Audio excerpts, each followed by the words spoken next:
Hello there.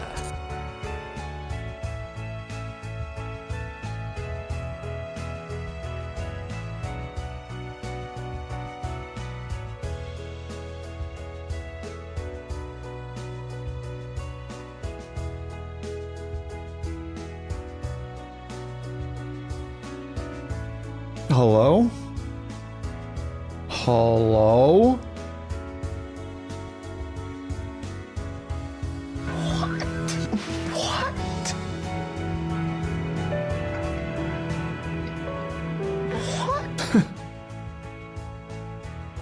Eric's here. Look. Hello. Hey, congrats, Grimaris, on 7 months. This is as a me couch putting my captain. hardware all the way out. Did you know raccoons can rotate their front paws? It helps them open jars and troubleshoot trash cans. Keep exploring, my friend. True. That's Based Raccoon with the announcement. Grim, thanks for 7 months, man. 7 months, holy crap. What's wrong with this picture? What? Oh, he's gone. Oh, Eric. What? He doesn't want to be, he doesn't want to be that close, I guess. That's fine. What's up, Rich? What's up, TJ, Eric, Mario? Raccoon, Sean, JT, Maddie. Yep, automatic raccoon facts. There it was. Hey, Trax. What's up, Nikki? Cyber? 750? Yes. Well, the Aerostar got an update a few days ago, so I thought I'd give it a try. Maybe I'll do the 750. Maybe I'll hop in a, I don't know, maybe I'll hop in the iFly or the Phoenix or a 777. Kind of want to just try the beta out, see how it goes. I turned my FPS on and it's not wonderful. So there's that. I do have my train LOD at 400 with dynamic settings on, but I don't know. I should be at like 80 right now, so I still don't think this beta is ready to go. I don't know what they're doing. But at least it's at 60-ish. I think what's weird is if I turn VSync off, I think I get a bunch of frames. Let's see. No, not really. It's just totally main thread limited, as always, even worse than usual. So I don't know. VRAM looks better than yours. It's taking 11 already. All I did was load in the sim, and it's taking 11 gigs of VRAM in this plane. I mean, there's only a few of us here. There's like 3 of us, maybe 4 of us. Should you stay on sim update 2? I mean, I just, you know, I always check the beta. I will always keep checking the betas to see where they're at, but yeah, I have no idea. That's kind of wild. 10 gigs of VRAM, and I haven't done anything yet.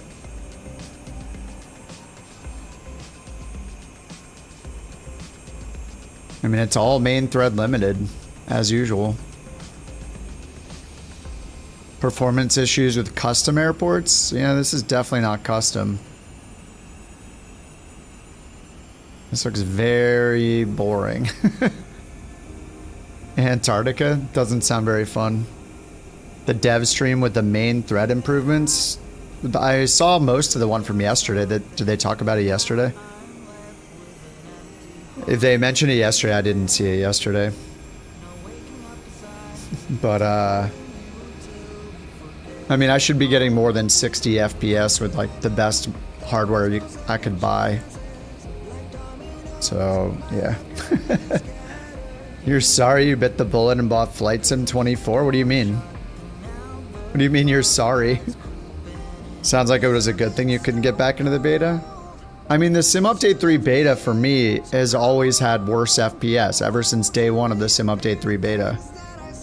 Like, I did it last time. I switched to Sim Update 2 and my frames went up by 50%. Like, on the same stream, so I don't know what they're doing. Join the Couch Captains? Heck yeah. Join us. I mean, even if you don't track your flights with the VA, FS Hub is just awesome because, you know, it's awesome just because it auto tracks your flights. Anyway, I'll turn this off and we'll see. I mean, it's just gonna be 60 FPS all day. I don't know. I don't have anything limiting it. My refresh rate's 120, max frame rate's turned off. VSync is set to monitor refresh rate. Let me turn NVIDIA reflex off, maybe. I mean, I should be getting more than 60. It's even worse, like 50 FPS with a 5090 and a 9950 X3D is insane. On plus boost. 54, 58. 60 on the outside. Yeah, I don't know. They acknowledged the issue and started to optimize more of in-sim functions away from the main thread. Nice.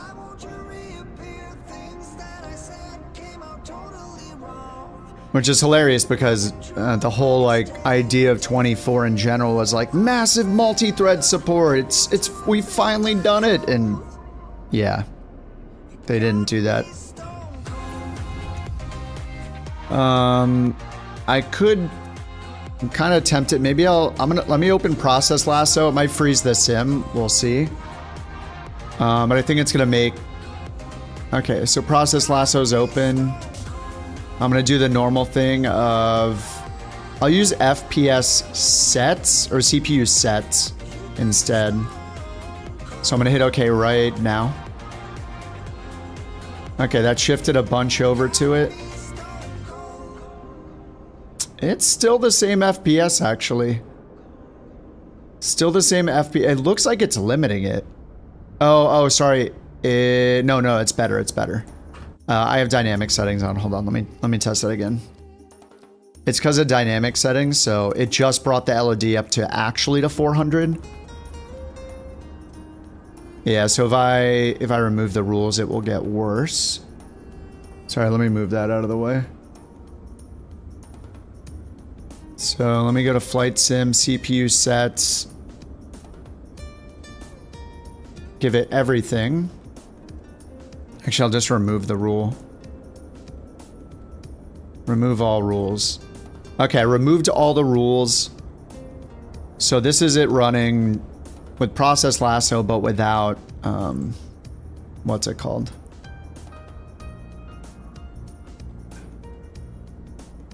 Or drop the LOD. No, I turned dynamic off, so it's 1.0. So this is running at 400 LOD. This is all maxed out. So now I'm gonna do process lasso again, flight sim, CPU set, always, and I'm hitting it right now. Okay, now it's shifted over to the CCD0. Yeah, it's not really gaining anything. I mean, that's good, I guess. I mean, I shouldn't have to use process lasso. Okay, so I'm gonna remove all the rules. And then turn the governor off. It's still using a lot. There, now it's shifted back. Yeah, it's still pretty much the same.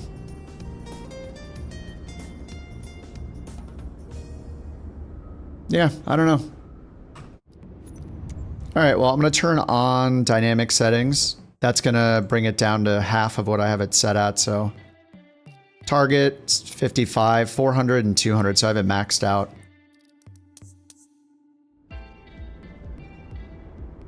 Yeah, we're back up to 62. Alright, I'm going to turn off the debugger because... I mean, yeah, if I stare at it, I'm going to feel things that... I'm going to feel like it's bad even if it's not, but I mean, yeah, it's still concerning. The number's like 10 to 20 FPS lower than it normally is in a small plane like this. So, we'll just turn it off, turn this off, and just do some flights. See how we go with the Aerostar. This thing got some updates. We looked at the updates yesterday. I think some of the main things were like, they said they added like engine shake or something, or like cowling shake. This should shake when we're like leaning out the mixture and maybe during startup. So we'll see how that looks. Meow. Meow. What's up, Anderson? 2024 doesn't seem to be on the list of previews. You have to follow their instructions on their forums. If you're on Microsoft, you have to fill out a survey on some website. Let me see, do I have that website handy? It was like the yeah, I do. Here it is. It's in my history. It's Insider Hub registration. Why is my chat room broken?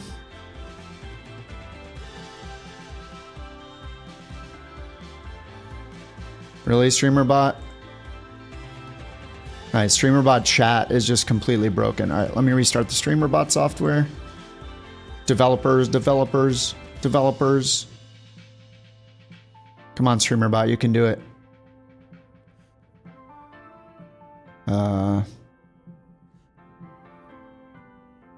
Or not? Oh, there it goes. Okay, here's the URL. So yeah, if you're trying to use the Sim Update 3 beta or any beta from now, the issue is that they made a new survey you have to sign up for now, as of the end of Sim Update 2 beta. When Sim Update 2 beta closed, a week later or something, they made the requirement. So yeah.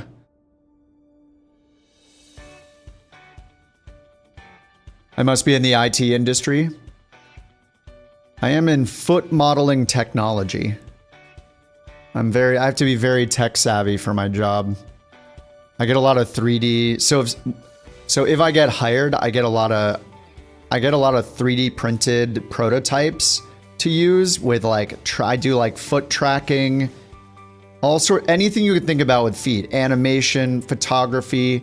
And sometimes when they send me something, I'll have to it's pretty technical. So I've had to set up Arduino boards, all that kind of stuff, Linux servers, and install software on it just for their specialized tracking. So it does get it can get really technical, believe it or not. But yeah, I mean, it's also 2025 and, at this point, computers and phones and internet has been out for a while. So unless you're brand new to the world, I feel like you should be kind of tech savvy. I don't know. 3D print? I've had 3D printed shoe prototypes before, yeah. For sure. Of course. Okay, let's see here.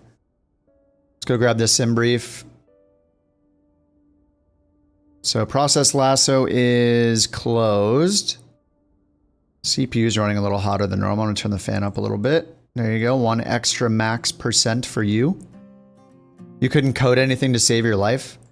I mean, for the StreamerBot stuff, it's not really coding. It's just you have to think logically. That's it. It's visual coding, I guess. You have to be okay, set this variable. When someone from Twitch does this, do these 5 steps. All these kind of things. Yeah, you have to use your brain, All right, we need Why 4... are we doing this Aussie again? Thank you, Johnny No Cash, live forever, for your contribution. The dot may y'all Kip, forever can sip. you please get off that virtual plane and help with some real-life chores? We need to find a balance here. Johnny No Cash, thanks for the cash, Johnny No Cash. Thought Ozzy would live forever, yeah. Pretty crazy legacy, man. Moby flight, sim cockpit. See, I have no sim cockpit. No way. No way. I'm too much of a minimalist. All right, let me copy that into the notes. We're going direct to rando. This is the short challenge, by the way, over here. We got KDLL Baraboo to Oshkosh. We're going back to Oshkosh for the daily. If-then statements, yeah. How did Keith Richards outlive? Yeah, I don't know. It's pretty amazing. I mean, some people can be super unhealthy and live forever, and others can be really healthy and not live forever. It's just, I don't know. It's just, sometimes it's luck of the draw, but then again, we're hyper aware of the people that do and don't, right, nowadays because of the whole internet thing and everyone knowing everything that happens, across the world forever. You know, instantaneously, I mean. Okay, let's get this thing started up. So, oh yeah, they changed like the paint color or something. It said they removed the primer, improved some more graphics. I mean, it already looked pretty good. Yeah, like this looks, it's always looked good, I think. So, I guess they made some refinements. They said the prop got some refinements. But, yeah, I mean, it looks nice. There's just, the font is too thin, isn't it? Is that really how thin the tail number font is? I don't know if I believe it. Maybe not. Alright, let's get it started up. Battery, beacon. Prop is full forward. Oh, hey, my prop is bound. Actually, prop not full forward. Let's do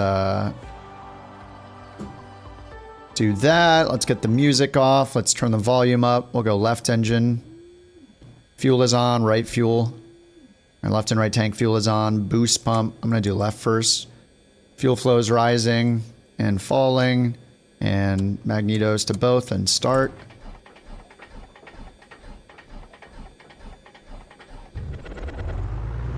Beautiful. That little flap, flap, flap, flap sound was kind of cool. Good 1500 RPM. I'll leave it there for the warm up. Get the left alternator on. Nav light. And fuel boost off, right fuel boost on. What's up, Q? Mixture rich. I see the fuel flow. Pull it back and start.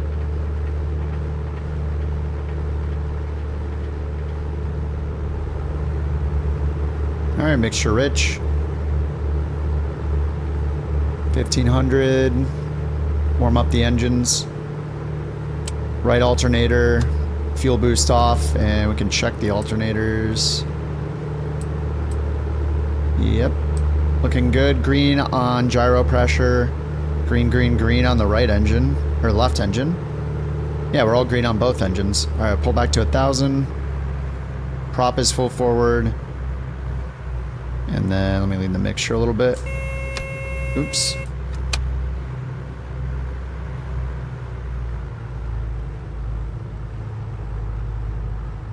Okay. Hello there. What's up, Q? What's up again, Q? What's up, Salty? What's up, Sawyer? Alright, this is looking good. 7,000. This should be 1,200. Get the DME. Oh, DME's not on because avionics aren't on. Avionics, autopilot, auto trim. Fuel. Oh yeah, I didn't set the fuel. We need 458. What do we have? 462. Dude, perfect.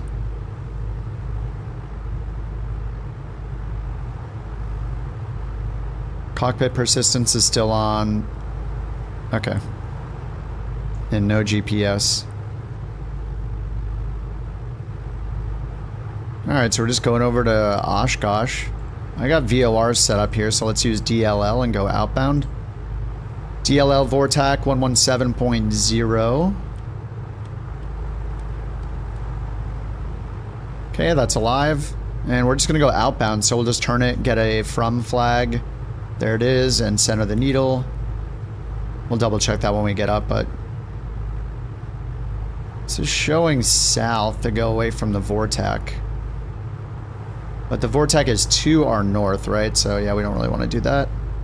It's to our north. We just want to go eastbound. And if we look at the desired track here, I wish I could... Actually, we can do this. All I have to do... Oh, it shows altitude constraints now. Is that new? I don't know if that's new or not. But let's go to the route here. Actually, let's do this. SimBrief dispatch import route. It just says to hop on the Victor 431 to Oshkosh. God, if we could get VFR charts on this too, that would be so cool. Wait, we can't get VFR charts, right? Yeah, if they could add a VFR here, that would be awesome. Waypoints, airspaces, obstacles. Whoops. Yeah, okay. So we'll just have to use... Let's see, it's got Oshkosh right here. But right next to us is DLL, so I'm just gonna put DLL in. I'll just edit the route string here. Change this and say direct DLL. Actually, that probably doesn't... Does it go to that airway? Oh yeah, it does. The airway is gonna be between the two VORs, of course. So here's Dells. So from Dells, we're following that on a heading. I guess that would be a course 013. We don't know if that's exactly right with the radial because of how VORs work, but it's going to be close enough. So we'll just do 013 on the Dells VOR. So I'll just dial in 013.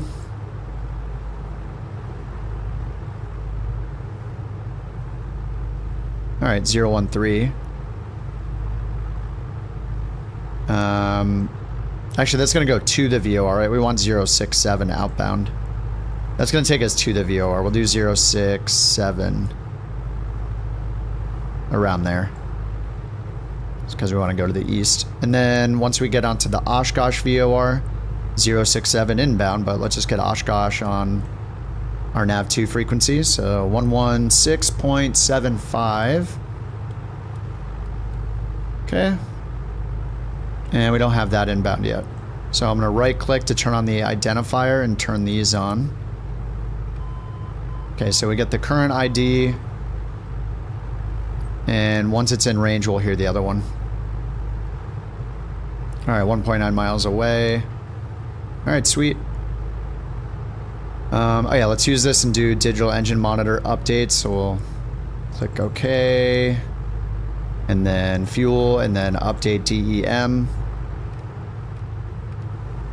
Alright, we got 76 gallons.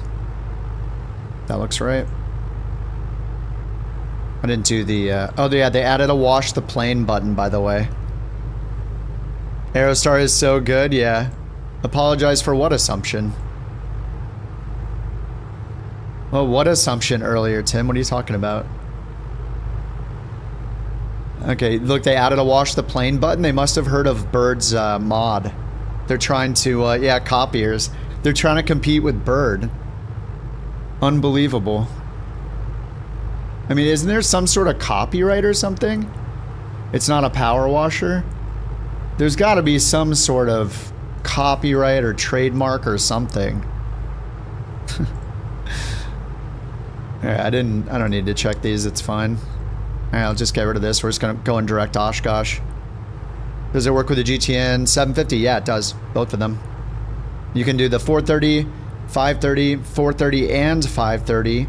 GTN, I think somebody said both of the GTNs work. Or just no GPS, which is what I have it on right now. But it's just here on the top of controls. So 430, 530, 430 plus 530, or GTN 750.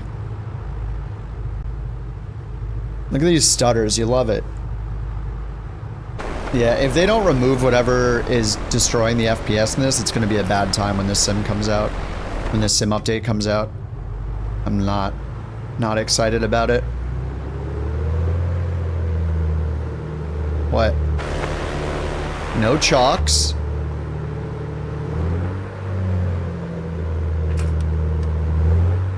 What? Nope. No chocks, no parking brake. Are the chocks invisible? No, they're not. What the heck? Hello? Oh, whoa. What the heck? I tapped my brake and it started moving. Wait, you shouldn't have to tap your brake to do the parking brake on this, right? Oh, maybe you do. Oh, that might have been a change then. Because I never had to do that before. So that's disengage. No, look, I'm moving. I didn't touch my brakes that time. That doesn't make any sense. Assumption of my career outside simming? I told you guys I'm a foot model so many times.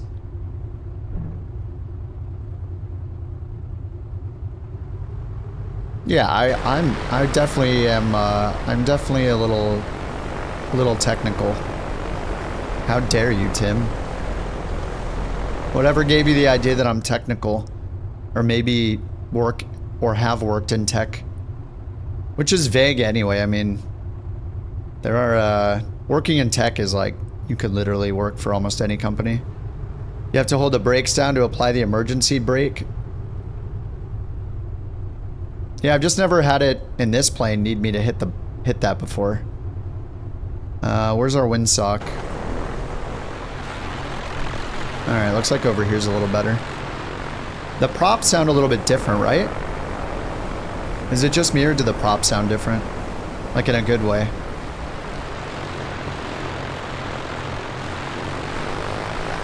Yeah, this is the newest update.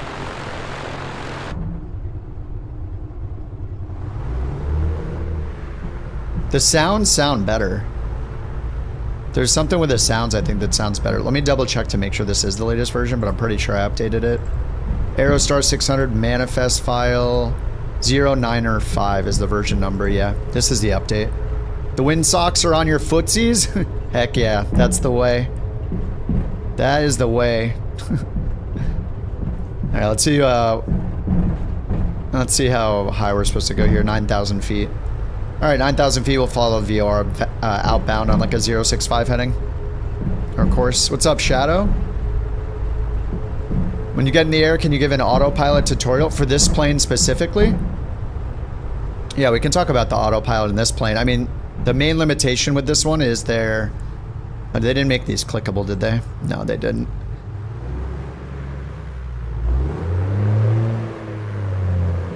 What is going on? It's like the parking brake is on again. What is happening with this plane, dude? Parking brake is off. Something is very... I don't understand. They messed something up with the brake. Something is really weird. I'm gonna turn off the realistic parking brake because it feels very strange. Goodbye. The realistic steering is ridiculous. The realistic parking brake is ridiculous. I can't use either one of them.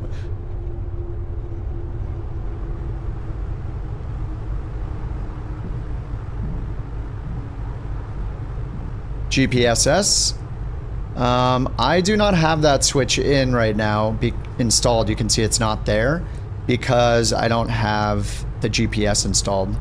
But how it works in this plane is if you have the GPS installed, nav mode on the autopilot is essentially only for navigation radio nav aids, radio nav aids, so like a VOR and ILS.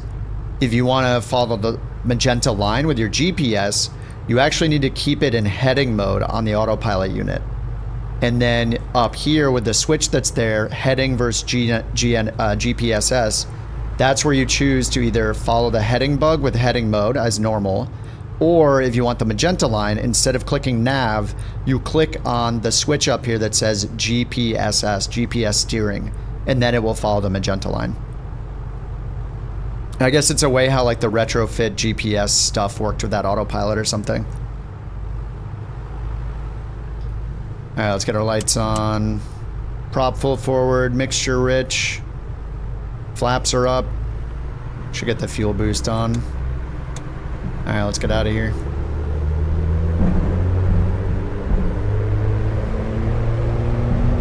I feel like they made the engine volumes loud, so I'm gonna turn it to the normal volume right there.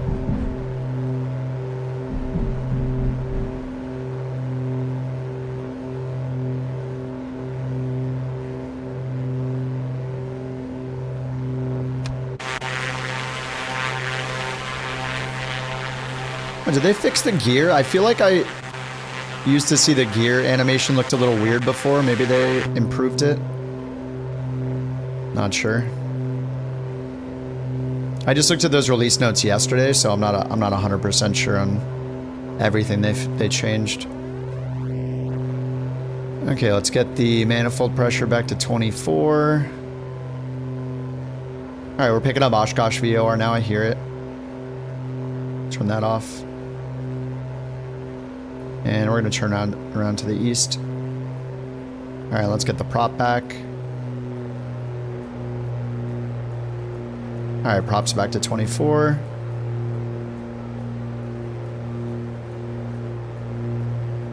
CHT is still high on the left engine. All All right, we'll try 2300 for now, see if it cools it down. Flaps are up. We'll get the fuel boost. Oh, what did I hit over here? No, did I hit this? No. It's hydraulics. All right, fuel boost off. Your youngest is 19. You're playing on his PC. Performance is fine on Sim Update 2. Yeah, Sim Update 2 has been solid for me, too. Every time that I've used Sim Update 3 throughout the Sim Update 3 beta, though, it's been like half. Like literally, like on one stream, I switched from Sim Update 3 at the same airport in the same plane to Sim Update 2, and we watched my frames go from like 45 to 80. So there's something absolutely wrong with this still. Like I can go up and turn on the frames again, but I'm usually well over 60, and on the ground, I was not. I was barely hitting 60. I mean, it's almost like it's limiting me to 60. Train LOD is full. I mean, that's pretty good. I don't know, it's hard, it's really hard to know without doing the exact same thing in the exact same place between the two, but I feel like it's better. I mean, the last time I flew in Sim Update 3, I was getting 40 something. So it seems to be better than it was. It's still insane that, I don't know. I mean, I'm running in 4K with Ultra everything, so, and 400, it's literally maxed out, so, I could definitely turn, yeah, I'm hitting 70. I mean, that's pretty good. Yeah, I'm not upset about it. We'll see how it goes. All right, so we're gonna go intercept the 064, 065 radial outbound here on the VOR. What's this VOR called? We're just going to Oshkosh. So Del's Baraboo.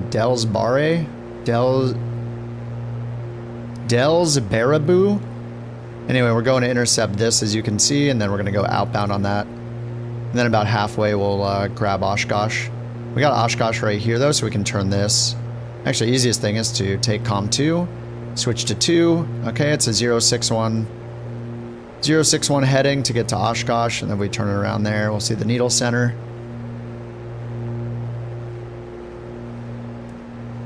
But we're just going to follow Oshkosh inbound after, I don't know, how many miles is this? Distance 60 miles, so just 30 miles each way. 30 miles on this VOR, 30 miles on the other VOR. Wisconsin Dells. Is it Baraboo or Baraboo? Baraboo.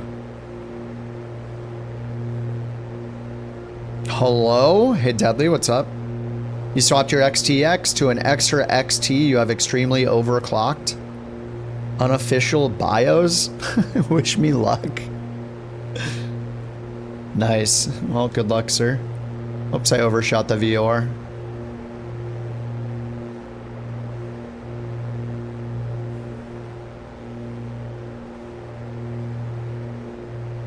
Baraboo.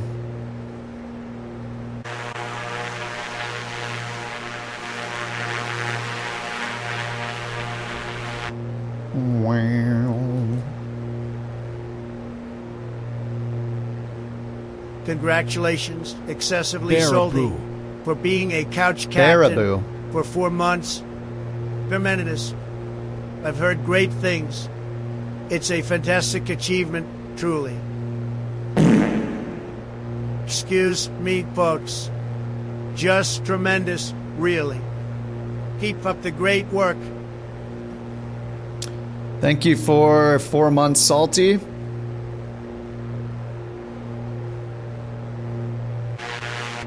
What was that? What do you mean?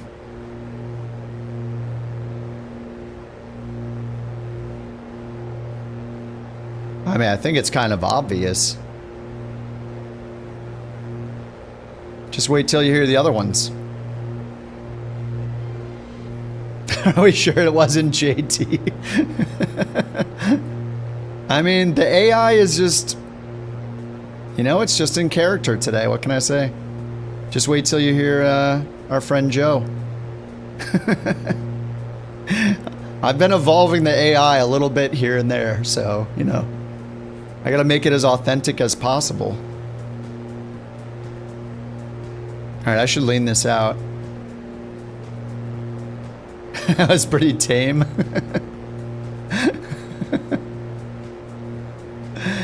No, I'm not using any frame gen. I don't use frame gen in any video card I use. I just don't like the artifacts, and I want to know what the true performance is. I don't want the smoke and mirrors. The updates take so long over Starlink, yeah. Sim Update 3, initially, I mean, we've been on like 20 minutes. It does feel better than the last build. I think the last build, my frames were like 40 or 45, and now I'm at like 65, 70. So I think it is better. We'll see how it goes. All right, let's get the autopilot on. So whoever, was it Durka asking about the autopilot earlier? So because I don't have GPS on, if I hit nav, it's just going to use my, it's going to use nav 1 for the autopilot. So if I turn it on, it'll turn and intercept my VOR radial. And also, this autopilot does not have a vertical mode. It only has an attitude or pitch hold. So, I think when you turn it on, it levels you out. So it's got pitch hold. It's, I'm a little pitched up. So basically you need to go down here and either grab this pitch knob, or what you can actually do is go into your settings. This is kind of a first. I've never seen this before, but with the Aerostar 600, it has its own custom controls. So if you type in A600 for the Aerostar 600, all of these are specific to this plane, which is, I don't know, I guess it's a new thing. But here, there's this one you can do, look, pitch wheel increase, pitch wheel decrease. Actually, what I should do is, I'm gonna set this to, there's this pitch sync press and release thing. I had this bound, but I'm actually gonna delete that because I have a little wheel I'm gonna use instead. Actually, what I could use, no, I don't want to use pitch trim, but I want pitch wheel to be separate. So I'm going to set this to a little wheel that's on my stick. So I'll go to Warbird, pitch wheel increase. So I assume that's nose up. Apply to Aerostar variations, sure. And pitch wheel down. All right, so we'll try this out. But yeah, so you can bind that. So yeah, it works. I'm rolling it and it's rolling. So when when autopilot is engaged and I'm on attitude mode, you can use this pitch wheel. So you can point at it and use your mouse wheel or set a shortcut like I just did. And so now I can just keep rolling that wheel and watch my vertical speed. And you'll see the elevator reacting to it too. So I keep moving it and it's moving that pitch wheel based on that shortcut I just set. And we just watch our climb speed, and then when we get up to our desired altitude, just go down here and hit altitude hold. But it can do, you know, heading, nav. Heading is obviously the heading bug.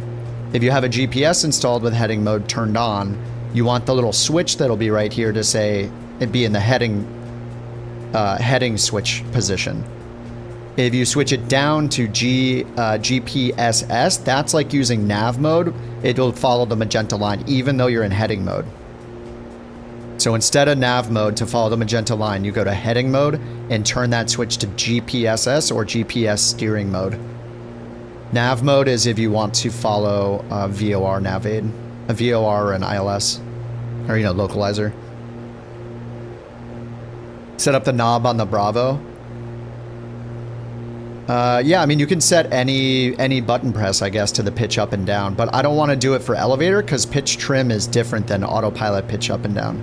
This is the attitude hold pitch, and this is our pitch trim, which is a separate control, so I have them separated right now. Using elevator pitch trim up and down does not move this pitch trim, so yeah, my frame gen's not that good yet.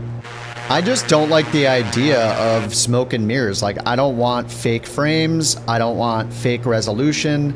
I want to know what true performance I'm getting. And I mean, this game, it doesn't matter too much, but when you use frame gen, your latency goes up. And there's a video I watched about frame gen that did in-depth testing with frame gen. And frame gen doesn't only increase your perceived frame rate.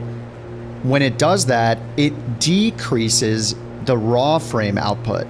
So say I'm getting 40 FPS right now, and I'm like, that's not enough, I want frame gen. When you turn on frame gen, your raw FPS number will often go down. And there's this video I watched, I put on the Discord like a week or two ago, and this guy did all of these tests showing with the new like Steam FPS overlay, it will show your pre and your raw frames, like the real rendered frames and latencies involved, and your post frame gen frames. And a lot of the tests he did, it's not just that you're getting the increased perceived frames with the frame gen, but it's simultaneously decreasing the raw frame output and therefore increasing your latency. So it's not a huge deal in flight sim, but I mean, I don't really want any additional latency. I mean, so think about like, if you ever played games on a slow internet connection, like a first-person shooter, and you had 100 milliseconds ping versus 40 milliseconds ping or 50, you notice that difference, right? Now, imagine that your frame rate, your frame latency, and your input latency is going from 15 or 20 milliseconds or 25 milliseconds to 50 or 60 milliseconds.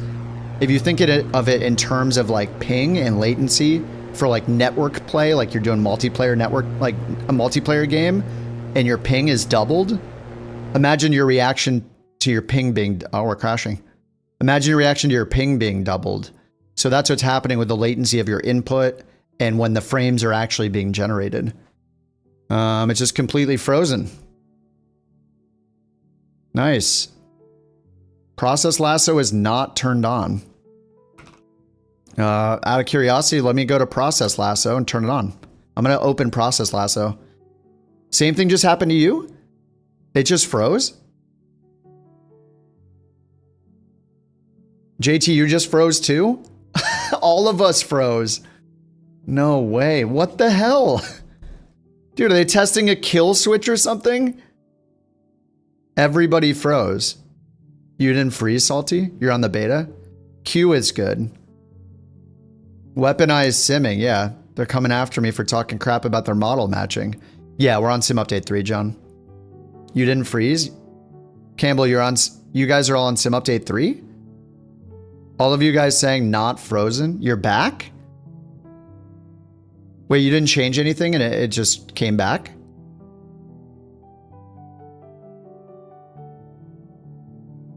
Sim Update 3 is still good. But I can't do anything. The entire thing is frozen. It's just frozen.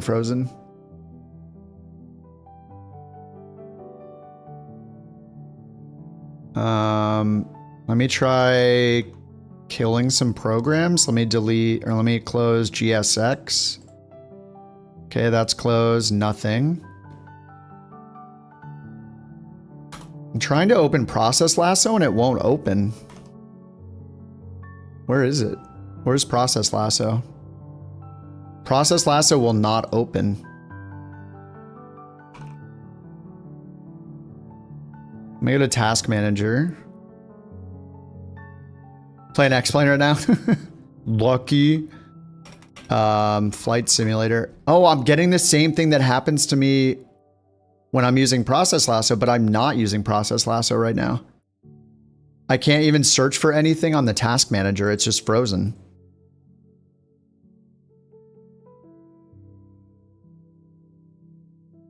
Yeah, there are no processes listed in Task Manager. CPU is at 66%. Okay, let me force quit Flight Sim, I guess. End task. All right, yeah, it closed and now everything else is working. It was only Microsoft Flight Sim. As soon as I ended task on it, it worked. And I ended task by right-clicking in the taskbar. I enabled those developer tools so you can right-click a program and hit end task at the bottom. But Process Lasso was not running. I mean, it's possible that it messed with it. And I hadn't restarted it when I had it on earlier. I don't know. Look at that avatar. Oh yeah, I fixed it. Gotta show that VIP.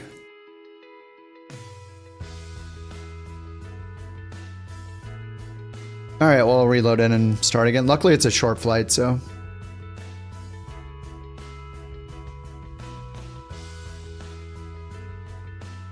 Oh, you turn Process Lasso on? So you had it off, Shadow? Oh, Impulse just stole it. Look at that avatar. Hey, Q had it for almost 2 full days. 1 day and 22 hours. It's okay, it'll get stolen again tomorrow.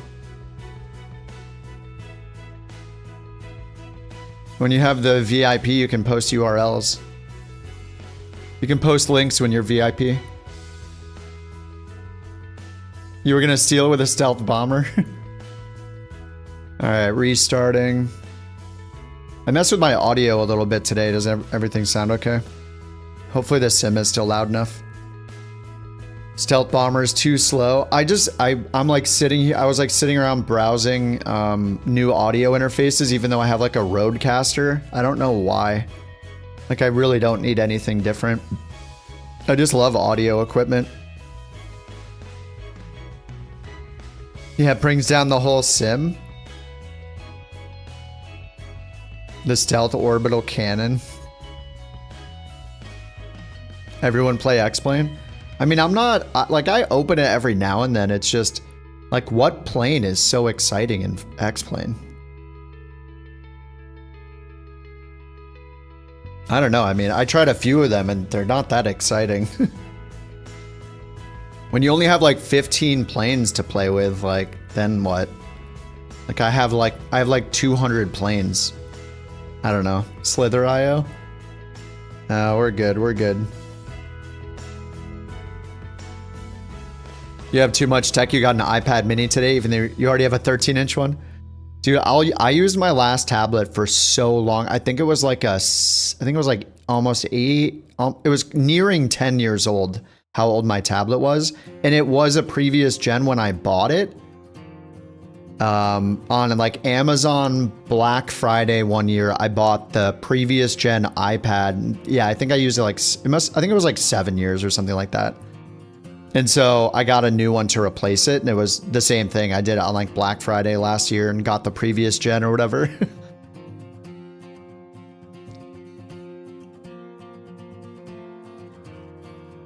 Yeah, tablets are great. Like, just wait for like an Amazon sale on an iPad, like a standard iPad. It's great. I use mine all the time. Like, it'll just always be playing something. Sorry, the sim is loading. I was just we're just sitting here looking at Impulse's beautiful avatar.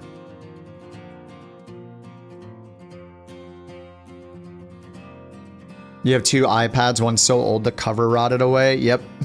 Dude, they last forever. They last forever. It's impressive.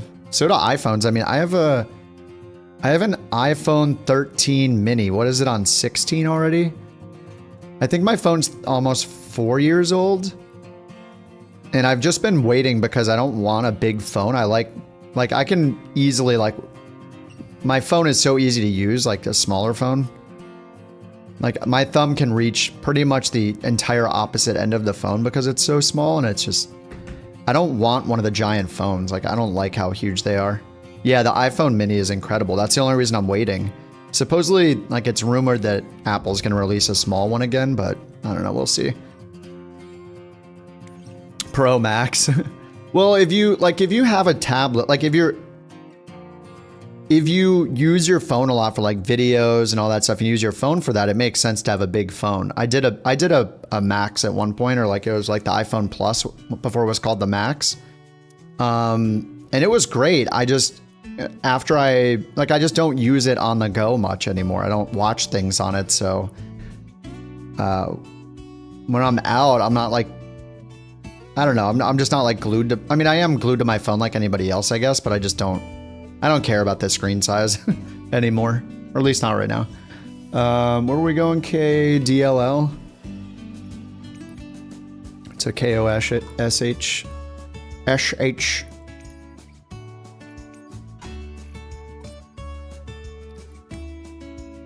I don't know why it always turns this to live every single time. Still. Just save my setting. I don't care if this is the wrong time. Just leave it on the time I last set it to. And then put a little like live button here so I can click this back to live whenever I want. Like, why is there a live set? Why is there a live setting and then a preset and then custom? These are like all the same. The only thing they need is this screen. Like, this is it. Time, real time, yes or no. That's it. Live weather, yes or no. And then when you click this, it should show the presets. And one of the presets is custom, which would then show you all of this garbage. Like, it just, the design is so crappy. Like, they always overdo all of these settings. Like, and then multiplayer live? Like, what is that? Like, why even have that anymore? Just multiplayer on or off. That's it. Is multiplayer on or off. All they have to do is change this setting right here. Multiplayer, this shouldn't even say multiplayer yes or no with a server.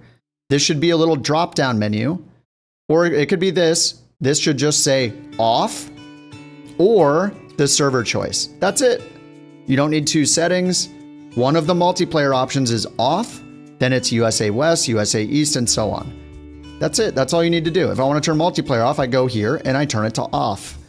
And then you delete the live versus all players versus off thing. Why this is even here makes absolutely no sense.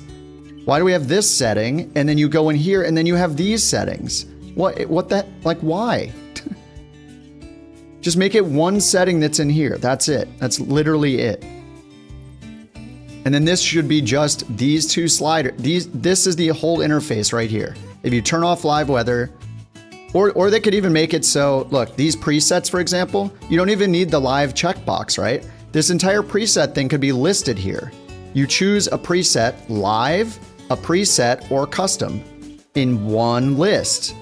They just don't, it's so just, oh, so unnecessary. All of it. It's so bad. Okay, what was I doing again? I forgot. I got lost in the UI with 8 million options when you only need 2. Custom, all players. Anyway, we'll do this not in real time. All right, ramp GA, small start.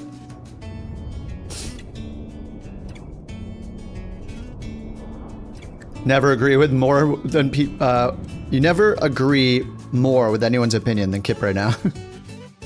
Start watching more of my streams. Whoa! Alright, they haven't fixed this bug yet. Oh, what the heck? Alright, interesting. Very interesting.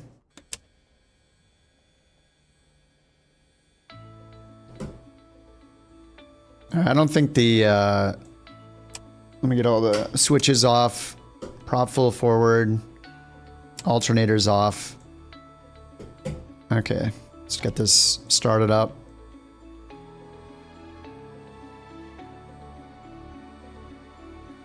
Boost. Boost. I'm gonna do them both at the same time. Who's gonna stop me?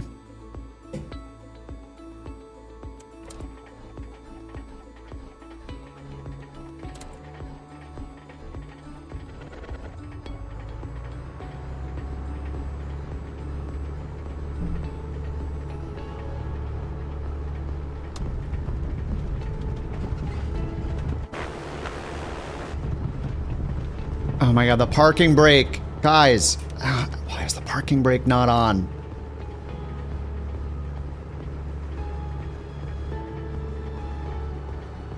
Alright, doing them both at the same time doesn't work.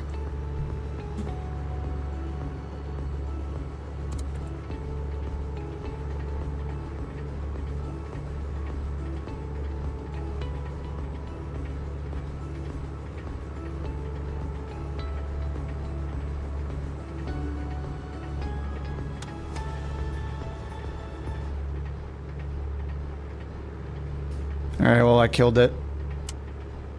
RIP. I don't trust the repair buttons. They never work in this thing. You need to set parking brake?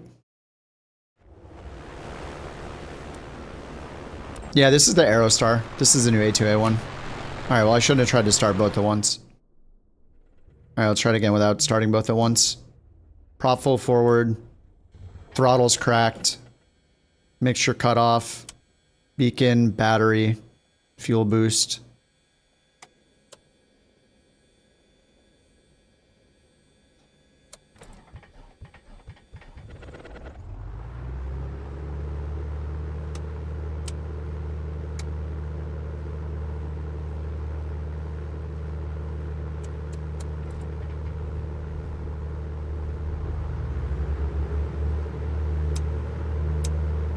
Alright, there we go.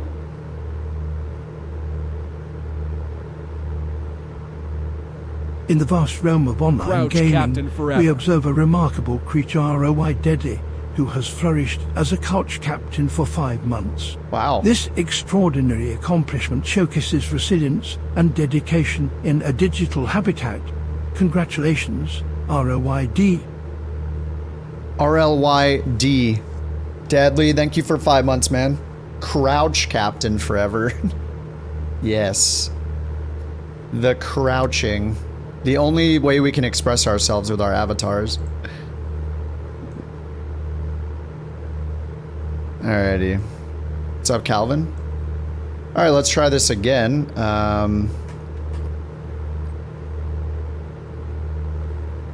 Sim brief dispatch. I needed about 500? Yeah, about 500 pounds, 9,000 feet.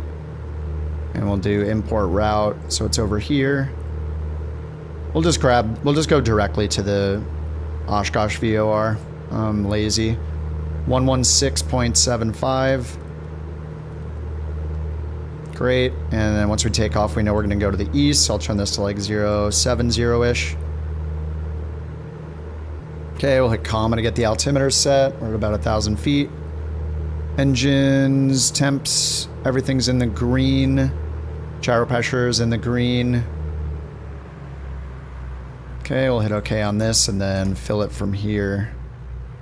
Aerostar, fuel payload, update digital engine monitor. Alright, parking brake off. Taxi light on. Alright, I'll try it again.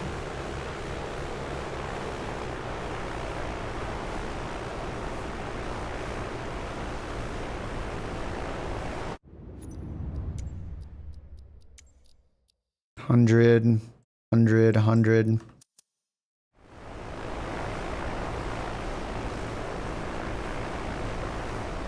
We both push everything to its absolute limits, but in different ways. I always want to try to turn the engines on at the same time. Just to see if it lets me. I mean, most of the airliners we fly, I can start both engines with no problem every single time. Whether it's like a PMDG 777 without the Rolls-Royce or the Pratt & Whitneys, you know. Running the GE engines, can still start them both at the same time, no problem. The Airbus, the A350 as well. Like pretty much everything. I can start both engines every time with no penalties, so I do it. Did they do something in the graphics? I mean, I've been running, as of a couple weeks ago, because of the 5090, I've been running on like maxed out graphics, so it might look a little bit better. Like I used to not have any of the like ground stuff on ultra. Like trees, grass, all that stuff was on high. Mostly high-end settings instead of ultra. I'm also running in 4K instead of 1440 now. I was downscaling it before, remember? I'd have mine on 70% all the time. So now it's on 100%. That might make it look a little more crisp on the stream just because it's downscaling a larger image. You know, it's like shrinking it down. It might make it a little bit sharper.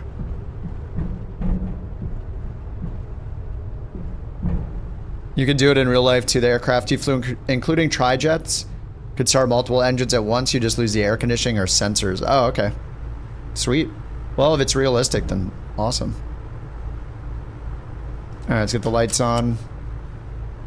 Props full forward. Mixture is rich.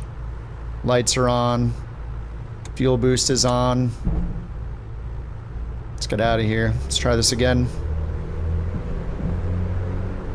Hey, we disappear now when we're close to each other, so that's nice.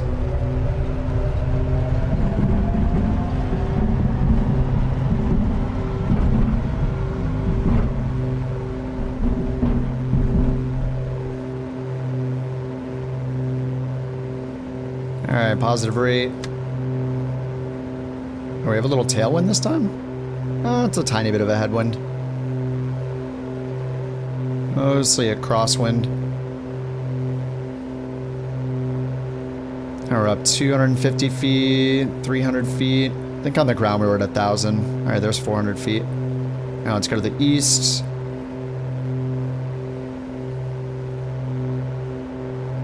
This thing trims out super nice too. I have my hand off the stick right now.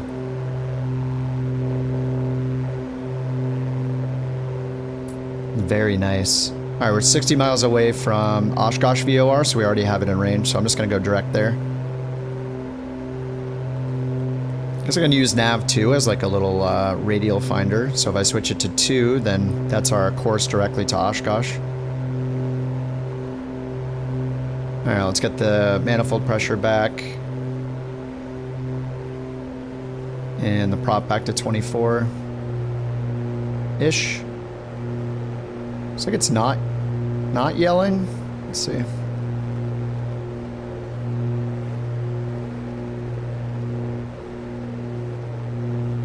What's up, Blue Ninja? How you doing?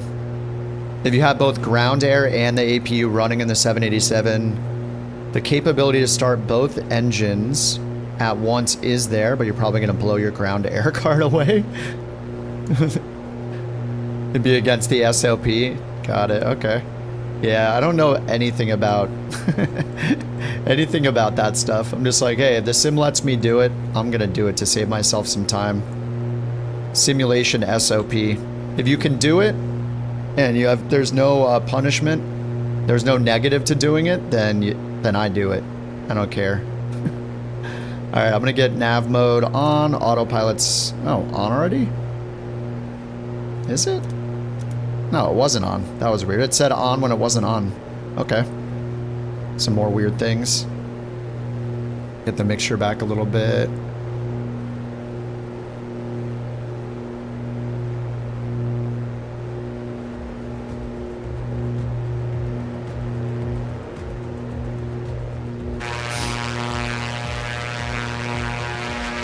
Sim Update 3 isn't looking friendly? Why not? I mean, we all got a crash right now, so that was bad. But besides that, it's been better than the other builds, for sure. Oh yeah, they changed this to an amber light, which was nice. This used to be like a dark red. So this is pretty nice.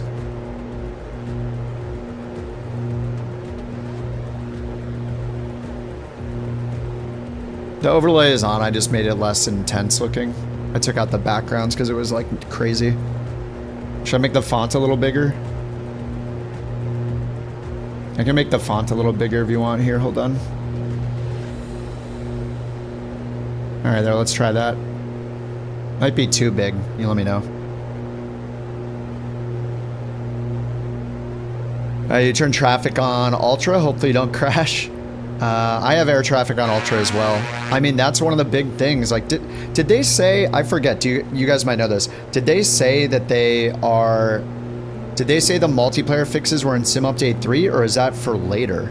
I thought I saw on one of their slides it say Sim Update 3, or I saw it say multiplayer fixes as one of the bullet points. Is that for Sim Update 3?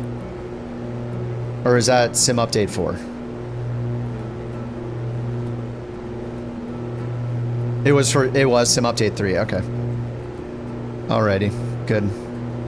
Because hopefully that is the fixes for what we've been running into. You know, the just crashing. With somebody loading into a plane, it crashes everybody. Hopefully that's the fix. I don't know if they went into any details, but if that's not the fix, that's going to be a bummer, man.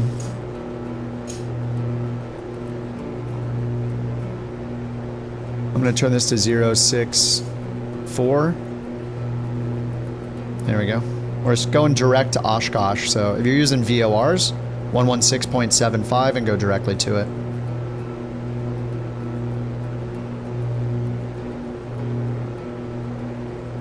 Model matching does appear to be better. Yeah. I do remember the very first build of Sim Update 3 Beta we tried, and the model matching was better instantly.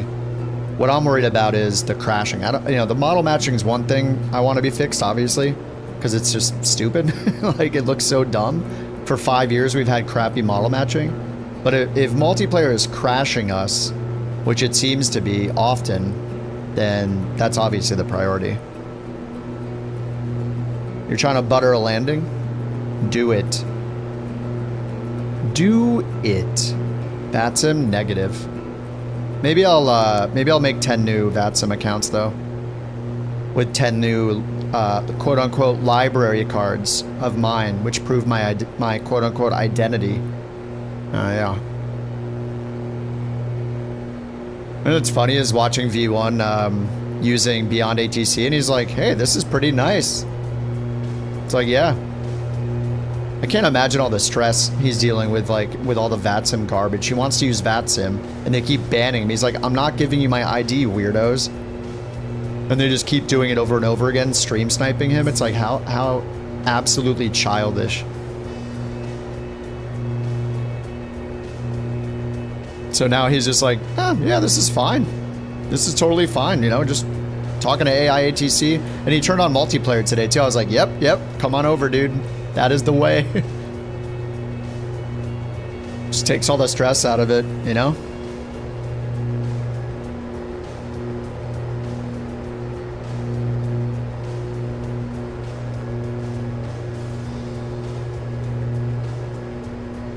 No good alternative. I mean, there's IVAO, but they also have the same policy. They also say that you must sign up with your real name. And they also have a policy where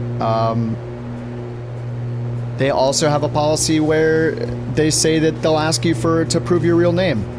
The only difference from that one video that what was that, FS Reviews or whatever what guy made, the only difference I think he showed in his video was that the IVAO guys have a no data retention or whatever. They say they delete your information immediately. Whereas VATSIM says we hold on to it indefinitely unless you ask us to delete it. They say like, oh yeah, you can give us your passport. We'll store it somewhere, who knows where, forever potentially, unless you tell us to delete it, which is insane. Promote CCX on Instagram. Yeah, I don't care. Sure, why not? What do I use? I just use Beyond ATC. It's AI ATC. I'm not using any ATC right now, but Beyond ATC is great. It's $30.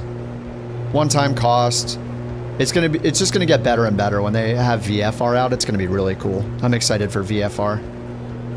I mean, for VFR to work, it's got to be really complex because not only do they have to deal with airspace, but they also, in like, you know, transitioning airspace, all the different airspace rules that exist. They have to also make it so SimBrief is detached from their software, right? Because you should be able to just load into any airport, contact the tower ground controller, and request a VFR departure, and that's it, with no filed flight plan. Like, your flight plan is optional. Like, it's a good idea, but it's different. So assuming that they're going to support it in that way, it needs to be decoupled from SimBrief. You need to be able to load in at any airport and be like, yeah, I want flight following, or, you know, just I want a VFR departure to the north. Take off from LAX or take off from, say, like Hawthorne or Long Beach. VFR departure to the north. Okay, they tell you taxi, you take off, and, you know, after you get out of the airspace, they're like, all right, frequency change approved, and you're like, all right, see ya. And then you fly up the coast, you fly up to like San Luis Obispo or Santa Maria or San Francisco, whatever. Contact the next, you know, you get into their airspace, you contact them. Hey, you just contact the tower. Hey, we're approaching your airspace. We want to request a full stop landing. And they're like, all right. And you enter the airspace and land. They give you a pattern like, all right, make a left downwind runway 17 or whatever, and you land. Nice. So all of that should be able to be done without following a flight plan, without using SimBrief, without, you know, there's no assigned altitude. You don't need to contact a en-route controller unless maybe you want optional flight following, like all that stuff. So I don't know, it's pretty complex, which I think is why they started with IFR in the first place. But then again, they did super complex thing in doing traffic injection, so. Yeah, the SimBrief requirement. Yeah, exactly. Yeah. It'll be nice so we can take off VFR. And yeah, you can just use a fake name for the account, yeah. But I mean, if like they're stream sniping and banning V1 all the time because he refused to give his ID.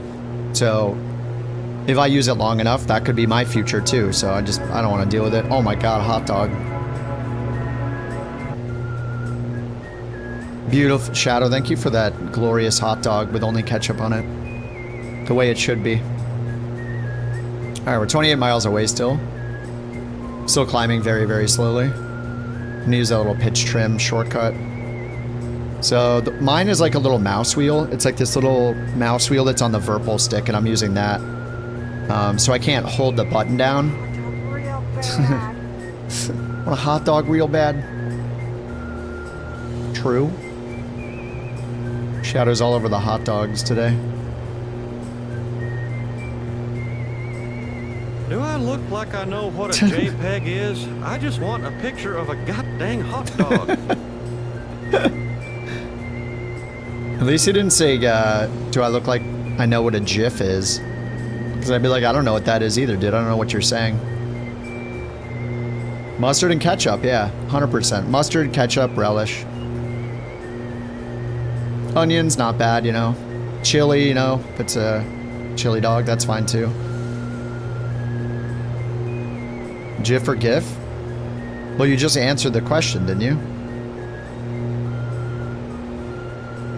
You typed JIF or GIF. So, are we talking about a GIF? Then it's GIF. I don't know what GIF is. Every time you type it, you're literally answering the question, right? Is it JIF or GIF? It's GIF, so it's GIF. That's what it is. Cheese? On a hot dog? It's okay. I mean, as long as it's not like a hamburger on the hot dog, that's kind of weird. I don't know. I'm not like an onions, peppers, mayonnaise, secret sauce aioli on a hot dog person. Like whatever they do in Chicago, that stuff's weird. And at that point, it's like a sauce. You're treating it like a sausage, not like a hot dog. If you say GIF, do you also say graphics? Right. Or do you say Christmas gift? I want a birthday gift. The only other, we talked about this before, but yeah, the only other word in English that starts with GIF is gift. So unless you say gift, you can't say GIF. It doesn't make any sense. You want a birthday gift? Well, we'll see what happens next year. I mean, you got 300 and whatever days to go. 358 days or whatever it is.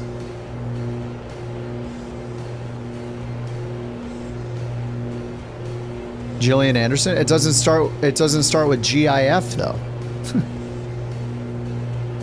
It doesn't matter if the author said how to pronounce it. He's a computer guy. He clearly is wrong. He doesn't know English. The only word that starts with GIF that can serve as an example is gift. There is literally no other word that starts with GIF. Find me another word that starts with GIF. Yeah, what does the namer know about naming? Exactly. Is it GIF or GIF? Is it GIF or GIF? The mountain is here. Is it GIF or GIF? Oh, I thought you had a can in your hand. What's that? I thought you were bringing me something. I was getting excited.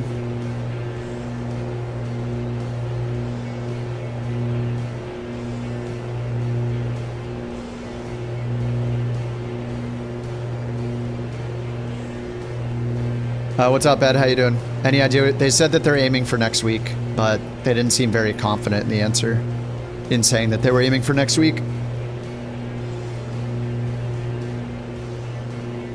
Mansplain it time?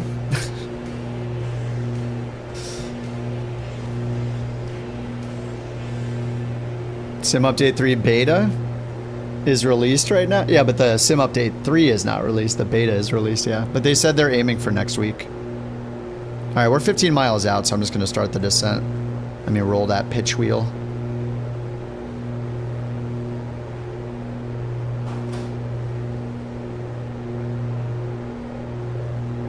Can't remember how he said to pronounce it. Hey, I just use logic and evidence. The only word that starts with GIF is gift, so... You show me another word that starts with GIF that's pronounced G instead of G, and then I'll believe you. But you can't because the word doesn't. There's no other word that starts with GIF. So yeah, unless you want a birthday gift or you know, unless you want birthday gifs, the only example we have in the English language to base it off of is. I mean, you could just be wrong though. It's fine.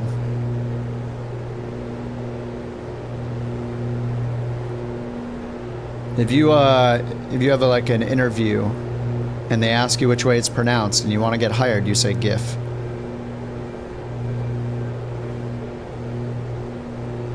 To the thousands of volunteers and dedicated staff of this EEA, we extend our deepest gratitude for bringing the magnificent Oshkosh Air Show to life. Your selfless dedication and passion for aviation create an unparalleled spectacle that inspires aviators and dreamers from around the globe.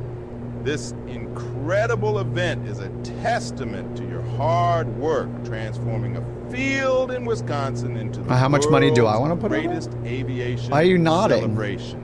Thank you for fostering a community and creating memories. Yeah, that word doesn't start with last a GIF, life. does it? See? There is... I've researched this. There is no other word that starts with GIF other than gift. That's it.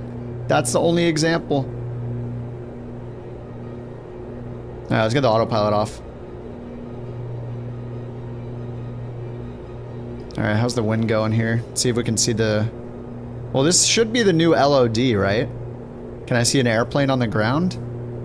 I mean, we see the runways decently. This is all the new LOD curve stuff, right? I mean, I see your guys' names, but I don't see your planes, which is kind of disappointing. I mean, I'm not that far away. Why don't I see your plane on the ground? Like, it's a flight simulator. The number one thing I need to see, besides a runway and the ground, is the other airplanes. Like, imagine you're playing a first-person shooter, and you're looking over here, and you can't see the person, but they're there. How annoyed would you be? It makes no sense. Look, you guys are all over the place, and I can't see a single one of you. It doesn't make any sense. How can I not see anybody? It's ridiculous. Imagine you're playing like Fortnite or Counter-Strike or something. There's somebody there on this tower, and they're just not rendered in. You just can't see them. You see my lights? The lights get rendered, but the planes don't. Like, why can't I see your guys' planes on the ground? Look at this. Look how close we are. There's like 3 of you on the ground here. Look, you're invisible. I still don't see you. How do I not see the plane? 2 planes right here. Oh, I see one. Barely. Hold on, let me pause it. Look. This is so ridiculous.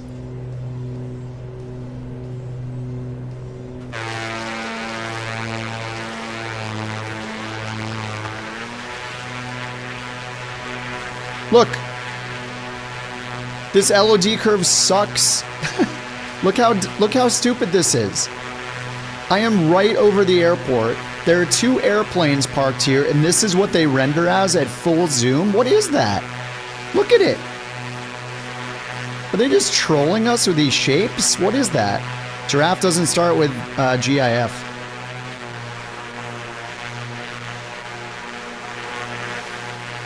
Still not loaded in all the way. That one's missing a wing. They're both missing 1 wing. Now there's a wing, now there's no wing. Now there's a wing, now there's no wing. What are they doing? This is so stupid. And look how quickly... Yeah, look how quickly the wing... And it's glitching, look. If I go further, if I zoom closer, the wing falls off again. Then it appears. Then it falls off again. What kind of programming is this? This is so bad. It's so bad, dude. It is so bad. How is it that I'm in a flight simulator and I can't see the airplanes below me, like 1,000 feet below me at the airport? It doesn't make any sense. Exactly. Oh God.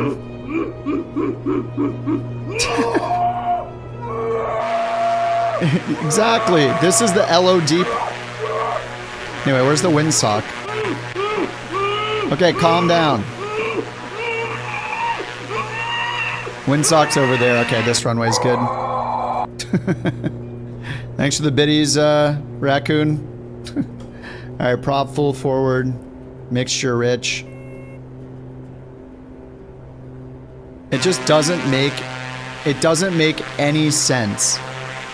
The objects that are important right now... Oh, there's a train! Oh my god, I see the... Why do I see the train that far out? Look. I see the train right there. You guys see the red and the white? Those are train cars. Right there. I can see the train. Like how is the train? Yeah, how is the train? How is the train visible but planes are not visible? It's just so ridiculous. The priority is not there. The runway, the ground, and other airplanes should be the things that we see the furthest out, like at all times. It's just crazy. I don't understand their thinking.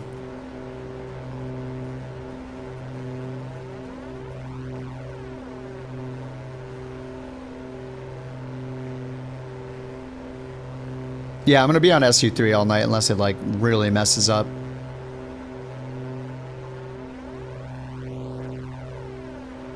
It's just I don't understand what their thought process is on these level of detail things. Like the draw distance makes no sense. Okay, I see one plane right there. I see one. Look how many there are. I like trains. 1, 2, 3, 4, 5, 6, 7, maybe 8 of you. And how many planes do we see? Nothing over here. Nothing over here. No, whoever that was disappeared. Oh, they're back visible again. Why do they keep disappearing and reappearing when we're only getting closer? Now I can see 2 planes. There's like 8 of them on the ground. Dude, it makes no sense.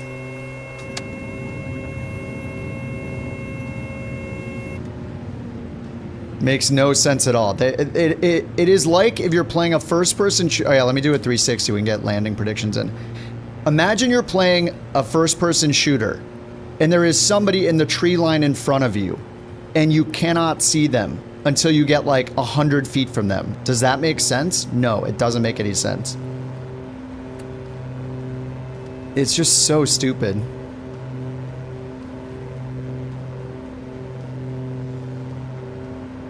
LODs at the plane level?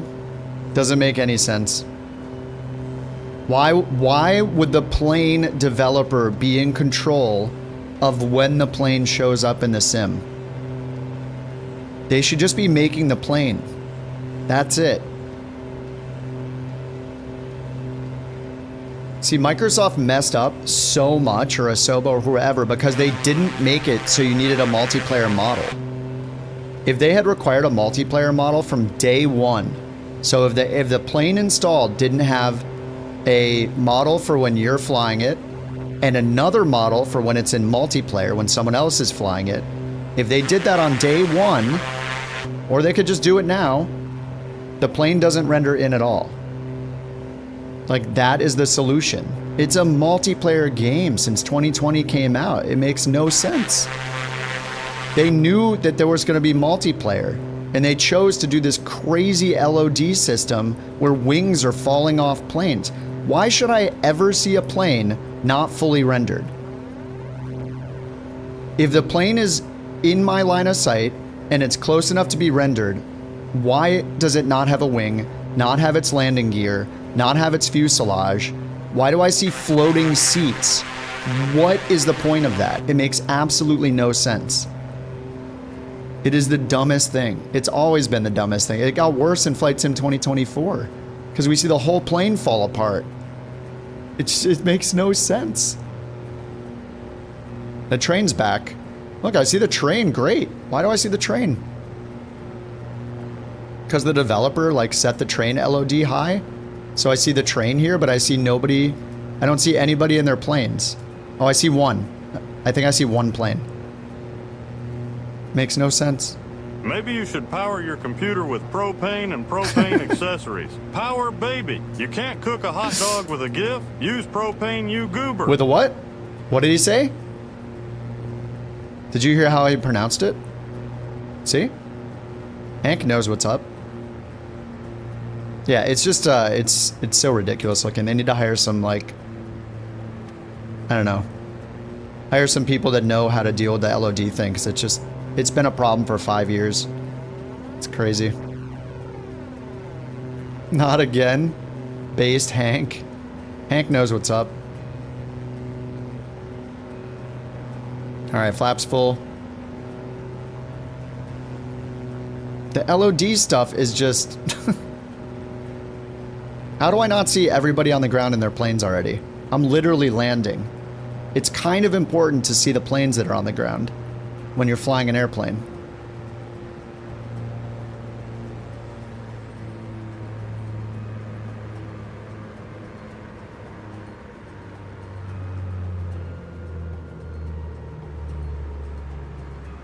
Going for 6-9.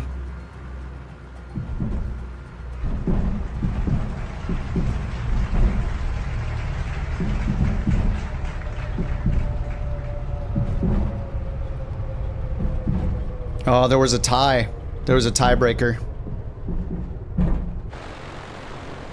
As we observe the gentle descent of our virtual aircraft, we celebrate the LabMets family for their astute prediction of 85 feet per minute. Your keen now I see the planes that I'm on the ground. BorkCoin. Well done. Why are there different rules if I'm in the air versus on the ground when the distance is the same? Doesn't make any sense. If I flew into the air right now, I wonder if it will, if you guys will disappear.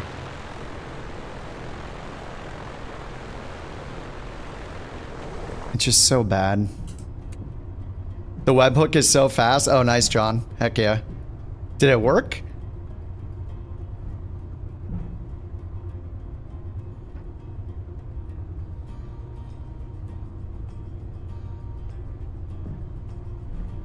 If they didn't have so many problems, they'd be able to focus. I mean, it's not like the problems just mysteriously appear, like they are the cause of all the problems. You know? It's not like some force outside of their control that's programmed it this way.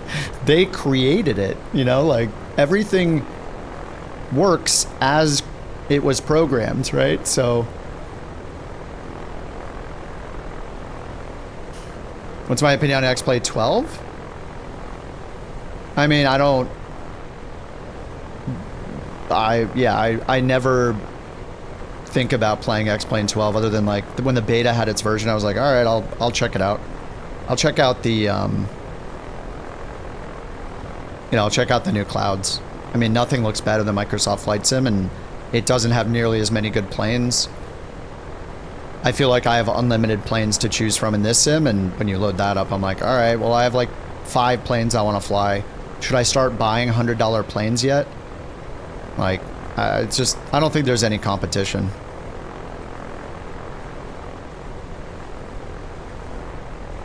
The things that I think X-Plane does better are the built-in replay tool is awesome. Cameras are worse. Built-in replay tool is awesome. I like that it's always running. It's really cool. Their streets, they're like vectorized roads and streets look great. They have almost all handcrafted airports, right? Like, they basically did what Microsoft wanted to do with the World Hub and kind of crowdsource. At least that's what I heard, right? Could be inaccurate, but yeah, most of their airports are handcrafted, even the little tiny ones, so they all look better. Yeah, no melty buildings. Like, their cities and everything, like, globally, their cities and buildings and airports look better because they're not using photogrammetry and AI-generated crap. So they will look better. AI just makes everything look mediocre everywhere. So theirs looks better everywhere when it comes to that stuff, like buildings. Unless, like, you know, when we have a world update where we get handcrafted stuff, it looks great. It'll look better in Flight Sim if it's handcrafted, but 99% of the time it's not handcrafted, right? And yeah, they're like roadways with traffic lights and their cars that are driving, and all the roads look really, really good. The draw distance is also way better. You see planes like really far out. But then again, they're all injected planes, right? There's no built-in multiplayer, there's no built-in live traffic, AI traffic. You gotta find mods for everything. So, you know, if we use a traffic injector in Microsoft Flight Sim only, then I would probably see you guys way further out than I do now, just because of the stupid LOD rules. Somehow when traffic is injected, you see it way further out. So I don't know why Microsoft doesn't look at it and go, hey, look at the injected traffic. Like, I don't understand. Like, they just need to rip the Band-Aid off. They need to make it so every single plane only uses a generic model. That's it. Step 1, all multiplayer matching only uses generic models. There should be, okay, if you're in my exact plane, it makes sense that it would use the same exact model because it's already loaded, right? It's just duplicating it. So I have this plane loaded, so do you. I get it. We'll see the same model because I have the same exact plane loaded. But besides that, like step one would be force every single multiplayer plane to only use generic models. I don't care if that means most of them will be invisible.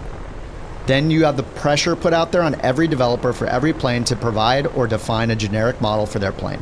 So, and they need to do, Microsoft has to do the work to have sensible fallbacks for everything, right? We should not be seeing a helicopter that's a bonanza. It should, every single time, it should be smart enough. I mean, it's a database table, essentially. It's not very difficult to make. So have an intern do it. And then we instantly lose all of the stupid per plane LOD thing. You just have the generic model rendered in at full detail, however far away it is. Like maybe there's a setting for 100 miles, who knows? But the problem is it's loading in all of these full, we talked about this a million times. Like if I own the plane, look, I'm not flying the Starship. This is the fully rendered Starship model as if I'm flying it. Look. Do you think we need the secret disc right now, guys? I don't think so. I'm not flying the plane. What the heck are you doing loading this whole thing in?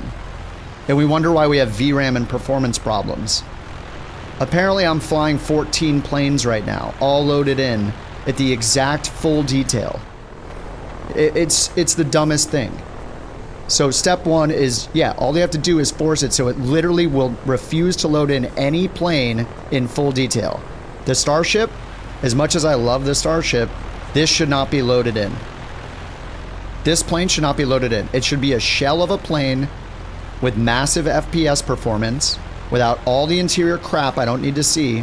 I'm not flying it. I'm not a passenger in it. Don't load it in. So this should be changed to a twin engine prop or something. Twin engine turboprop. Ideally, every maker of the planes, for the plane to work, for them to have control over what shows up in multiplayer, they need to provide a FPS friendly model that shows up at distance. Like all the inside has to be gutted out. There has to be like limitations on like how big it can be, how much memory it can take, or it won't load. And then, it has to obviously have working gear and stuff like that. So the plane provider makes that generic model.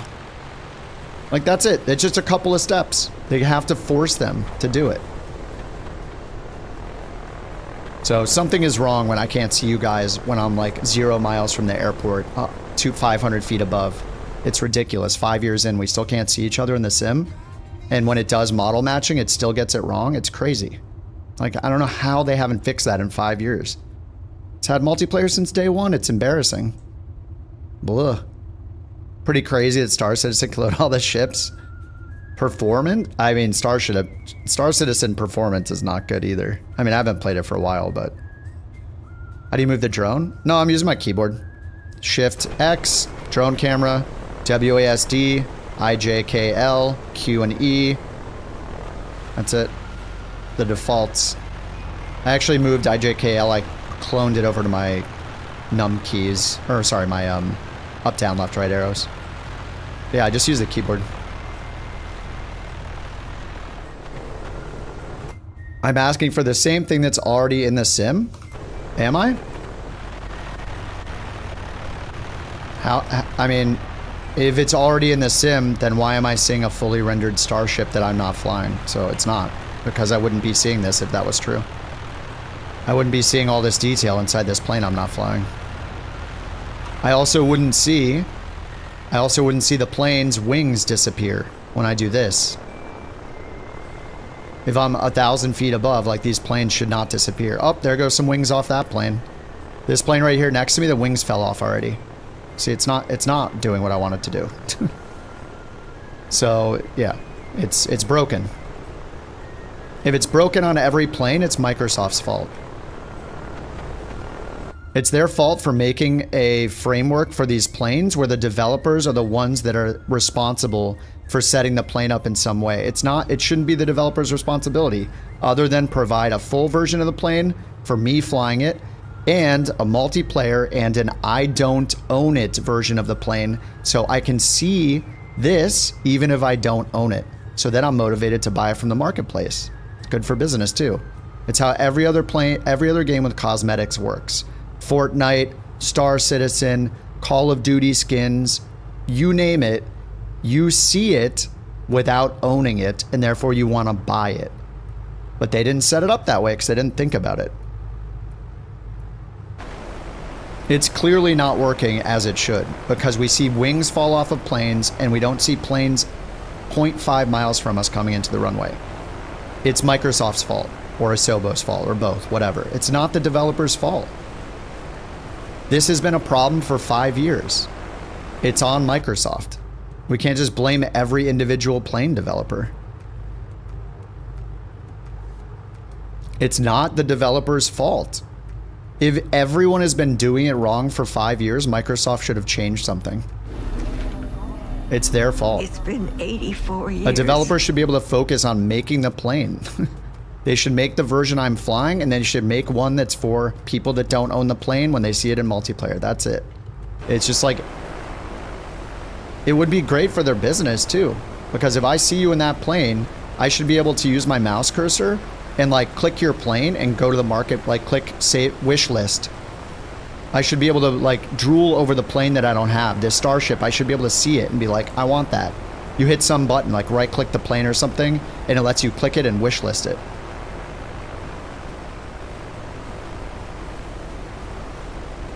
I mean, it's just such a missed opportunity, and then now we all have to deal with this stupid LOD crap with wings falling off of every plane we see. It's just so bad. Like, nobody can look at this multiplayer model matching stuff and the LOD stuff and say it's good, right? So the people that own the product, they are the ones that need to fix the problem. Microsoft needs to enforce the standards. Yeah, I mean, that's basically what I'm saying, but the standards should be in a way where they're not so complex that apparently 100% of devs get it wrong. If you set the standards and 100% of people can't understand it, is it their fault or is it your fault? I would say the latter. It's not the developer's fault, it's Microsoft's fault. Lacks documentation. It just shouldn't be. They should not have the capability to make the planes render in so bad in the sim. I mean, yesterday we were looking at the A350 Maddie was flying. It was a moving fuselage of seats with no wings, no engines, completely see-through. Like, it's just it's so bad looking. They gotta fix it, or just like, why make multiplayer? Let a traffic injector handle it, you know? All right, daily flight completed. We want to do the medium. Do we want to hop in a jet? I think I want to hop in the CRJ. It's been a little bit. We'll try the CRJ. I like the CRJ. Let's do KCLT to KSPI, Charlotte to whatever SPI is. Springfield? I haven't flown the CRJ for like, I don't know, 5 days or something. Let's do the Couch 700. You're midway on that route? Nice. It's both their faults. In my opinion, if everybody is supposedly messing up, it's not everybody's fault. It's the person that made the rules and made the platform that's messed up. You want to tell me that Black Square's dev messed up because the wings of the Starship fall off when I zoom out? Like, is it really his fault? That plane is absolutely incredible. Like, heck no.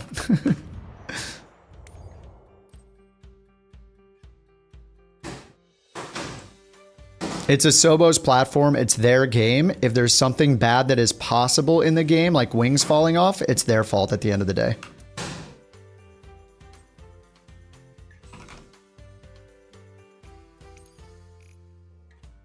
KCLT.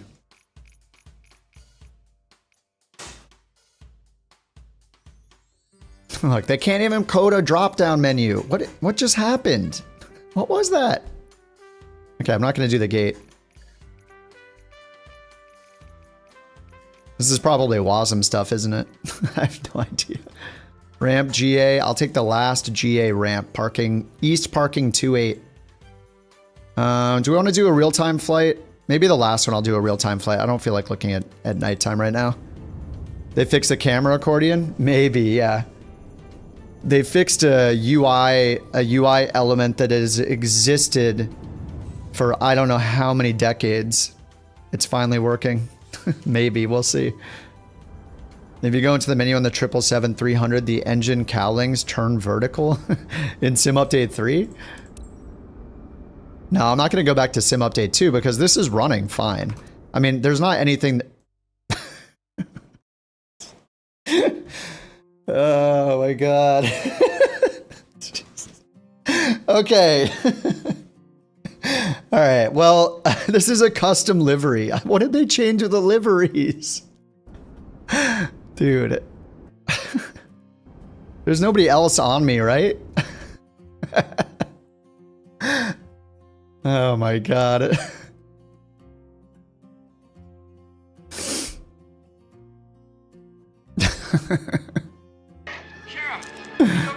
The LOD rules?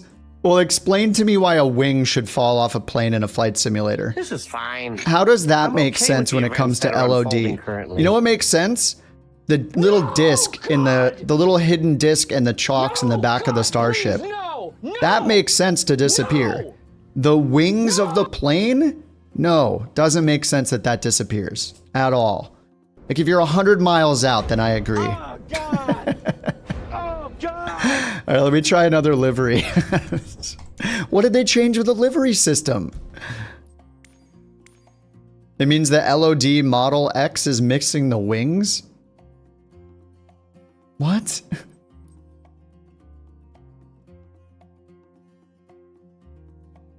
Whatever it is, apparently every developer gets it wrong. We have technology. If every single developer gets it wrong, it's Microsoft's fault. That's the main point. I assume it's going to be every livery. Man, I wanted to use a couch livery. Maybe I'll do the 319 then and we'll see if that livery works. What's going on here?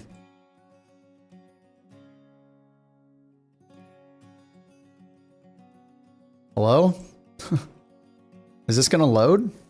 The UI is not even loading. Oh my god, this again? What is happening? It's so big. Oh god. The entire UI is gone. Look, what is going on here? Help. Please use my computer.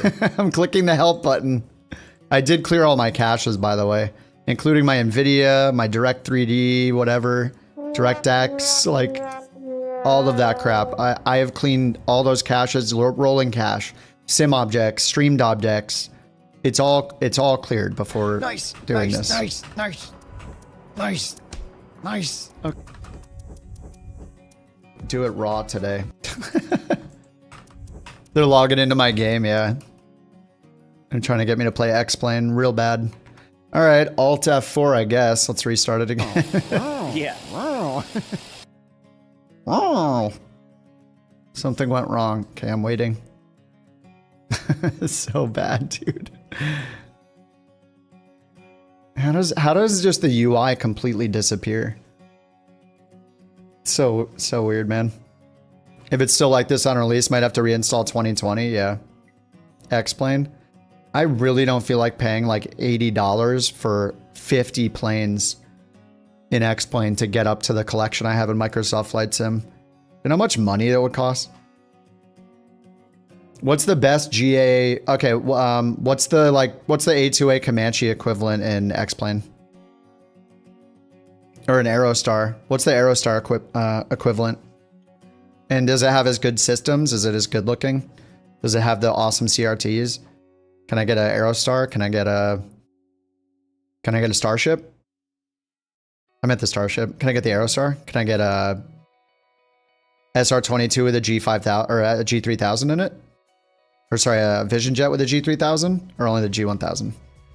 No, I actually do want to know though. What is the best GA plane? With the best avionics that are better than the G3000, the G5000, the G1000 NXI. Because I'll play it if there's one as good as what's in Flight Sim, but there isn't, as far as I know. What's the study level GA X-plane plane that can hold a candle to the Comanche, the Starship, the Just Flight Tomahawk? Those are all jets. That's an airliner.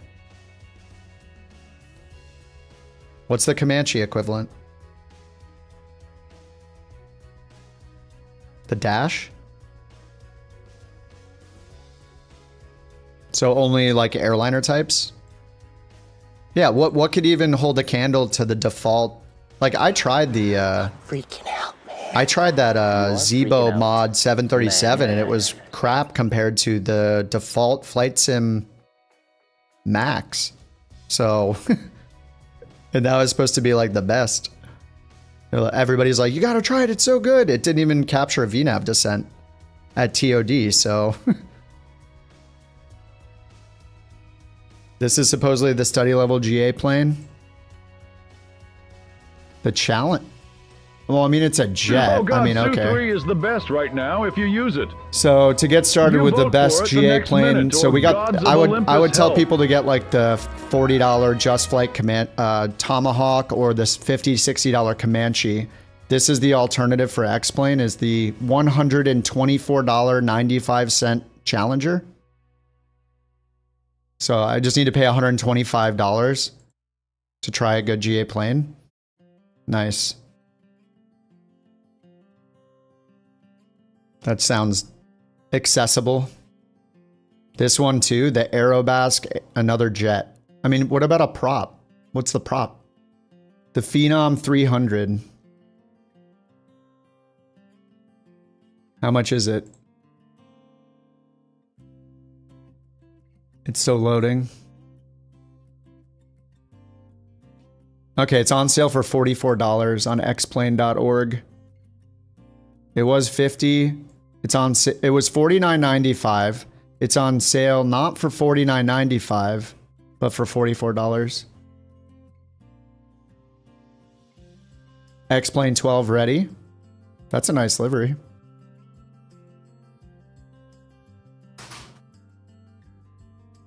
What? Okay, it has a G1000 in it. Let me guess, this is the default G1000. Is it a fully custom G1000? Or is it the default? Because the default's really bad. I'm guessing it's the default. It can't be the default?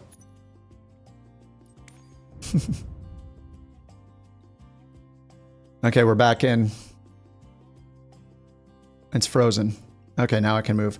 I don't know what they added in Sim Update 3, but when you get to the world map here, it freezes the sim for like 10 seconds before you can do anything. This obsession with not just having a loading screen is so weird. Like they would rather try to load and make it seem super seamless, but it actually freezes everything, so you think something is broken instead of it just being on a loading screen for 5 seconds. Like, just show the loading screen if I can't do anything yet. I don't want to be faked into thinking that I can fly up, like, click and drag stuff when I can't. It's just... Okay, I'm going to try... I guess I'm going to try the 319 because the CRJ. We'll try the Phoenix. Why not? Phoenix Sim 319. We'll see if all deliveries we have break, because that'd be annoying.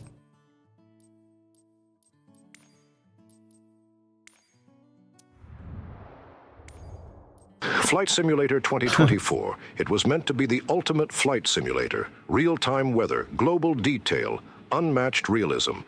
But even after 8 months, core issues remain. Broken ATC, clunky multiplayer, limited replay, and persistent bugs.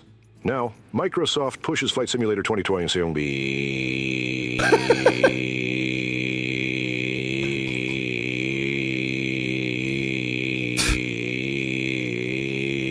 studies. To buy the Bengal besides with the Saudater so set their money and talent. Why can't they get it right? Tonight, we explore one of gaming's most baffling unsolved mysteries. The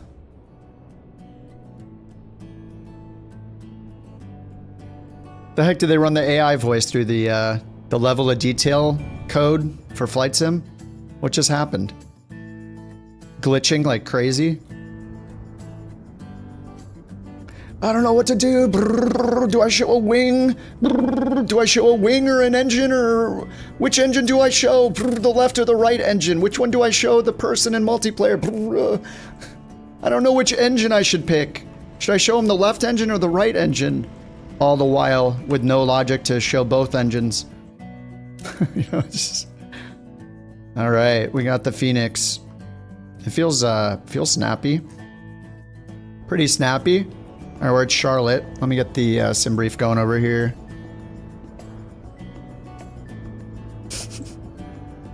Someday we'll get draw distance where we can see planes. A319. And I think we're in the CFM. Let's double check. 319 CFM.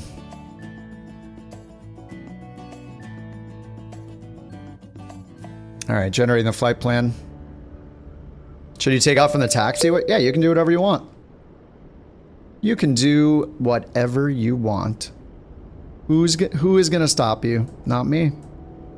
Just don't ask anybody on Reddit. They might stop you. All right, sim brief loading. Beyond ATC connected.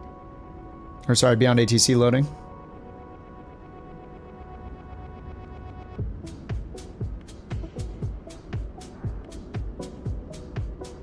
We got the JoJo 5 departure.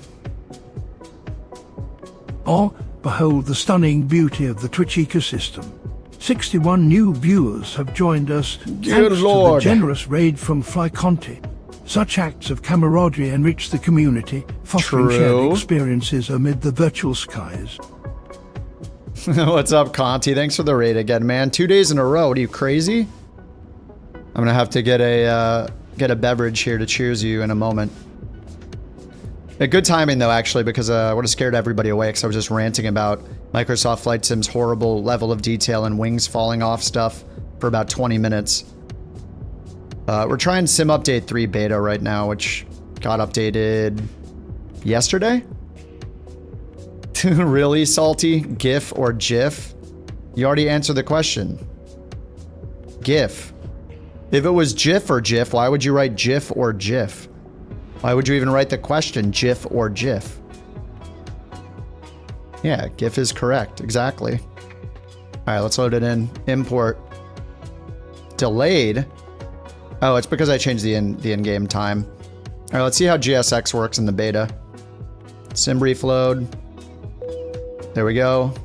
Oh my god, it got updated again. Dude, they need a notifier to let you know that it's been updated. I never know when it's been updated. It's like every other day. Refueling truck is on its way. All right, we're gonna load it up. Boarding requested. Look at this rocket ship. Please don't load aircraft until the fuel truck arrives and ask to do it. It's a fair question. You want a picture of peanut butter or a picture? A picture, or do you want peanut butter? So many updates, it gets jankier. No, I actually don't think it's gotten any worse. I think,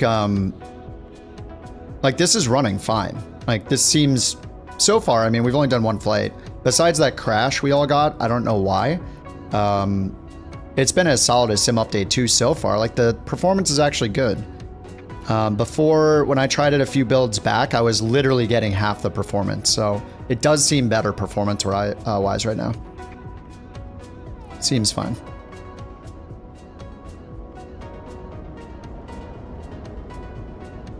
Thanks again, Conti. Appreciate you, dude. Fuel truck is in position. I mean, mate. I can't say that without feeling silly, sorry. Until the fuel truck arrives and I'm not allowed to use cool language like calling people mate. You set traffic back to low. I do have my traffic on ultra just to see because it's supposed to show your VIP-ness. Okay, yeah. I didn't mean that. Look at half the plane disintegrate when I zoom out on the Citation X. You can see cracks in it and then they go away. It's just there's always something with every plane. Fuel system to set the desired fuel quantity. All right, let's request. Use our system to set the desired fuel quantity. Oh wow, they're walking all the way out from there. Oh, that's awesome! What the heck, dude? That's actually impressive. They're walking from the door over there. Damn. That's kind of rad.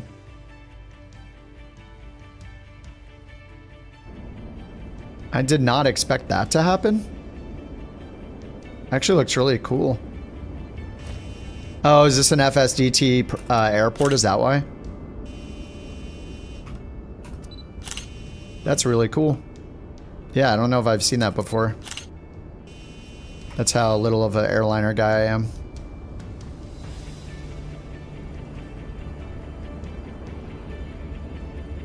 Whoa, whoa.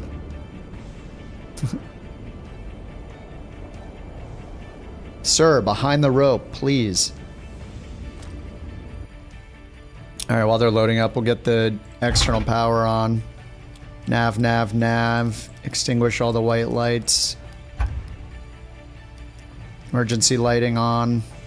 And nav and logo 1. Let's get the lighting off there. Lighting off here. Lighting off down here. Get rid of this tablet.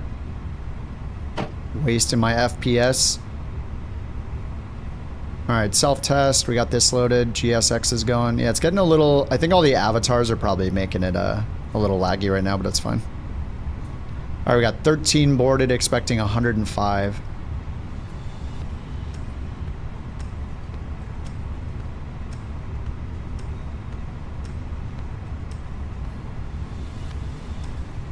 Alright, let's bring up the sim brief.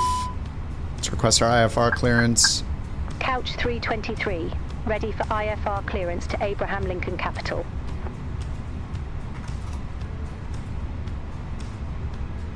Couch 323, Charlotte clearance cleared to Abraham Lincoln Capital. JoJo 5 departure with the Cuban transition, then as filed. Maintain 5,000 feet, departure frequency 124.0, squawk 1033. Cleared to Abraham Lincoln Capital. JoJo 5 departure with the Cuban transition, then as filed. Maintain 5,000 feet. Departure frequency 124.0. Squawk 1033. Alright, maintain 5,000, squawk 1033. That's down there on auto. Couch 323, read back correct. Contact ground 121.8 when ready for pushback or engine start.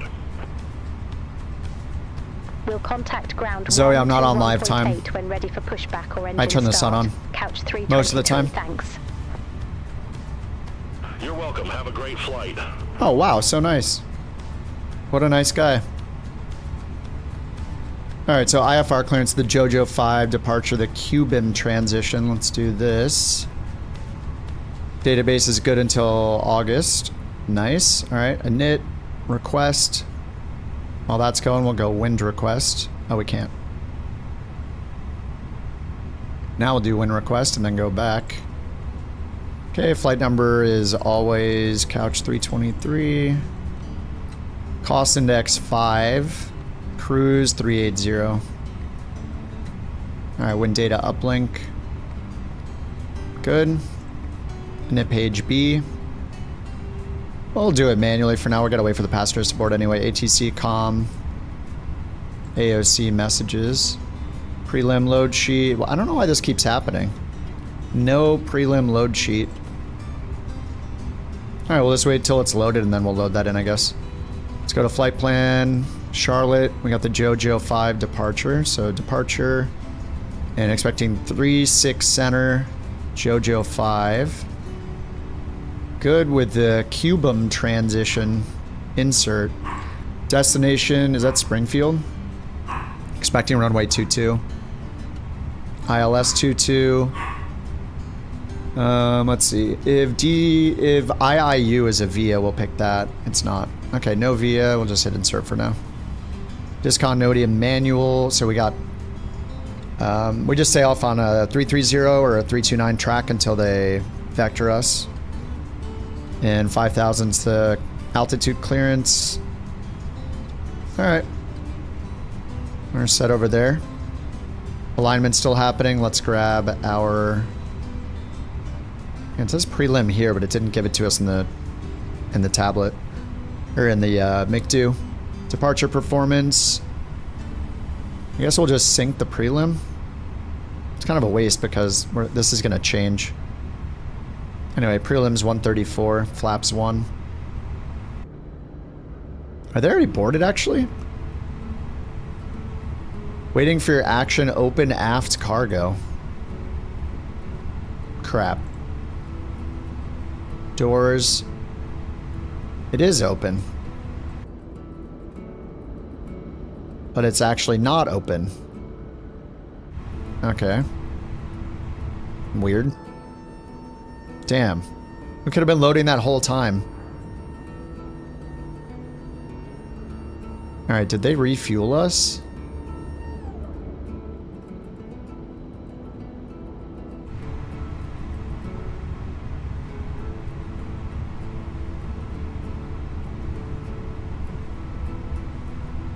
Charlotte ground, catch 323. We just witnessed CRJ, American Eagle, call sign really deadly. They're in the middle of the airport right now. They might need some assistance.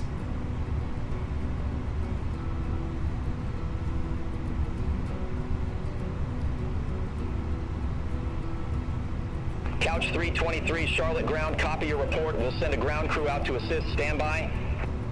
Wow. Alright, make sure you bring them, pretty sure they want, one venti shaken iced espresso, one cheese Danish, and 2 bacon sandwiches. Okay, ground services. What do I need to do? I need to do the fuel. Was that right? Couch 323, ground crew will provide assistance as needed. No food orders can be processed at this time. Denied. Sorry, it got denied. All right, we're just gonna reset this. I don't feel like waiting anymore. The passengers get on, the fuel gets loaded. Shocking. We all know what happens. Let's re-import it. It looked cool, but we gotta get out of here. Instant. Bam, done. Okay, ground services. Yeah, close, close. Close all this stuff. GPU is good. Let's get the APU started. Start. Okay, starting. Excellent.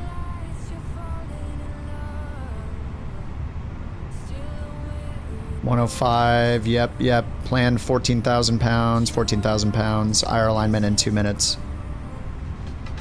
Alright, now we can do departure performance. Sync the final load sheet. Sync the weather. Calculate. Flaps 1. 66 flex temps. Send to McDo. Hop down here, perf. Yep. Flaps 1, 1.2, 66. Looks good.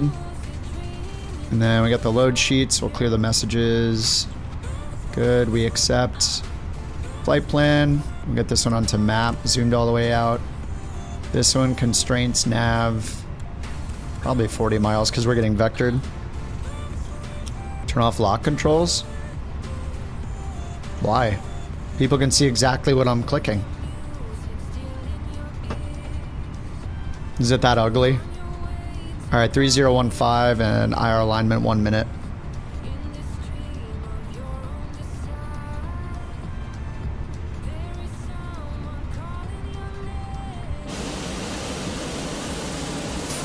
What are they doing?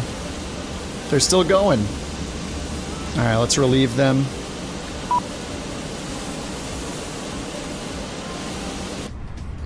Alright, APU is started. APU bleed is on. Now it's on. Alright, we'll get the beacon on. Request pushback. Charlotte ground, couch 323, ready for push and start. Alright, let's go down here. Ground services. Okay, I took it all off with the beacon, I guess. Couch 323, Charlotte ground, pushback and engine start approved, face north. Pushback and engine start approved. Face north, couch 323. Alright, face north, nose left. And we're going runway 36 center, which is way over here. It's gonna take a while.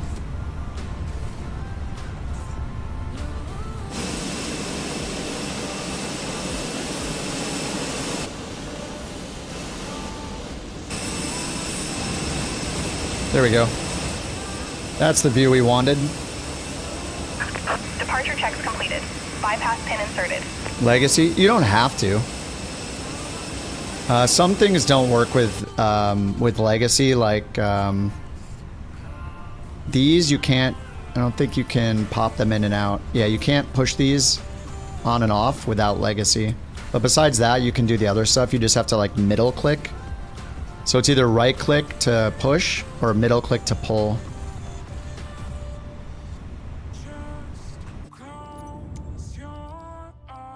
But if you want to use those switches down here and get the crew on, you have to go down here and turn this on.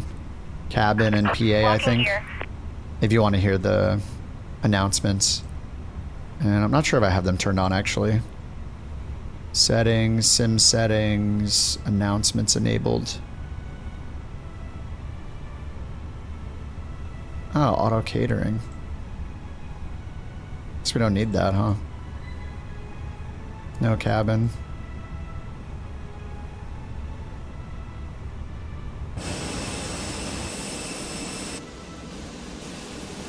I thought there was one that looked right under... Oh, there it is. There was a huge Elevate X update.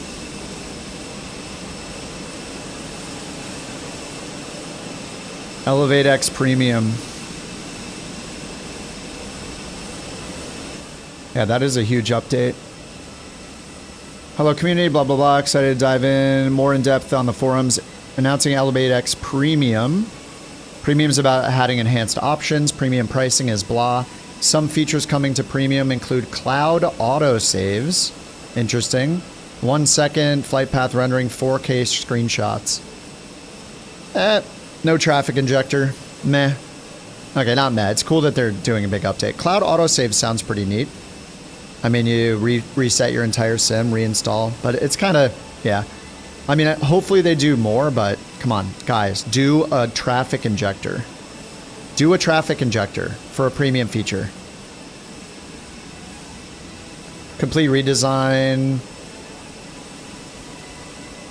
Navigraph AMBD data integration. Is that the new taxi data they showed at FS Expo? New and improved onboarding experience, smoother scrolling, blah blah blah. DCS plugin. Oh, they're dropping DCS support. DCS plugin's been very unpopular. Yeah, that sounds good. I mean, it's good when a developer's okay with just literally dropping support for something.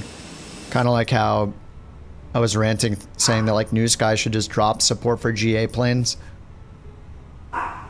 Pricing themselves cheaper than Volante, yeah, that's good. Oh, they posted a roadmap that has crazy stuff. Do you have the link to it? Alright, let's do the pushback here. Did they say they're ready for pushback? They must be. She's just standing there. What's going on here? Continue pushback. Facing northeast. Okay. Release parking brakes, please. Alright, we'll get airborne, then I'll take a look at the forum. All engines clear. Start at will.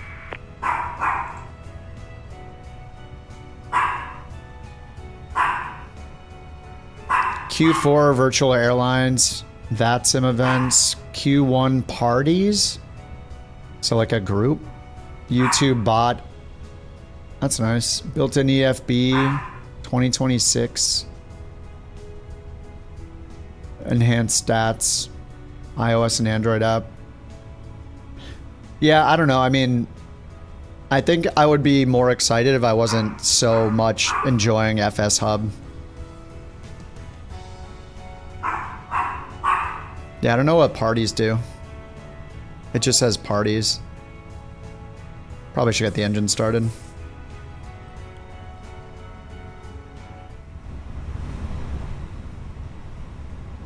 Yeah, I mean, it sounds cool, like, it sounds like pretty good stuff, but it's nothing, like, groundbreaking, right? Like...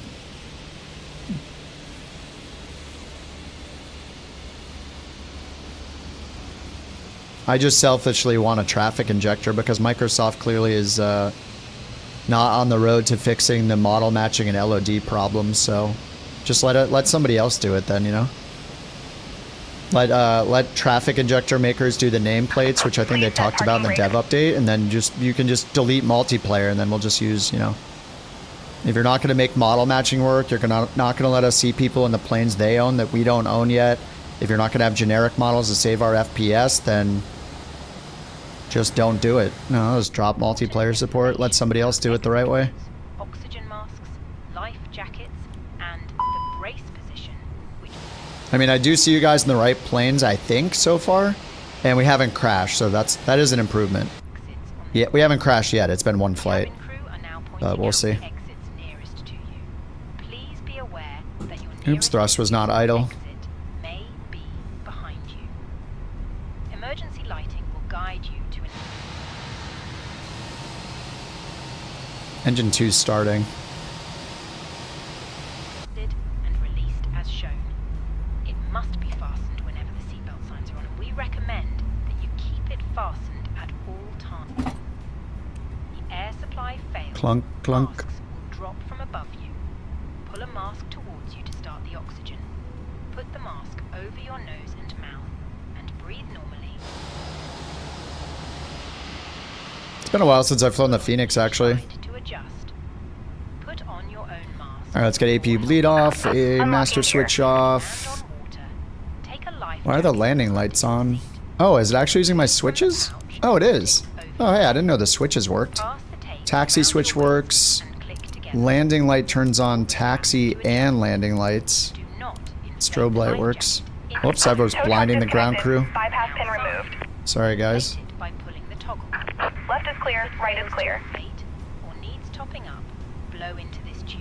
Initialize weights. I forgot to send it over when I reset it. Ground services, or mass imbalance, send to McDo, success. Here we go. Window blinds open and seatbelt fastened. Alright, flaps 1 and up 1.2. 1.2. Alright, done. Auto brake max. Spoilers. Ignition back to normal. TARA is off for now, and should be a good takeoff config. Takeoff config. Green. Predictive wind shear. Parking brake. Charlotte ground couch. 323 ready to taxi. Okay. Let's go. Couch 323, runway 36 center taxi via apron. Mike, Echo, Echo 1. Runway 36 center taxi via apron. Mike, Echo, Echo 1, couch 323.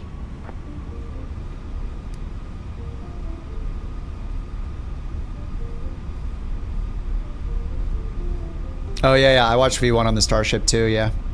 Yep, he's got good taste, man. He likes the Starship, he likes the Aerostar, he likes the Citation X. Sim Update 3. Yeah, it's running fine. For some reason, like 5 of us had a crash all at the same time after our first takeoff. And we don't know why. Like, a bunch of us simultaneously crashed. No idea why. So this is only the second flight. Performance seems pretty good. I don't think it's insanely better or worse. It might be slightly worse, but I'm not at the point where I'm uninstalling it instantly because it's so bad like it was in the previous Sim Update 3 builds. The last Sim Update 3 build I tried was probably like 3 builds ago or something, and my frames were, instead of being like 80, I literally tested it with the same plane, same location, everything. I went from 80 frames to like 40 in Sim Update 3, so this one is not as bad. Seems to be decent.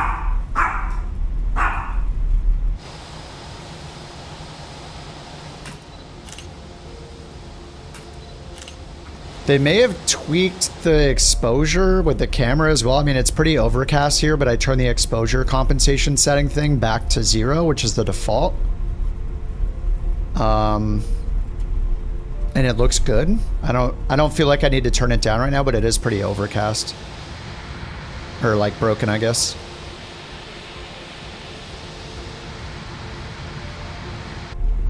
Yeah, she's partying out.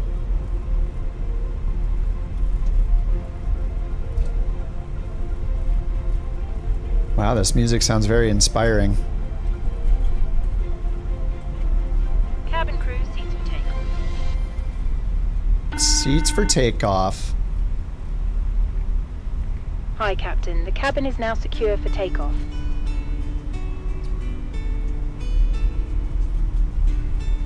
Alright, apron, mic, echo, echo 1.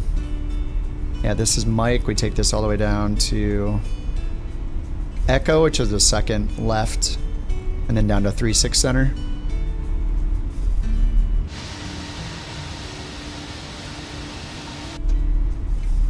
How do you switch to the fully rendered version? What do you mean? You mean you want the cabin, Rex? If you're talking about the cabin, it's in the EFB. Click on the EFB settings and then sim settings, cabin, and then turn it on right here.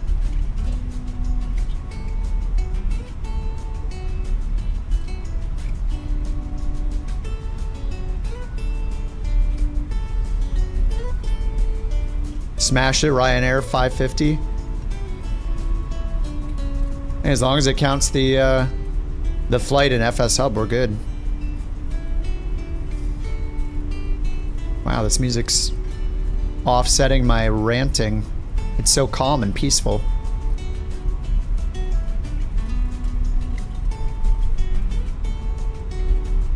Alright, this is Mike. And then we'll take the second left for Echo. Failures? Eh.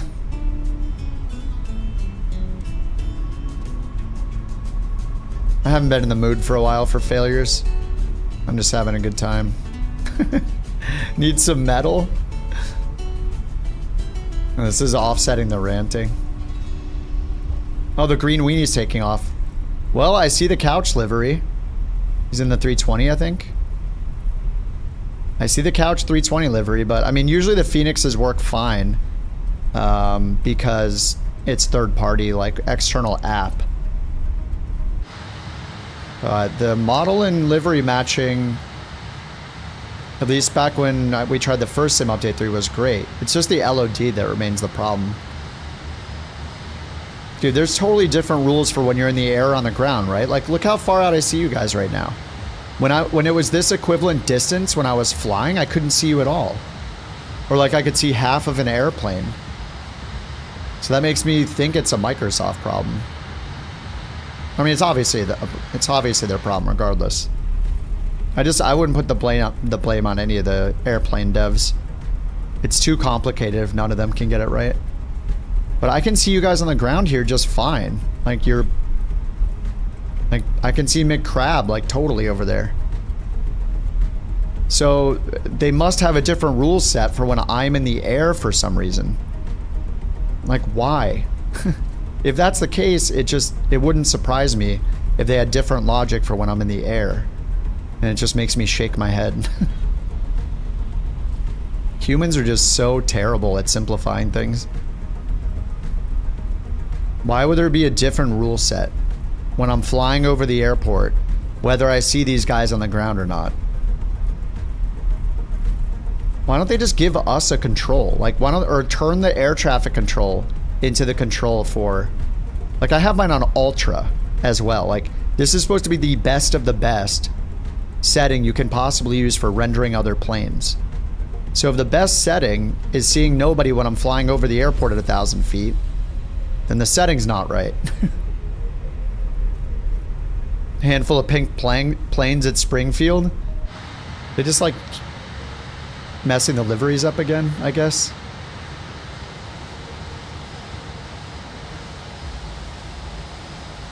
Yeah, how about a VMR file? Contact Charlotte Tower 126.4. Come on, you want them to look at how other people have done things to do those things? Like look at other career modes to realize that you need more than like 3 missions in the state of California? That's just asking too much. Look, the plane disappears and the avatars stay there.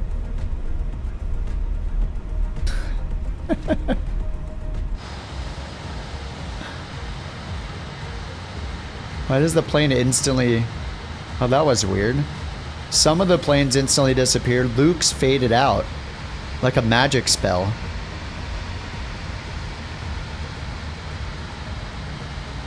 The models are wrong?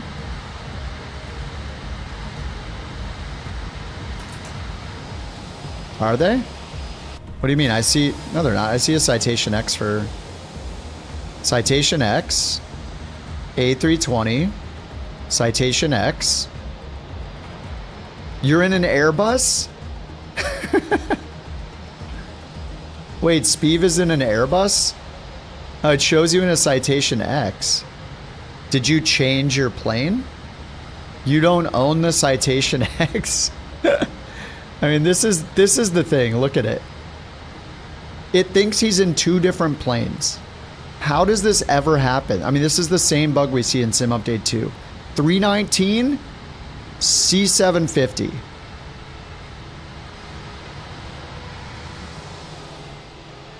So weird, dude. I don't know why it is so difficult for them. Hey, at least we're not crashing to desktop because somebody loaded in. So that's an improvement. Fun times. Well, we'll see it. Let's see how far we see you guys out from. We are in the beta with the new LOD. So I'm going to assume that I'll be able to see you fly off into the sunset, right? Because it's a flight simulator. So we'll see.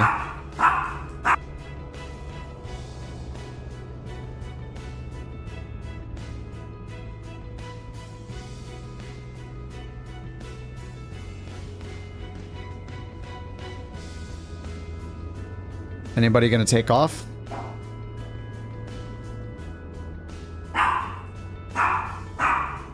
They're having a conference over there.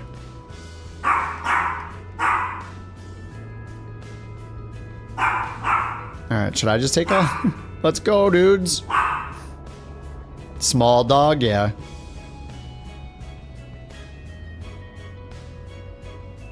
At least the lights look good.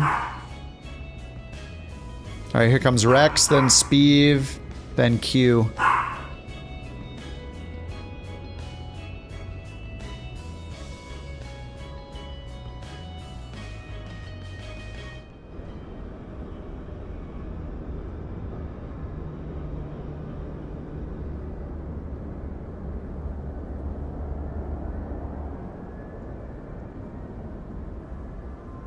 Alright, I don't know if the Phoenix counts because it runs its own software. Still showing the gear up. Alright, let's see this new LOD curve. Rex is 0.86 miles away. 1 mile away.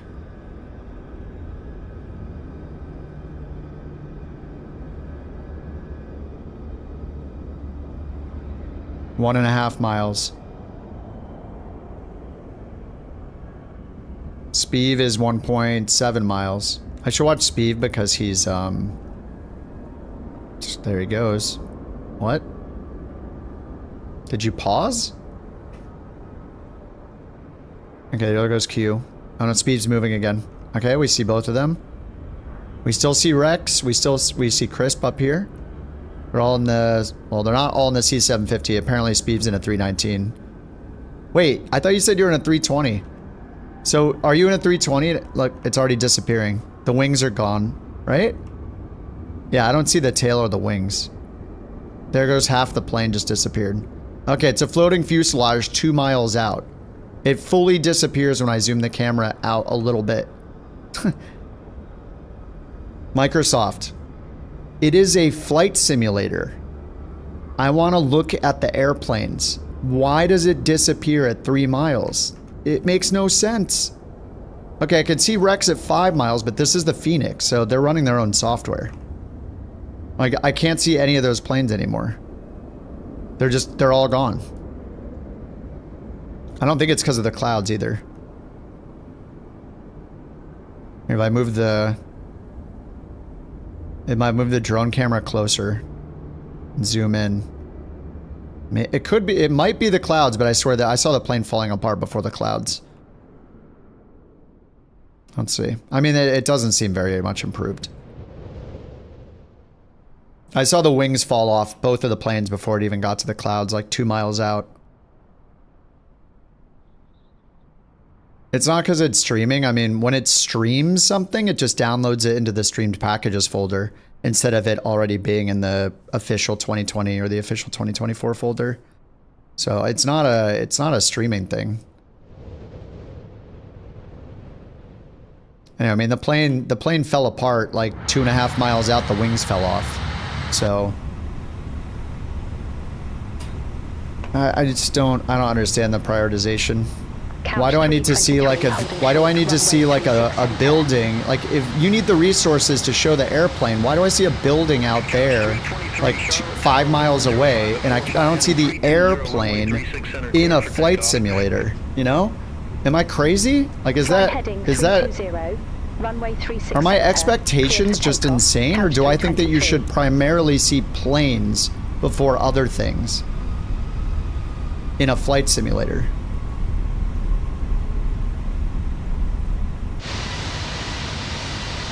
I don't know. Maybe it's just me. They changed the curve and all the planes need to be updated to work with it. I'm sure it'll be solved.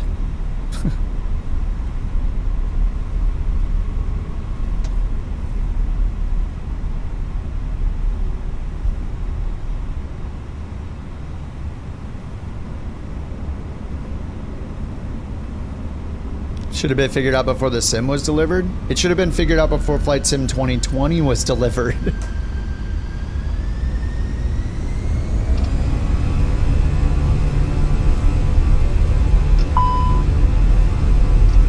Now there's my flex.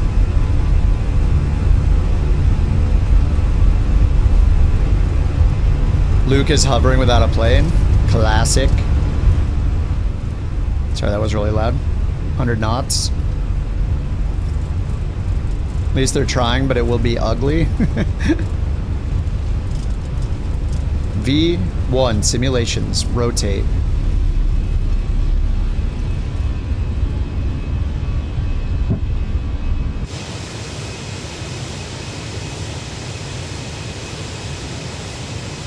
Yeah, it'll be ugly until it's done, yeah. Oh, my camera's got reset. I need to, find those cameras again. Couch 323, contact Charlotte departure, see you. Contact Charlotte departure. Over to departure. Couch 323. Charlotte departure. Couch 323, good morning. 1,700 feet. Alright, 1,500. Waiting for climb. Charlotte departure, good morning. Radar contact. Alright, there's climb. Resume the JoJo 5. Climb, maintain flight level 190. 190, resume the JoJo 5. Cleared direct waves. Resume the JoJo 5. Climb, maintain flight level 190. Couch 323. Direct wades. There we go. Insert. Alright, direct wades. Resume the JoJo. Flaps are still not up yet. They can go up now. We're just at the slat detent. Or the slat reminder, whatever you call that. What is the little line? The Q? Forgot the chrono, forgot TARA. We'll just do TA. Seatbelts off, why not? Auto. Landing lights are still on 4,000 feet. And we got climb, open climb, nav, direct wades.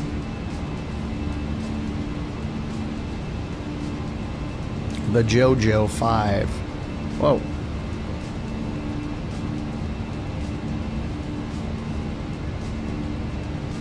Ladies and gentlemen, please Yeah, beyond ATC on 4. Yeah, I just keep mine on like 1 a lot of the time. All right, 1 camera set. 2 cameras set. And this no cabin is the best for setting these. Easy to set camera views. It looks awkward while I'm setting them, but after that it's fine.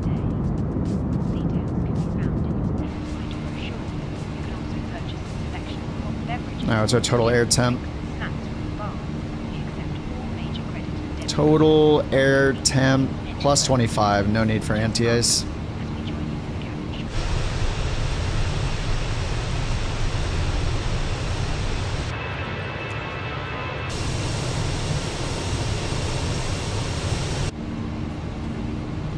Alright, 8,000 feet. We're going up to 19,000.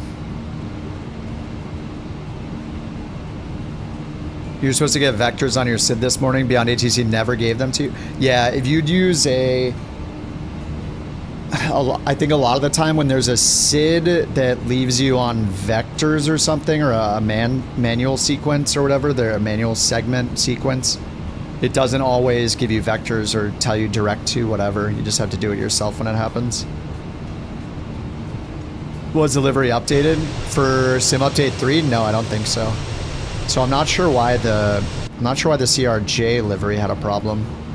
Alright, we're at 10,000. Landing lights are off, seatbelt signs are off. Pressurization's climbing. Everything's good over here. Perf mode. Going up to 190. The tail looks new. This is the 319.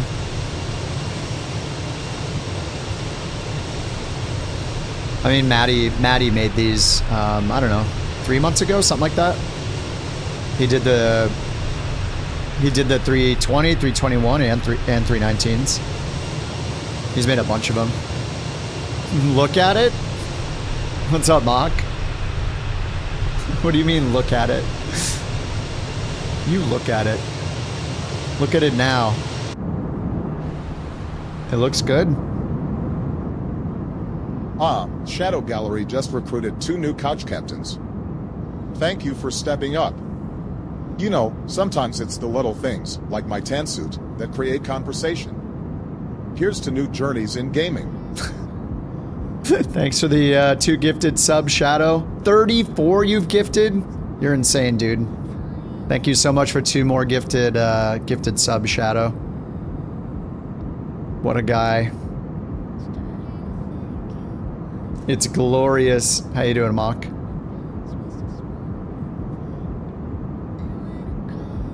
Ooh, we got some pop music. Alright, we're at 14,000, climbing 19.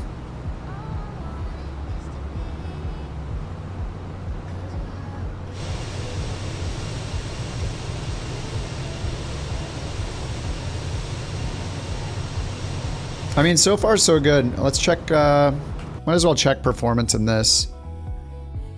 Just while we're in quasi-test mode. I mean, I'm guessing it'll be like 60-ish, you know, just like everything else. 46! Okay, so right now, terrain level of detail is 0.5, which means 200.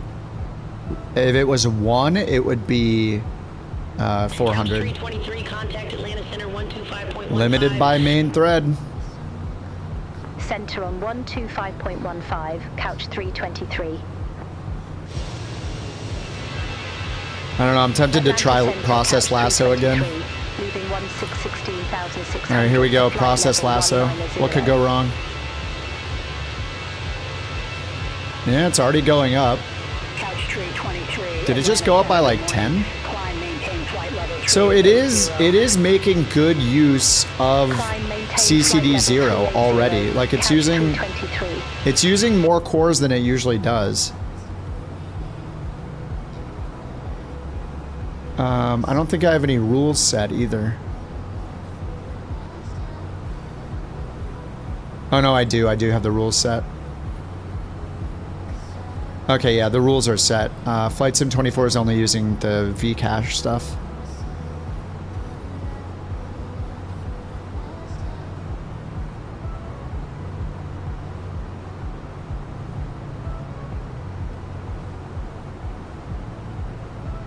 So yeah, that did help bump the frames a little bit. And it's limiting it at 55, so you can see the terrain LOD right here. This number is going up. So right now it's increasing terrain LOD because of the dynamic setting. So the LOD should be getting more and more detailed, especially further out, right? So it's not that it's only going to 61 or 65, it's that it's hitting the dynamic setting cap, so it's increasing the terrain LOD. So we're at 70% now. Almost 75, so that'll be like, what, 350 or 300? Now it's more than 300. Yeah, it's still going higher and higher and higher. Process Lasso is helping out a ton. But the issue is the last time I tried it, it was freezing the sim. So it's a new build of the sim. There's new NVIDIA drivers. I mean, I'll see. It's probably going to freeze the sim again, but I don't know. If it doesn't, then that'll be great because it helps so much. I actually changed my... I did a little more testing after I downloaded Sim Update 3, and I was not getting a giant performance boost running my chip in the 9800X3D mode. So it's running in 9950X3D as normal right now, with both CCDs turned on fully. So I'm using Process Lasso to push the sim onto CCD 0 where the Vcache is. I mean, it must be doing a crazy good job right now. I mean, we're at 0.91 now. So when this gets up to 1, the train LOD, it'll be a 400 TLOD.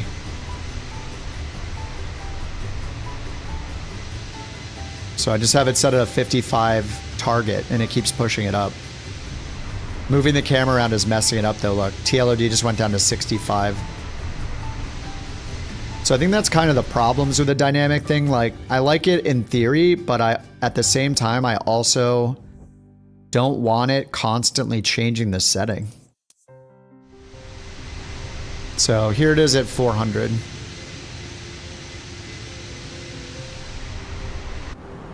$400 TLOD. With almost everything on Ultra. You're getting excellent performance. Might just be the C750. The setting changes faster than auto FPS. Maybe, yeah.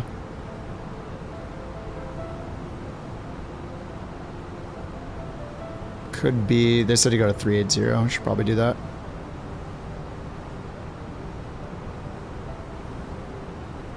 Alright. 380, pull to standard. Standard down here on the standby.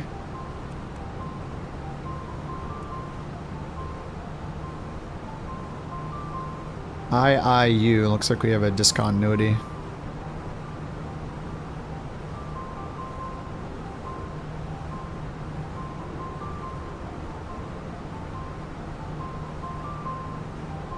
What is this song? This is way too peaceful, get it out of here.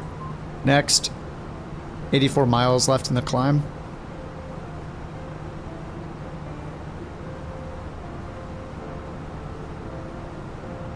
So I don't know, let's see if I'll just change it down to what, like 200?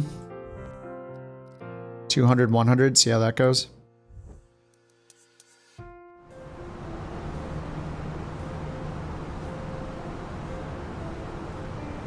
Oh, you know what? My rolling cache got reset, I bet. Yeah, it got reset to 16. What does train LOD factor number mean? Yeah, it's just a... You know how auto FPS works, where it lowers your train level of detail and your object level of detail, and then a bunch of other things as well?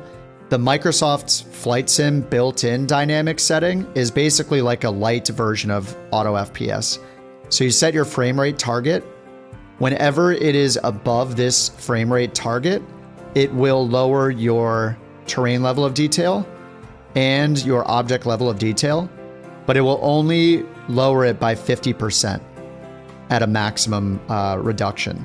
So if I have this at 400, I'm basically saying make the train level of detail between 200 and 400.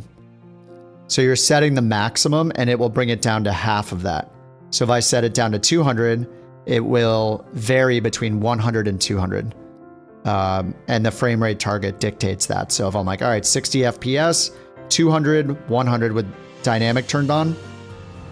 See, the LOD factor is now 62, 61. So the frame rate is at 56. As you see the frame rate go up and hit 60, watch the train LOD factor. That's going to start going up. So it's at 50. We're hitting 60 FPS. Train LOD factor is still at 50%. It won't go below 50% though. This number will only go between 50% and 100%. So it's still at 50%. Which is kind of surprising. Limited by main thread, limited by main thread. If I go outside, it'll probably be better. Yeah, so see now I'm above 60 FPS. So now train LOD factor is going up. So that's changing my train LOD to whatever 200 times 0.66 is. That's what the current setting is.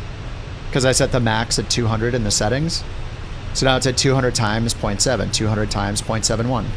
So as it's above 60 FPS, it'll just keep increasing it dynamically up until 1.0, which means whatever you set it to. So in my case, 200. So it'll dynamically change the train level of detail and the object level of detail. But I don't think I've ever seen it change the object LOD. It might only happen when you're on the ground, I'm not sure. But yeah, now we're at 73% of our setting. So it's at like, 150. It's about to be at 150. Because remember, it's going to go between 100 and 200 right now. If I set it to 400, it'd be going between 200 and 400, but not below 200.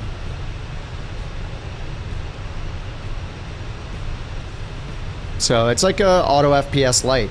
Like you don't really need to use auto FPS. Like auto FPS seems kind of heavy-handed to me, and just it's a lot to maintain and constantly be tweaking. So I just don't want to have to tweak it all the time.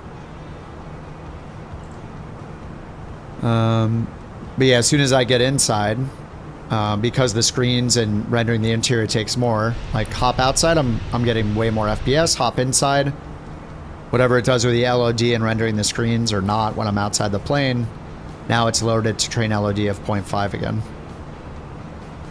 So now things are, gonna get blurrier. So now it's down to 100 train level of detail.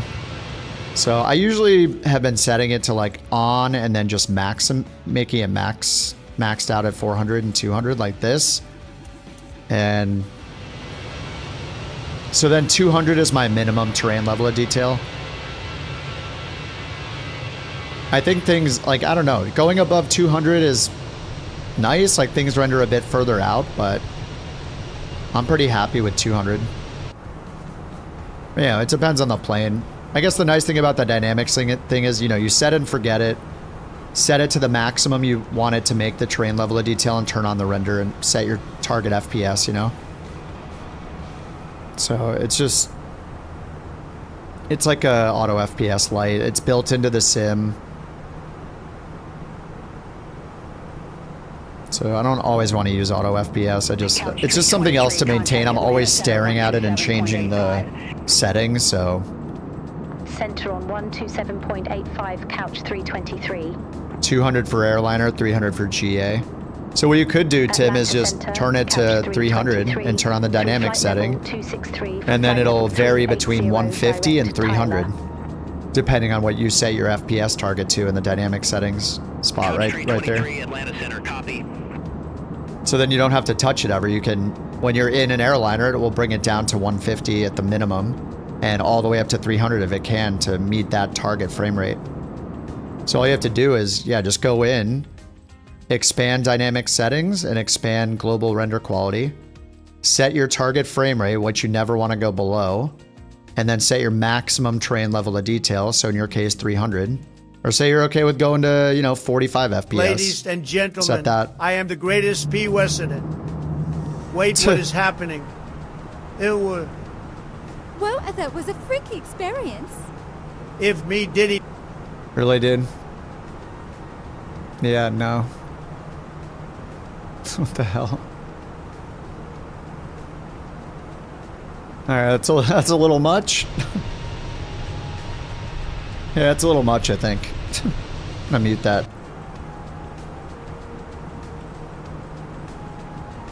Alright, 55 miles till top of climb. But yeah, Tim, I would use the dynamic setting, especially if you don't want to play with auto FPS. Like, I don't know. For me, auto FPS just has all the bells and whistles, and I just end up playing with it all day long. Instead of just setting and forgetting it. This is more like a set and forget. How's this release? My performance is better in this than it was in the previous builds. So, I'm not as worried now about it going out, just based purely on performance. The last build I was trying, I had like half the FPS I normally get, so I think this one is, this one seems more solid for sure. Alright, I guess I should turn on nighttime.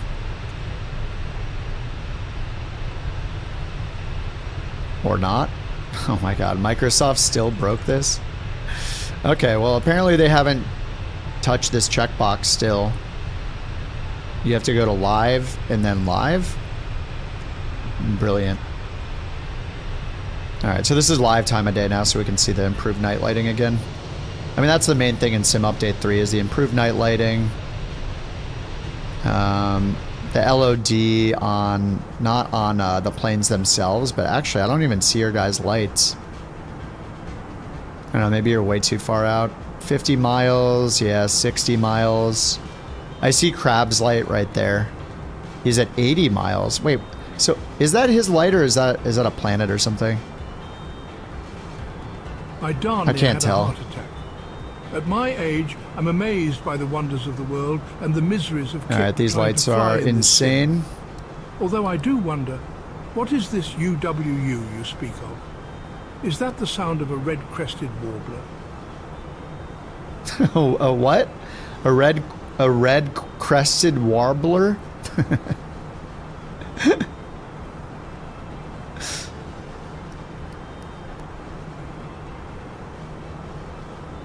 So weird how all these are on when I never turn them on. Okay.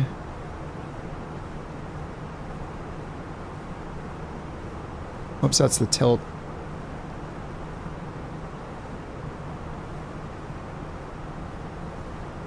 And what are these? The map lights? I don't know where all the lights are in this thing. Strobe. I got the dome light off.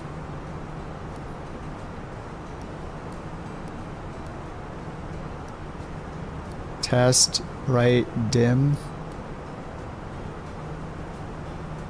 Is it loudspeaker, console, and floor? Okay. Where's this center light? Is it this? Oh yeah, there it is. Okay.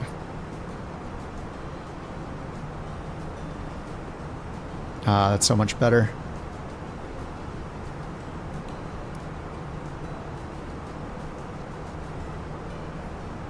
It's actually the sound of my bedroom door slamming on my hand. 8. What the heck? Beautiful. That was better than the other TTS.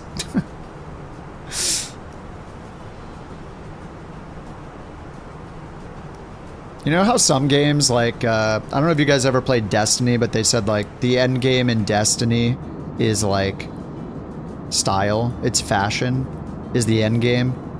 Do you think that applies to flight sims with, like, configuring lighting?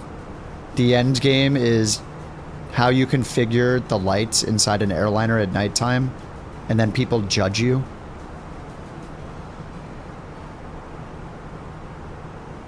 What is this light?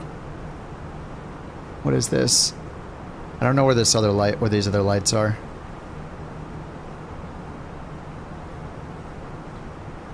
I have many questions for you, Kip. I am too sky to ask them right now, but you will hear them in a moment. I would very much appreciate your help. It's 357 day until my birthday. Lol, lol, lol.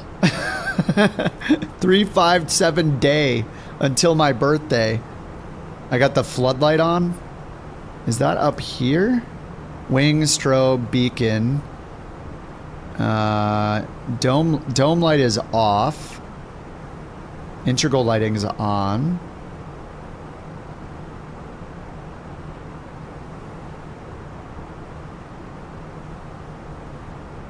Where is this light?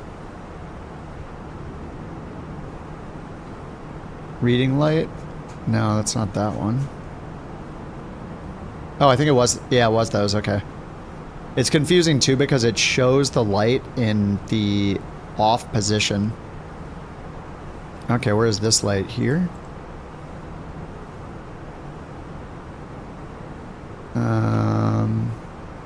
Is this console floor?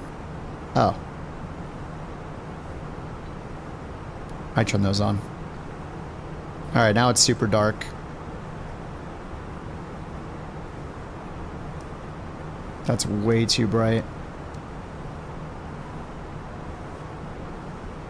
I guess a little bit of these lights are nice. Like right, if I can find the knob. These. Yeah, just let that a little bit. I think that's pretty good. It's like bias lighting. Yeah, it's pretty nice. I don't know. I'm sure I'm being judged, but, you know, that's fine.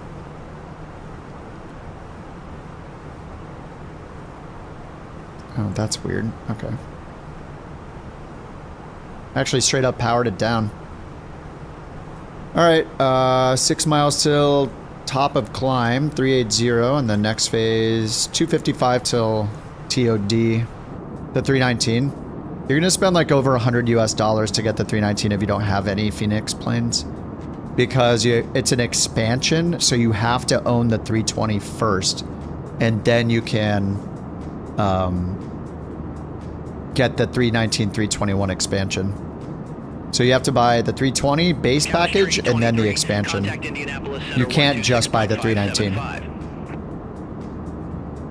Contact Indianapolis Center 126.5. But I mean, honestly, I don't really see much of a difference in flying the 319 and the 320. Or the 321, really.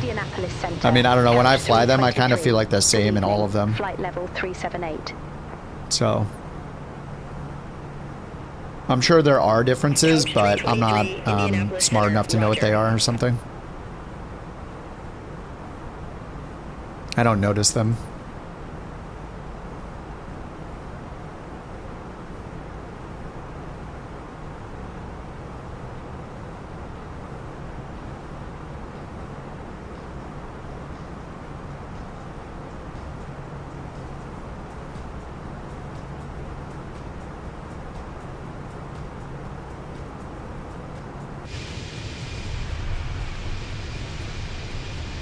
Yeah, the night lighting looks a lot better just everywhere.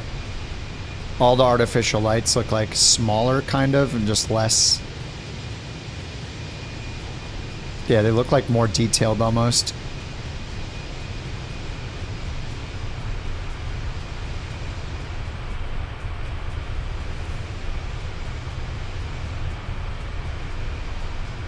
How to have Twitch commands control OBS overlays? Streamer bot.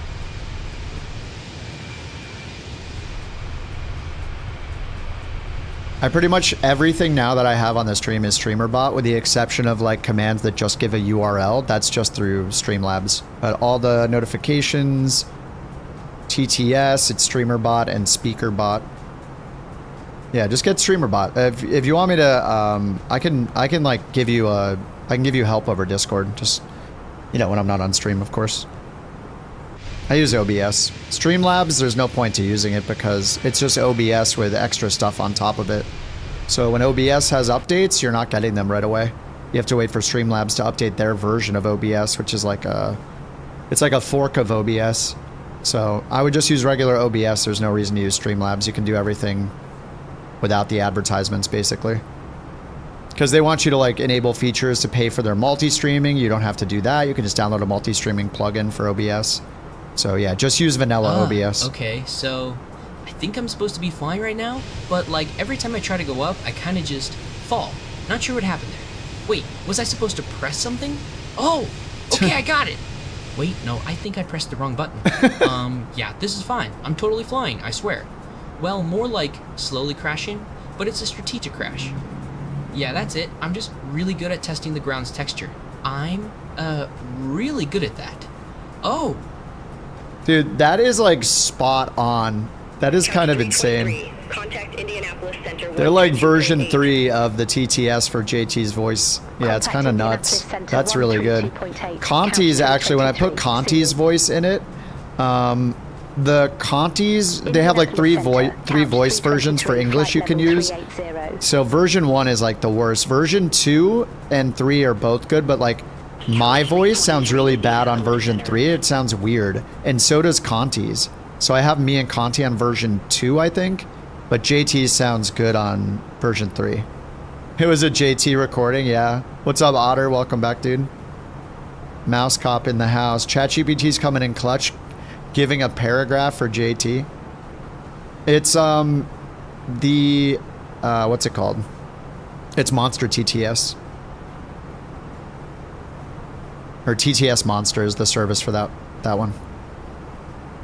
Everything uses TTSMonster except for Tangia. That's its own thing.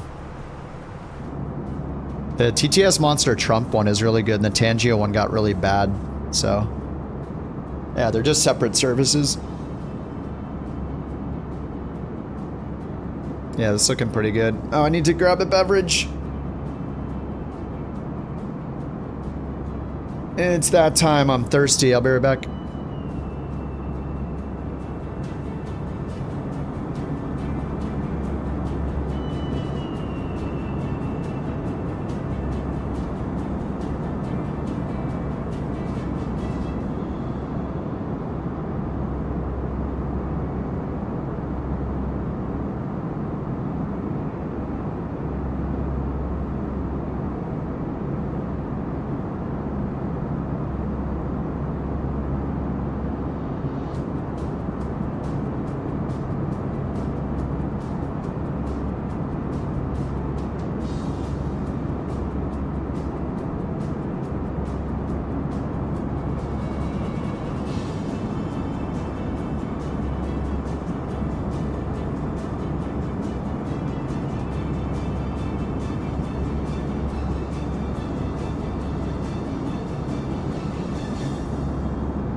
Alrighty, I'm back.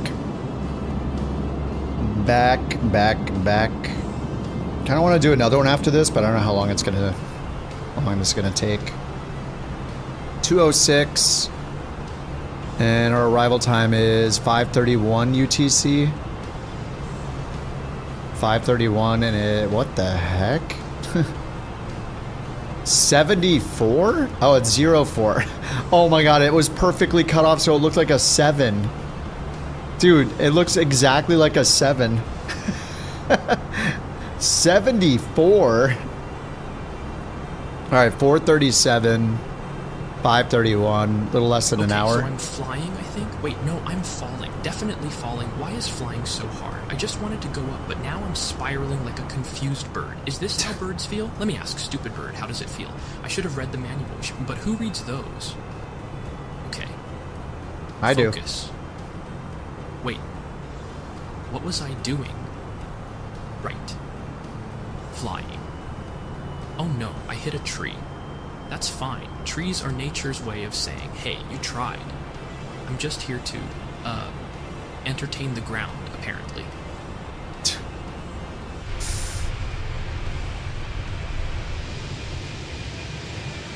That one is worse? Yeah. It still sounds like him though, it's pretty good. What are the best Airbuses and Boeings to get, dev-wise? Airbus is Phoenix, Boeing is PMDG. Indianapolis Center, the iFly is good if you want a 737 MAX right now, though. But I imagine if PMDG makes one, like they might be or they are, it'd probably be really, really good. Their EFB is better, so even just that, if they do the rest just as good, I bet it'll be better than the iFly. But right now, the iFly is the only option besides the default MAX. But yeah, the Phoenix is the best you can get for Airbus. They have the 319, 320, and 321. You have to buy the 320 first, and if you own the 320, you can optionally buy the 319 and 321 expansion, where you get those 2 extra variants. And then with PMDG, I mean, for Flight Sim 24, they've only updated their 777s so far, so their 737 NGs are not updated yet, where those are like expected next, I think. But they do have the 777s out. The 200, the 300, and the freighter variants. And there's like the 200L or whatever versus the 200 ER, 300 ER. Of those, I think my preference of all of those is the 200 because it has 3 different engine options and the performance is really, really good on it. I mean, the performance is really, really good on all of them, actually. But I like the 200 ER just because you have 3 engine options and it's a passenger variant. But if you don't care about the engine options and you don't care about having passengers, you could get the freighter, which is like 25. It's like what is it? A third off. It's like $50 instead of $75 or $55. It's quite a bit cheaper. So if you're okay with flying freighters like cargo, then just get the 777 freighter. Or you could get the LR. Is that the one they released? The 200 LR, which is like a specialty variant, passenger variant. I guess that is the move, isn't it? Get the 200 LR if you want to save money on a passenger variant. Get the freighter if you want to save and you don't want to pay the $75 for the 200 ER or the 300. Anyway, you got options, but you can't really go wrong with any of the PMDGs.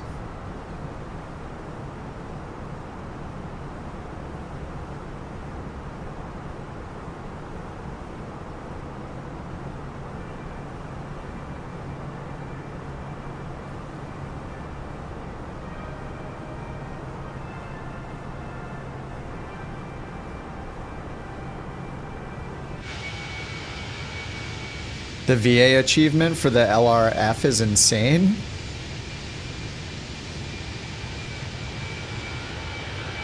Oh, who added that one? I think maybe Jack added it in. Well, somebody requested it. Yeah, you have to have that specific plane, right? Yeah, the 777 is awesome, man. I think the 777 is great. It's 11,000 miles? Couch Tree 23. Contact Indianapolis Center 126.375. Holy crap. Center on 126.375, couch 323. Indianapolis Center, couch 323, flight level 380. Couch Tree 23, Indianapolis Center.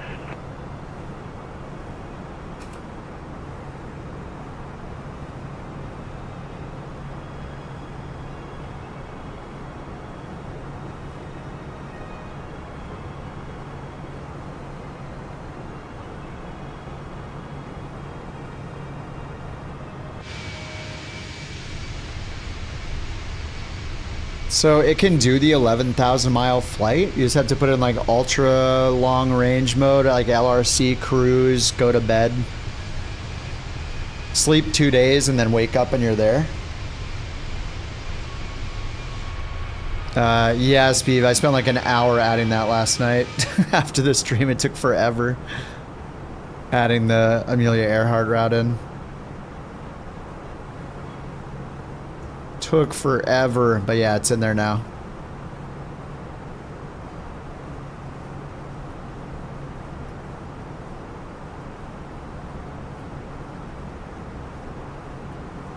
Yeah, that one will be pretty cool to do too. Could do it in a bunch of various planes, or we could all hop in like a... I don't know, what would you fly it in? She did it in an Electra, right? So what's close to that? It's not the DC-3, is it? Because the Electra's a 4-engine prop, right? So what do you... Or 4-engine... Yeah, it's got 4 engines.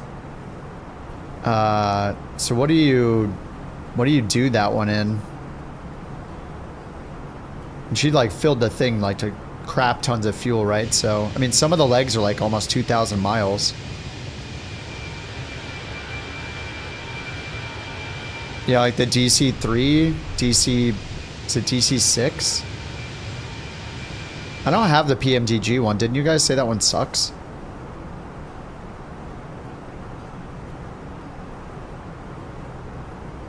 Alright, what's our TOD? 154. Let's check the weather. We'll just check the METAR over here. 323, contact Indianapolis Center 1, 21.175. Have a good one. Contact Indianapolis. Alright, winds 180 at 6. 10 miles visibility, clear skies, 3001 on the altimeter. Indianapolis Center. Easy. Couch 323.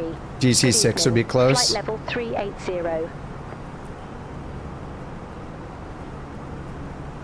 Couch 323, Indianapolis Center. That would be fun to do in some older school planes. Never really flew the DC-3 or the DC-6.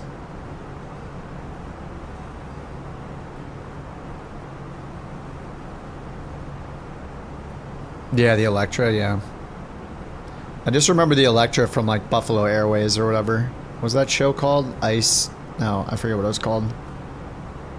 I haven't watched that forever. I assume it's not on the air anymore. I don't know. It's been a while since I watched that. Maybe it's still on the air. I have no idea. Oh, you're getting the VIRPIL tomorrow, Speeve? Nice, dude. Yeah, that's gonna be... You're gonna poop your pants. Dude, it's so good. When I hooked mine up, I could not believe how smooth it was. And it'll be a little confusing. Like, there's a little bit of setup. Read the instructions. You gotta like... Oh, it's delayed? That sucks. That always happens, right? Just like be patient with the setup. Like the springs that are on there, I think the springs that are on there by default are good. And the cams, but you can change it out. Like you can change out how much of a bump it has when you push it out of neutral. And then you like stick the hex. There's like a few holes in the top of the base where you'll like stick a hex screwdriver, like a hex driver in, and turn it to change the resistance. Do not be confused when you first get it, because I was when I got mine. I have mine at 0 resistance, basically. It snaps fully back to center when I let go, and I can push it with my pinky finger. I have it like completely loosened. And it's awesome. I can make the tiniest little corrections with it. So I'm sure it's like personal preference. I don't know what's realistic or what, but you can literally have it on the, like, have those screws undone and loosened enough where it's just extremely like, it'll still center itself because the springs are powerful enough. But yeah, I can literally move it with my pinky finger, like with almost no pressure. Like it's that smooth. It's really, really nice. It's like a buy it for life stick.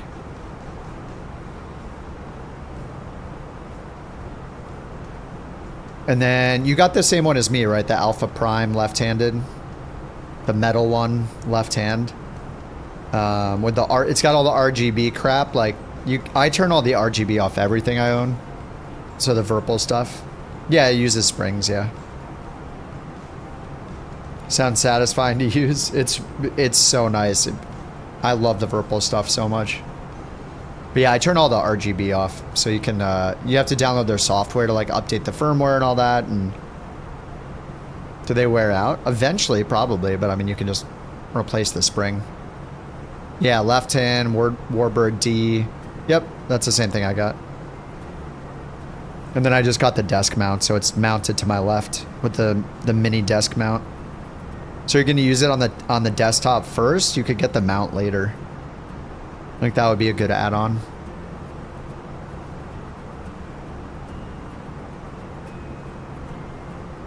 Saving up for pedals and a throttle, nice.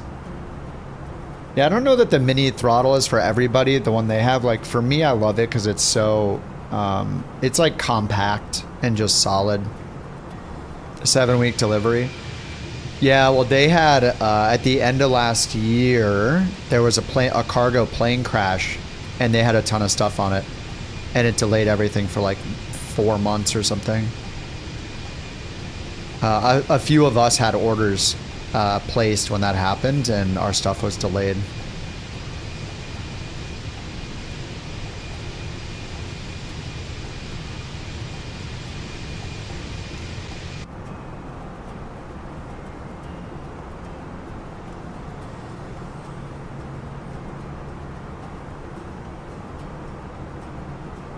All right, 120 until top of descent. And you guys are so far ahead of me. So that must be McCrab's light right there. I mean, it's right under his name.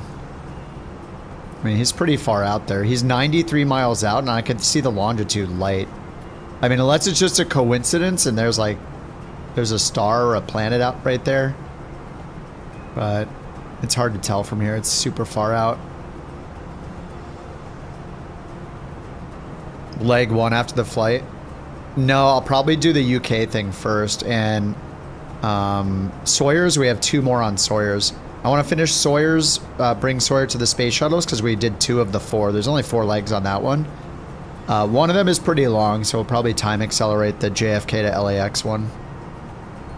And then we have like 2 or 3 more days of doing the... Hey, Process Lasso's been running fine this whole time. I mean, I'm sure I'm jinxing it right now, but it is running right now. Couch 323, contact Indianapolis. It is still running. I am using the CPU sets feature instead of the... Couch 323. It feels better than 69. I'm using the CPU set feature instead of the CPU affinity feature. Couch 323, Indianapolis Center, copy.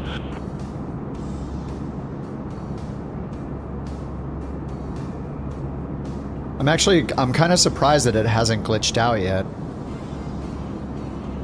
I feel like usually when I have it running, it freezes the entire sim within like, I don't know, 20 minutes, something like that. But it's still running. I am on the latest... Wait, Salty, you have an NVIDIA card too? Hey, Calvin, welcome back. Do you have an NVIDIA card too? Because... Whoa. Oh, that was a weird little glitch. Oh my god, no. What's happening? It was just glitching out a little bit. It stopped now. I am running the latest NVIDIA drivers, the .700 or whatever the new version is. That just came... Dude, what is happening? As soon as I mentioned something, now something's happening? Like, you gotta be kidding me. It's joking, right?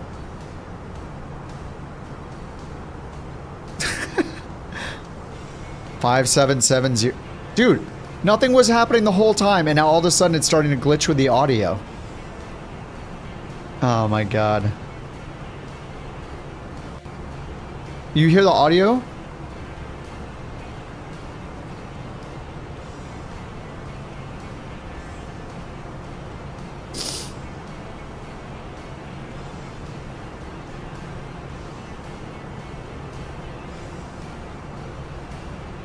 You're on the 590 preview driver. You can use smooth motion with 40 series. What's that? The preview? What is smooth motion? More AI garbage? But anyway, I have the whatever the latest version that came out like 1 or 2 days ago. I have that running, that driver. Like better frame gen? Oh god. Any form of AI interpolation, frame interpolation is garbage. I don't want any of it. Less real frame loss. I don't want any of it. The more of that crap that exists, the less developers are going to optimize their games. And the more latency that we'll put up with in every other part of that. Like, Valve posted an article about it. And they said, like, it's not just the fake frames. The increasing latency doesn't just affect your FPS either. It can affect network calls and a bunch of other stuff. It's just marketing BS. It's too good to be true. It sounds too good to be true, and therefore it is. Like every other thing that sounds good to be true like that. It's going to mess with your network packets, like whatever. It's going to mess with your latency, your input latency, and it's reducing your real frames to give you the impression you're getting a higher frame rate than you actually are. It's just not worth it. It's the graphics snake oil salesman is what's happening. And then developers are going to be like, well, all you need to get now is 10 FPS. 10 FPS is our target because you'll use 8x frame gen and it'll be, you know, it'll be 80 FPS, but it really won't when you have an 18-second delay between when you hit the button and something happens. Like, it's not good. Couch 323, Indianapolis Center. It's going to be a crutch for developers to not make and an excuse for them not to make things that perform well. It's just the overall problem I have with it is it's a bad precedent.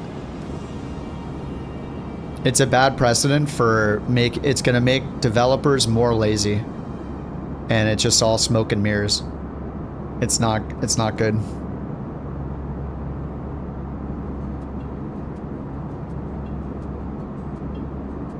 DLSS is so different though. It's like an upscaling, but frame gen is way worse than DLSS. I mean, DLSS is an upscaling thing. It's not interpolating frames. It's just like some sharpening AI thing. Does DLSS increase your latency too? The same way that I doubt it's as bad as frame gen.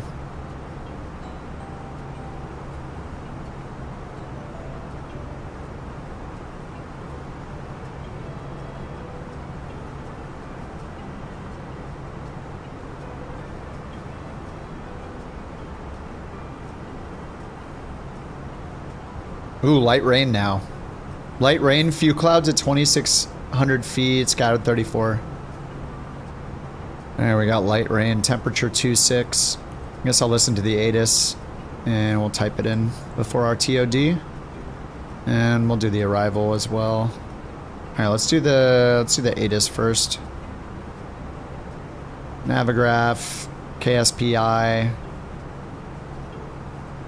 ATIS is 2765.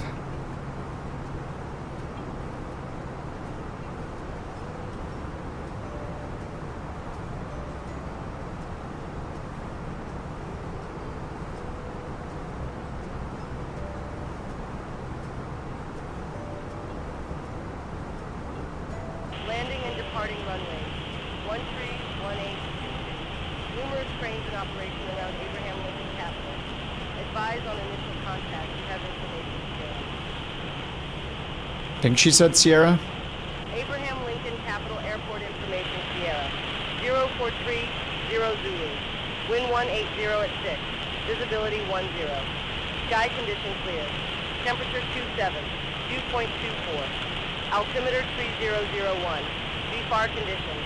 Landing and departing runways 131822. Numerous cranes in operation around Abraham Lincoln Capital. Advise on initial contact. You have information, Sierra. Alright, we got Sierra. Abraham Lincoln Capital Airport. Okay, and then if we do the ILS minimums or DA 798, 79 in Barrow. Alright, TOD 56 miles. They're giving you 1.8. So I didn't 2.2 was chosen by SimBrief, but yeah, we'll see what they say. What's up, John? How you doing, man? Latecomer to the Phoenix, can't get enough of its sound. Oh yeah, dude, they're incredible. Yeah, the sounds are absolutely incredible.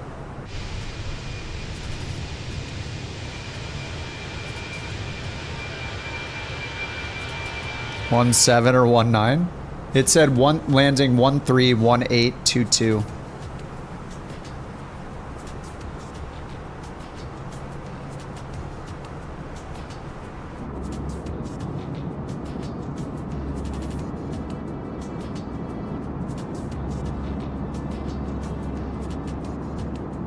You landed 2-2. Strong crosswind.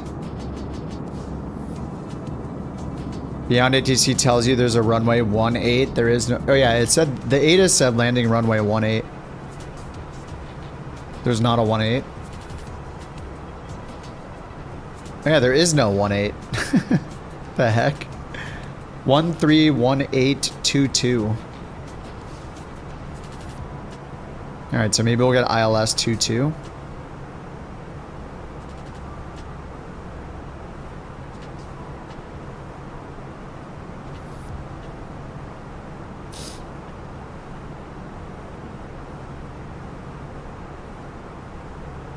Yeah, I guess we'll just assume we're gonna get 22. Sawyer got 22. All right, let's get set up for that. 111.7. Just make sure that's right. 111.7 and 223 on the RadNav page. 111.7, 224. We'll just leave that. Slope -3. And it's got IIU. And the ILS does not, or the localizer does not have DME, so... Lycol. Oh, okay. It's using a NDB. 375 on the ADF for the Lycol NDB. Interesting. All right, 375 on ADF. There we go. 375 is tuned, and we'll just get the ADF 1 turned on up here. So when our initial approach fix, or we identify Lycol when we fly over the NDB right here. 375. Okay, and then there's spinner VOR on the field. That's interesting. So this approach is using Lycol as the identifier instead of DME off of the VOR. It's a very high VOR. Is VH very high or is just H high? What is VH? Let's see.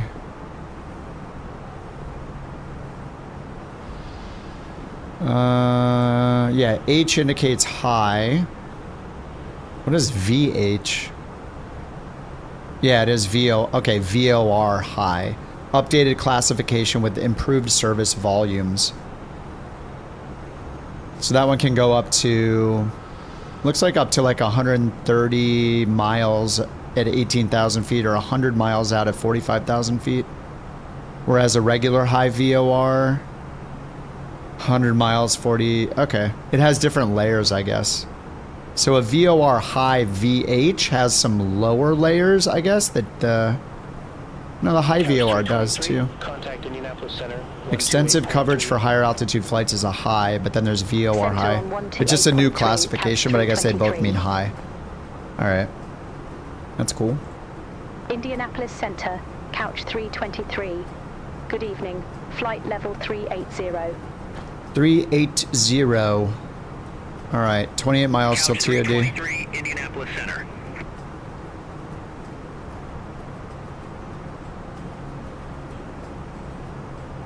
All right, so we're all tuned in. We got the ATIS.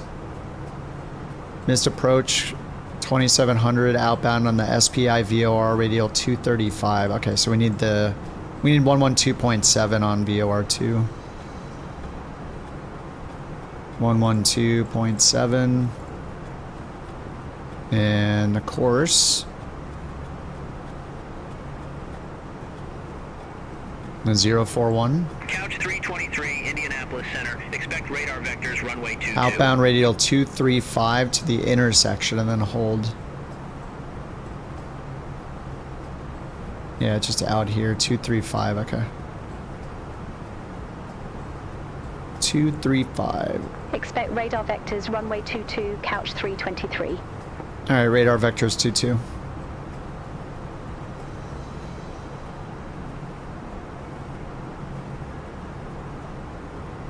Indianapolis couch 323 ready to descend. Alrighty. Yep, they gave us 22. Abraham Lincoln Capital landing runway 22. Great. Yeah, we know that. You just told us. Can we descend Lincoln now? Capital landing runway 22, couch 323. VH is very high. VH is an old term? It says that VH is the new term. Is it wrong? VH, VOR high, an updated classification with improved service volumes. And VL is VOR low, a new classification. Maybe H and HL in terminal. It looks like VL and VH are the new ones. Unless this stupid AI auto assist whatever is wrong. Which, you know, there's probably like an 80% chance it's wrong, so. You tried to change runways, it kept asking you to confirm visual 1.8. Yeah, the runway change thing sucks. The vectors can be pretty bad. The top of descent makes no sense. I literally just said we're ready to descend and it goes, landing runway 22. And that's it. That's all it said. I said we're ready to descend and it says landing runway 22. Thanks. Can we descend now? Like, what? They need a huge bug fix release. Like it's at the point where this has been like, it feels like it's been 6 months or something since we've had these bugs. It just, I don't know. It's probably, I'm probably exaggerating how long it's been, but it feels like it's been forever that all these bugs have existed. So yeah, it's getting frustrating. Oh man. I don't know if I want to follow their vector. Alright, Shadow, have a good one, dude. Thanks for the gifted subs again, man. You have a good night.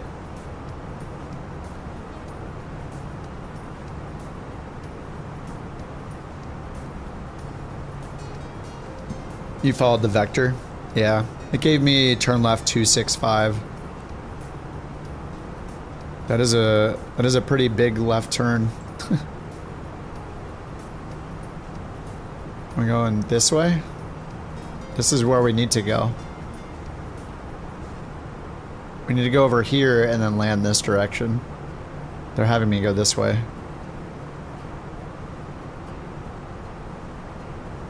For some reason. No issue with the vector. These ones like really far out are just weird. Now they're gonna have me... Turn right heading 305.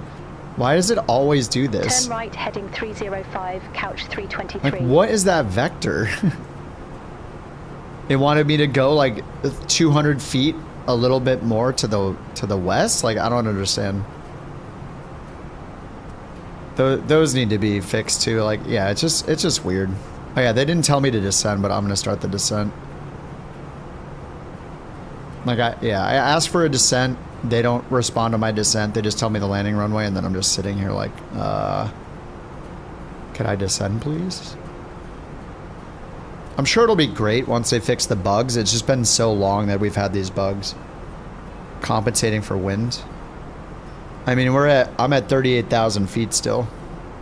Seems a little weird to get a vector at 38,000 feet when we're already on the right course. Nope, there's not an easy way to display sim rate.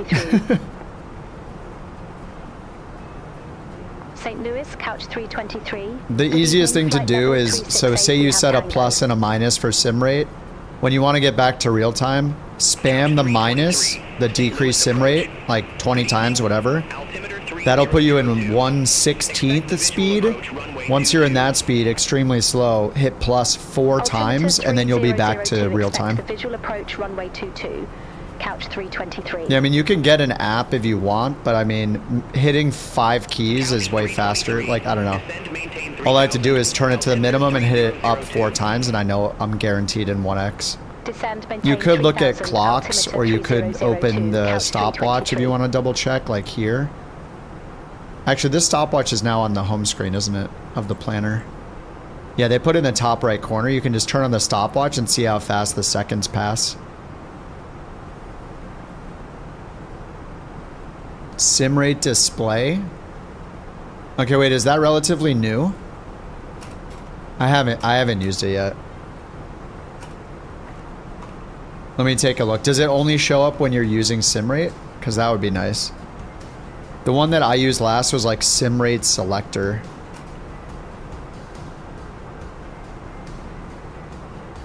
Sim rate selector, sim rate watchdog, and that's for Flow Pro. Arc sim.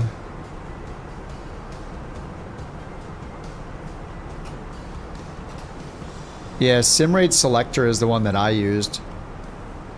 SimRate Display. Oh, it's an EFB app. Oh, nice, nice. Oh, that's awesome. Okay, okay. You guys are right. Yeah, that does look good.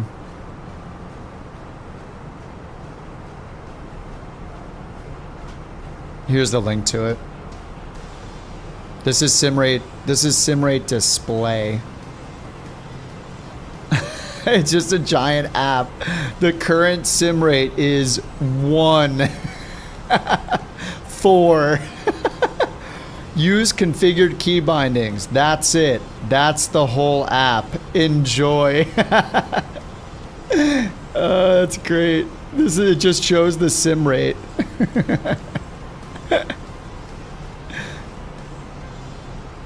A simple. Oh yeah, that's all we need. Yeah, that's all we need. You can change. Yeah, no, I like it. 100%. Yeah, we like it. All right, I'll get that. Nice. I didn't know that existed. Nice. Take notes of Sobo. All a Sobo had to do is make a little number that shows in the top left corner for like 3 seconds every time you change the sim rate. That's it. When you change the sim rate, have it say what the sim rate is, and then it goes away. That's it. Whoa. Did you guys see that? Oh, is that lightning? Whoa.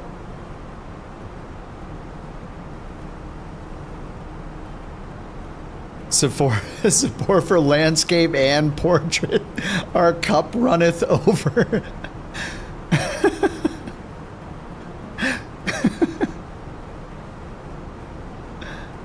It's lightning. Looking a little crazy. Voyager Sim. Alright, Voyager Sim is our hero. EFB Sim Rate Display.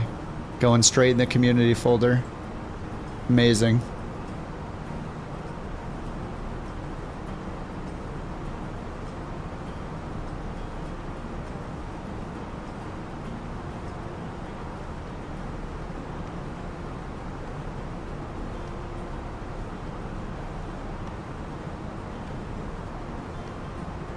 I do see somebody's light flashing out there. See the red light right there? In the clouds? It's Blaster. 15 miles out, we see the little red light right there in the clouds, or right above my mouse cursor. It might be hard to see on the stream, but it is there.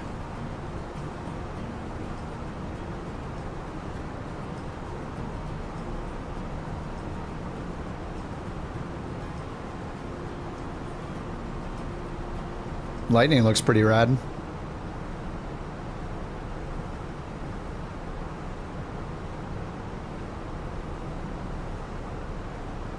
Alright, we're 27,000 feet, open descent.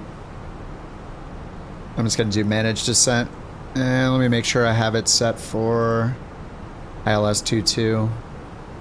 Oh, oops, I don't want to do that. Flight plan, KSPI, arrival. ILS 22, no VIA.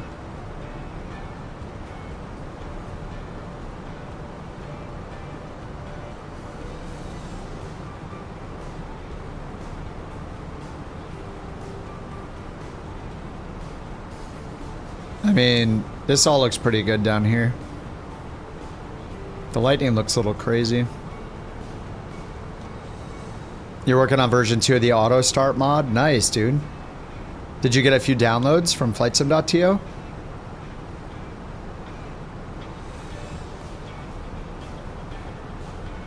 Yeah, the checkboxes, nice. Me and a few others asked for. Yeah, instead of like needing to use those pop-ups, like put as much in the main interface as you can. 109, nice. It's really good to have something like that because like I'm pretty comfortable and just at this point used to opening the file and editing it myself. So I don't know that I'll break that habit, but for people that have never edited the file or people that don't realize that they can add any program they want to it, like put Volanta in there or anything like that. It would be cool if you could have buttons to like detect and add things like Volanta. Like things that have a normal, like say a set installation path or something, I don't know. If you could be like, hey, want to add Volanta? Want to add blah? Want to add blah? But I guess there's a chance somebody installs it to some different location, so I don't know how you detect where the app is installed. If that's a thing you can do with Windows development.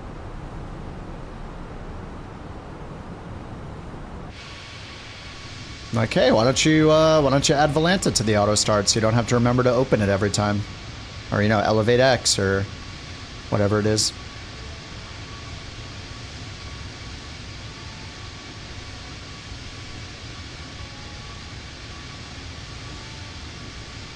Yeah, that's pretty cool. And we can see the runway end lights or whatever. What are the two dot ones called? The threshold light? I forget what those are called.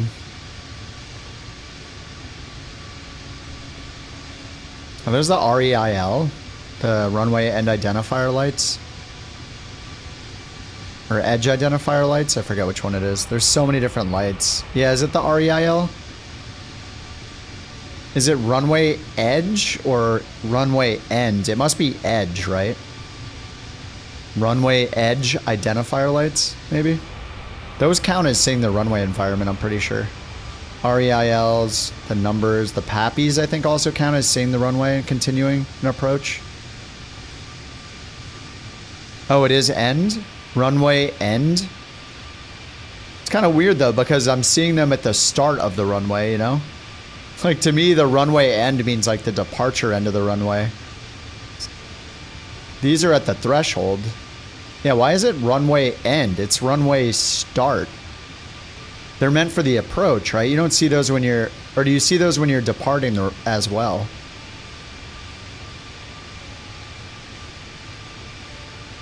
I guess it would make sense you see them from both directions. But I feel like I only see them when I'm on the approach.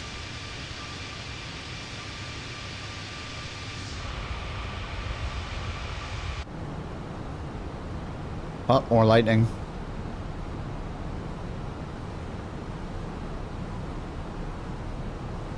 You're gonna have to switch from a portable to an installed app. It makes things way easier if you know exactly where it's installed. Oh, nice. Yeah. I think that's what Bird did with his. His has like an installer. It's only on the approach side. Yeah, so the name is weird then, isn't it? Why is it called the end identifier light if it's at the start of the runway? It's so weird. That name doesn't make any sense. If somebody said to you, where do you think the runway end identifier lights are? You'd be like, the end of the runway. But the answer is actually the start of the runway.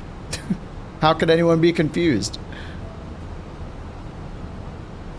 It's the end of one of the runways, yeah, but you're not, that's not where you use it, apparently. It would make sense if it's there to warn you that the end of the runway is coming during a takeoff roll, but it's for approach. It's for landing. So that's why it's so weird. Doesn't make any sense. Who named these things?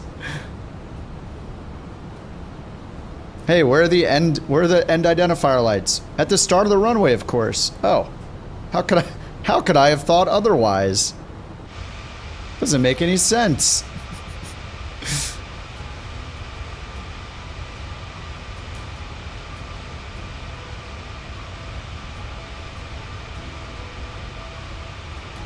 All has? What does that mean?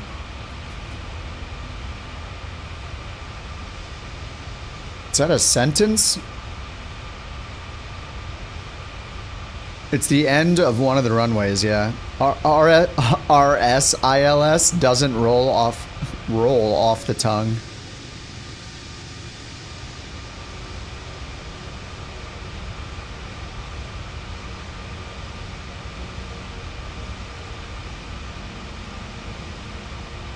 Roll. I was gonna correct you because I'm kind of shallow when it comes to that stuff, but I decided to not. And then you corrected yourself. It's probably an autocorrect thing. Stupid autocorrect. When you know the right word and then it makes it sound like you don't. The Starship bot seems to be perfectly... Oh, yeah, I clicked it earlier. I clicked it earlier and saw, watched the flight for a little bit. I wish I could tell where it was on, what's it called? Where it was on, what ATC frequency it was tuned into or likely to be tuned into, but I didn't take the time to try to figure it out. That would have been sweet to listen in and hear them say. I assume they say Starship when they're flying, which is probably so cool to hear on the frequency. Yeah, I know, like, I didn't see it on ADSB Exchange, but on Flight Radar 24, I don't know if you have to have a paid account, but they do tell you which ATC, like, coverage they're under, so you can try to find them on a frequency. Okay, I just need to get the altimeter.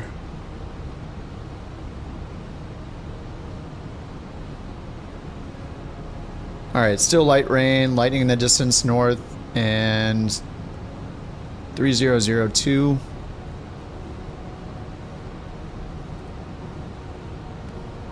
Alright, 3002.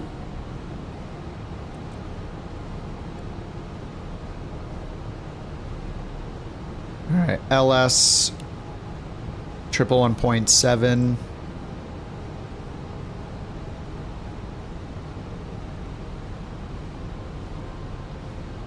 I guess I could have put growl maybe, but maybe we're going out this way more, or spinner VOR. Actually, we're coming in from, wait, we're coming in from this direction, aren't we? Yeah, we're gonna make a left.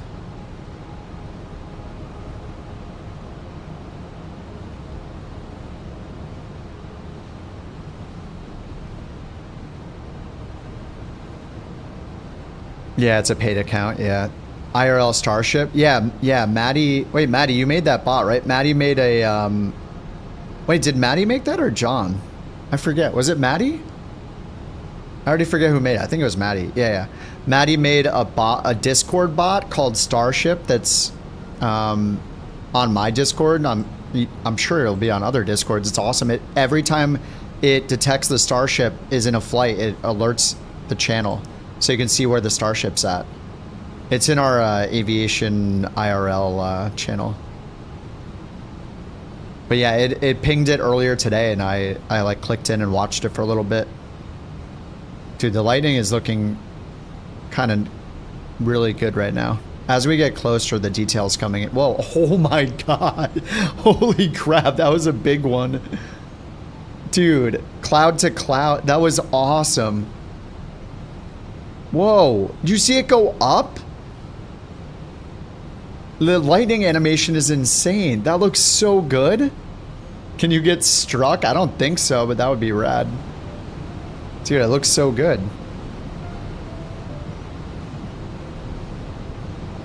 Look at the like cloud to cloud lightning.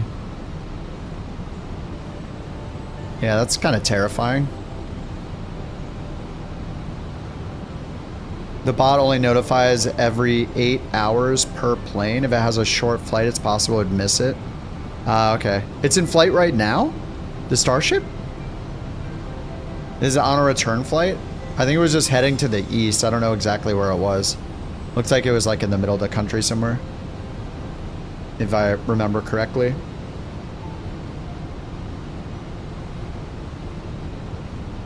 Yeah, Maddie, what's the VA route request? The visit the Avro CF-105? What is that?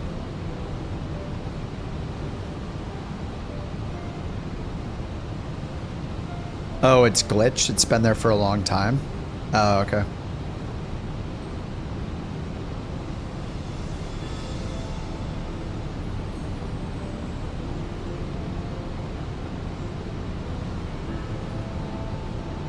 Yeah, how many of them does it track, Maddie? How many are there? No, I don't know about the Avro Arrow. Wait, do we have the Arrow in the sim? Is it that? Is the Arrow in the sim? I thought I saw somebody... We don't? Oh, okay. What was that? There was one weird, like, super... There was like an ultralight plane somebody was flying that I didn't know what it was.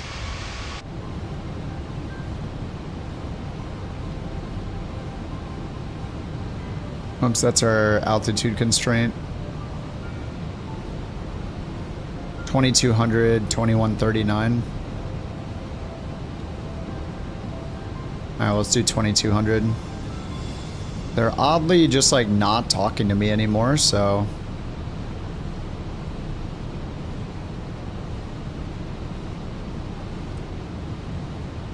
We need to descend faster than this.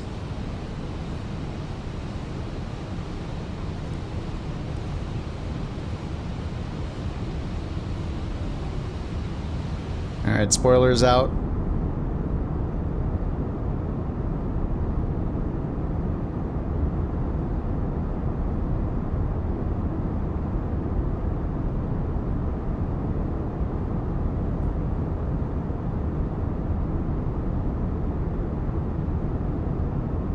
A little cat nap on that flight, nice.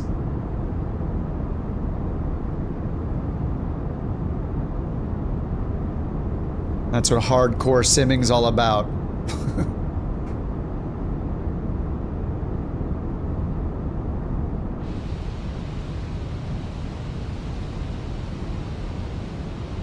Might do a little sim rate? Oh yeah, of course. Why wouldn't you do sim rate?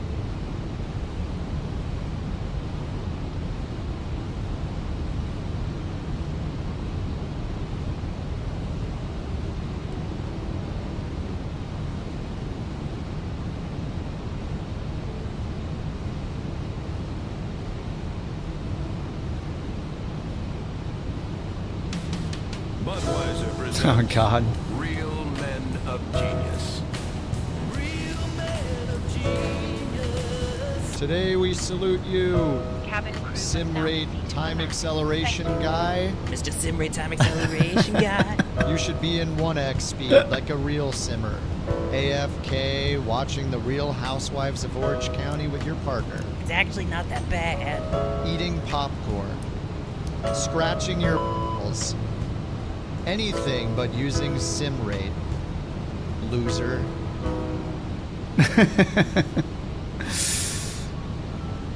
Sim rate time acceleration guy. Hate that guy. Anybody using sim rate. Anybody using sim rate should get banned from the sim.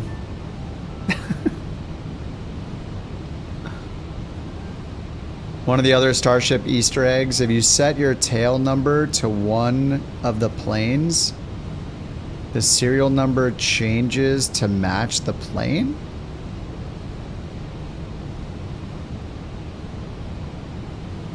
The serial number, like, inside?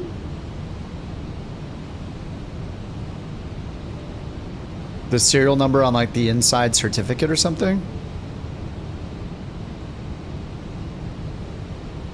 Thanks for that VATSIM command. Oh, on the inside it does? Oh, I didn't notice that. I wonder if that's considered one of the Easter eggs.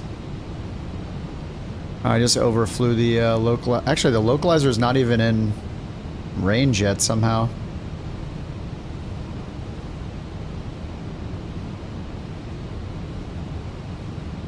Oh yeah, it is. Okay, we got Lokestar now. Okay, there we go. Couch 323, airport is at your 10 o'clock 16 miles. Report the field in Oh, that's bright. Yeah, we got the field in sight, Couch 323. Couch 323, cleared visual approach runway 22. Cleared visual 22. Alright, landing predictions open.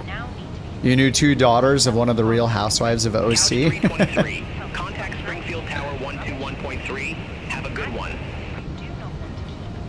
Contact Tower 121.3, Couch 323. Alright, over to tower, we'll get that on, strobe lights on auto. Tower, Couch 323, visual runway 22.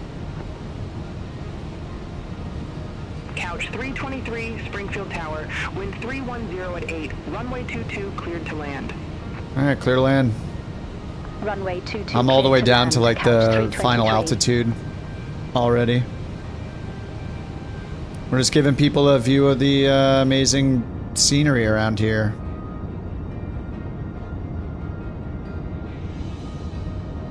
Beautiful.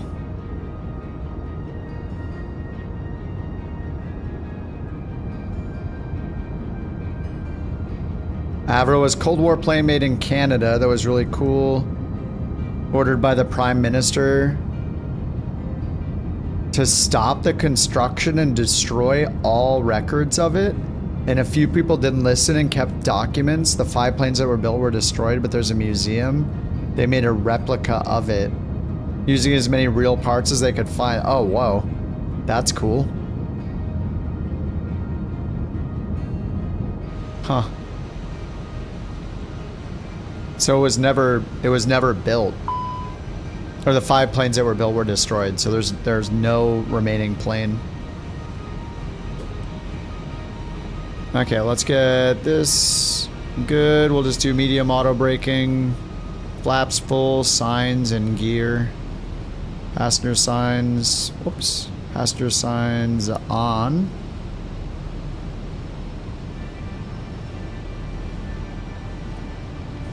Alright. It's a dot above. Let's go flaps 2 and gear down when we get 1 dot. There's 1 dot. Gear down, flaps 2. There's the light rain. Saw a little rain on the windshield.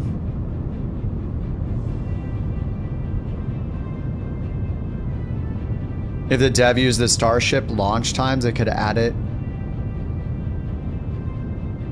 Yeah, the dev for the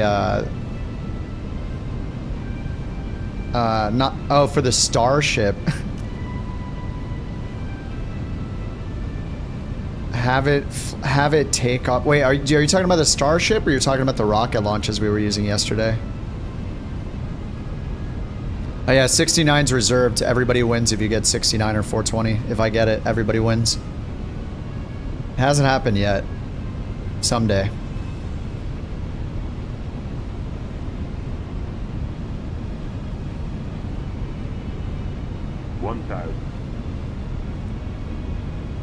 Alright, full flaps. Autopilot off. Shown, guess again. There you go. Just slip it in. Slip it in? No, we're good. We're on profile. We're okay. No need to slip anything. Don't slip anything in right now. What time is it? 10:30? I think I need to do another flight. I kind of want to do one on Sawyer's achievement. Do leg 3 of Sawyer's.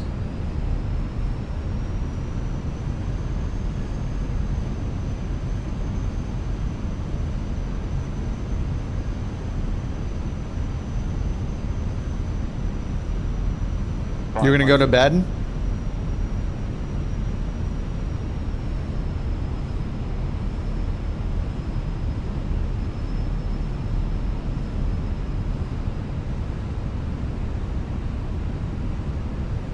All right, 69 feet per minute. 100 above.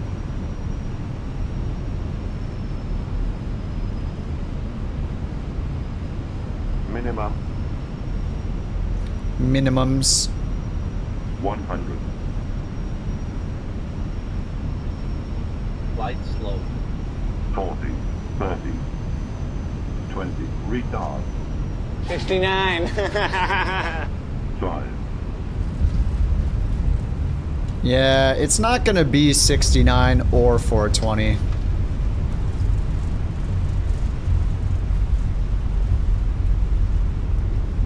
$301. Yeah, that was not great. Exit left at Echo. Congratulations to Exit left J-Foot at Echo, 709 for the 323. fantastic guess of 289 feet per minute. Great job. Here's 1 BorkCoin to celebrate your prediction success. Great job. Tremendous work, folks. Excuse me. Wow. Uh-oh, sounds like he's having an issue. Yeah, I refactored some of the bots, so now all of the alerts can pick from all of the voices. I think I only have like 6 voices now.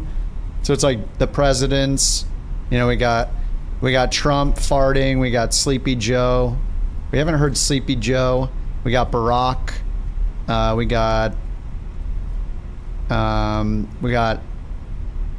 Attenborough, JT, Conti, an annoyed girlfriend. I think there's like 7 or 8 of them. And I keep adding to their descriptions, trying to fine tune them. Too much McDonald's, yep. That's what happens, man.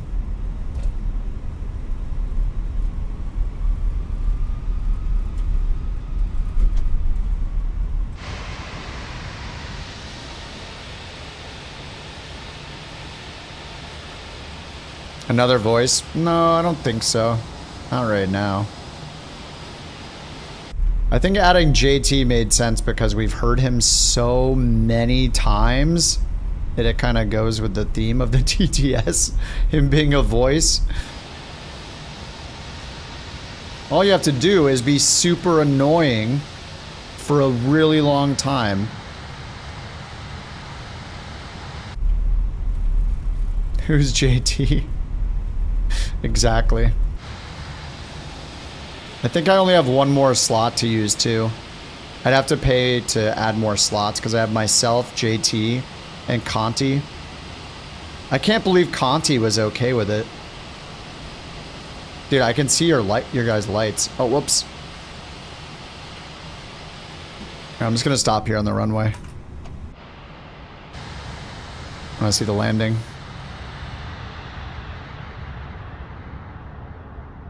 Yeah, that looks so much better, dude. I mean, the night lighting is a huge improvement. The lighting looks so bad. Dude, look at it coming. It looks really good. See, I can't tell if he's on the other side of the cloud and it's like diffusing his light. I don't think he is. But it is kind of hazy and a little rainy, so look how the light looks like all soft. Looks pretty awesome. Okay, that's Blaster, then Mr. Crab coming in to turn on final. You can't see us? Are you on Sim Update 3?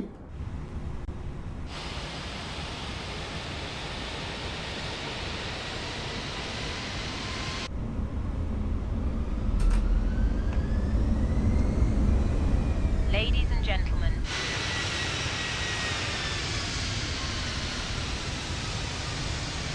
Yeah, that's why. Yeah, I'm doing Sim Update 3 tonight.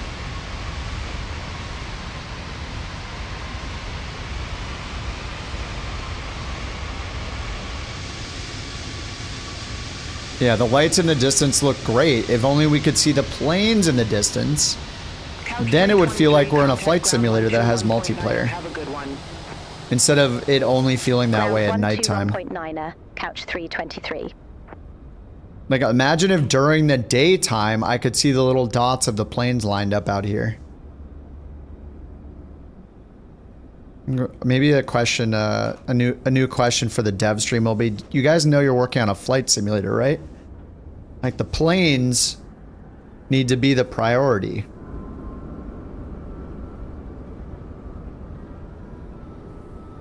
Like, what if somebody just wanted to be at an airport just doing plane spotting and do they want to see like a half-built plane on final every time? It's just so weird.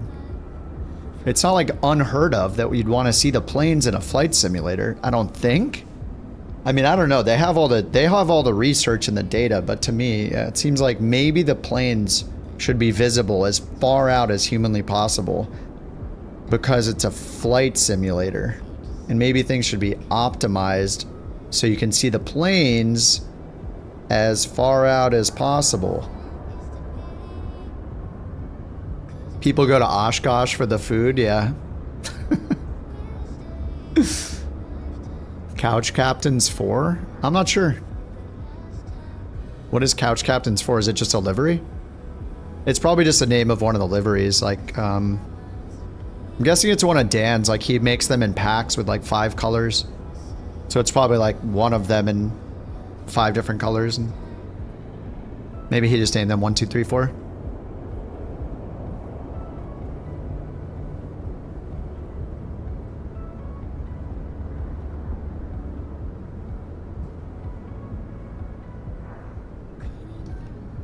All right, Blaze is in the A350. Oh my! Let's see what happens. Let's see if the sim crashes as it tries to load in the A350. McCrab's cutting in underneath him.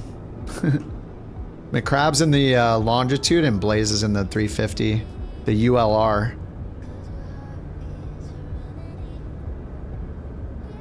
Whoa, look at the trees at the bottom of the screen. Do you guys see that? Look. You see the trees disappearing at the bottom of the screen? Does that really save on performance? I mean, it's so weird. If it can bring them in instantaneously when I look back, then what is it really saving? I don't know. All right, here comes the any builds. Let's see if it has an actual. Hell yeah! What the fuck? It's even worse than it was yesterday. It's just the front part of the plane.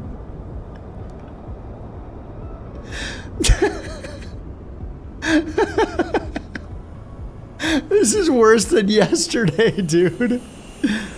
Oh my god.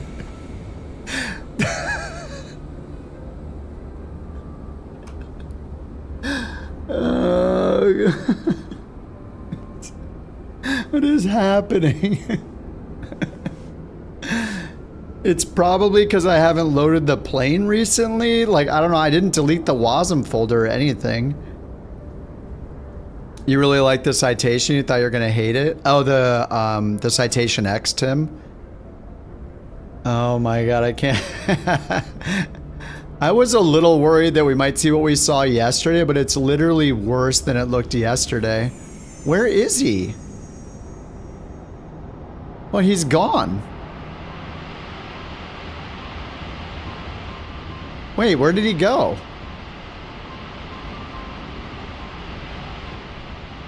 Wait, he disappeared.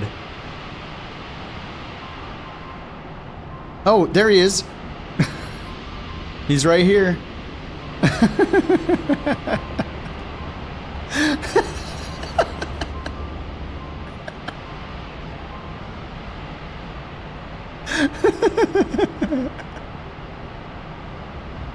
The Innie builds A350, $85 on the marketplace. Behold. Not only did we only see like the flight deck come in for a landing, now we see nothing at all. The A350 ULR. Get it today for $85.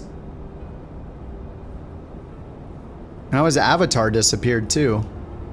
Dude, what is going on? I don't even know how this is possible. Alright. The plane's loading in. Here it comes.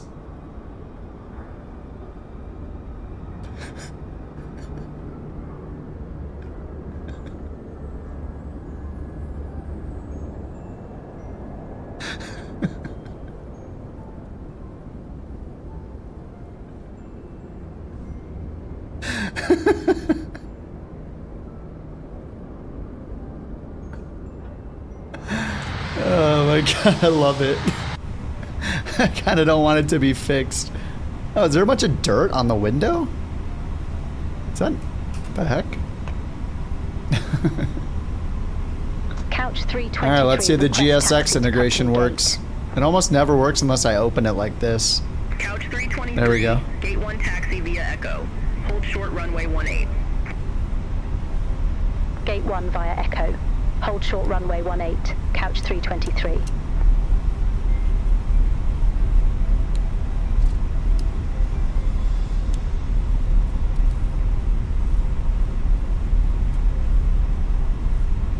Oh man, so funny.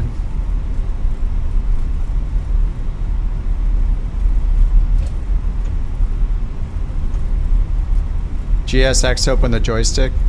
I don't know if you can rebind it. It's Control Shift F12 is the button to open this. Couch 323, cross runway 18 at Bravo. Continue taxi via Bravo. Hold short runway 13. Cross runway 18 at Bravo. Yeah, the sounds in the Phoenix, man, the sounds are so good. Runway 13, couch 323. I mean, the Phoenix looks great in multiplayer too. Like I saw you guys in all the right liveries. I saw you in the right planes. I mean, it's almost an argument for every plane to not be in the marketplace, and for every plane to have its own like program that runs. Because it always it loads the right plane with the right livery, and I see it further out than any other plane.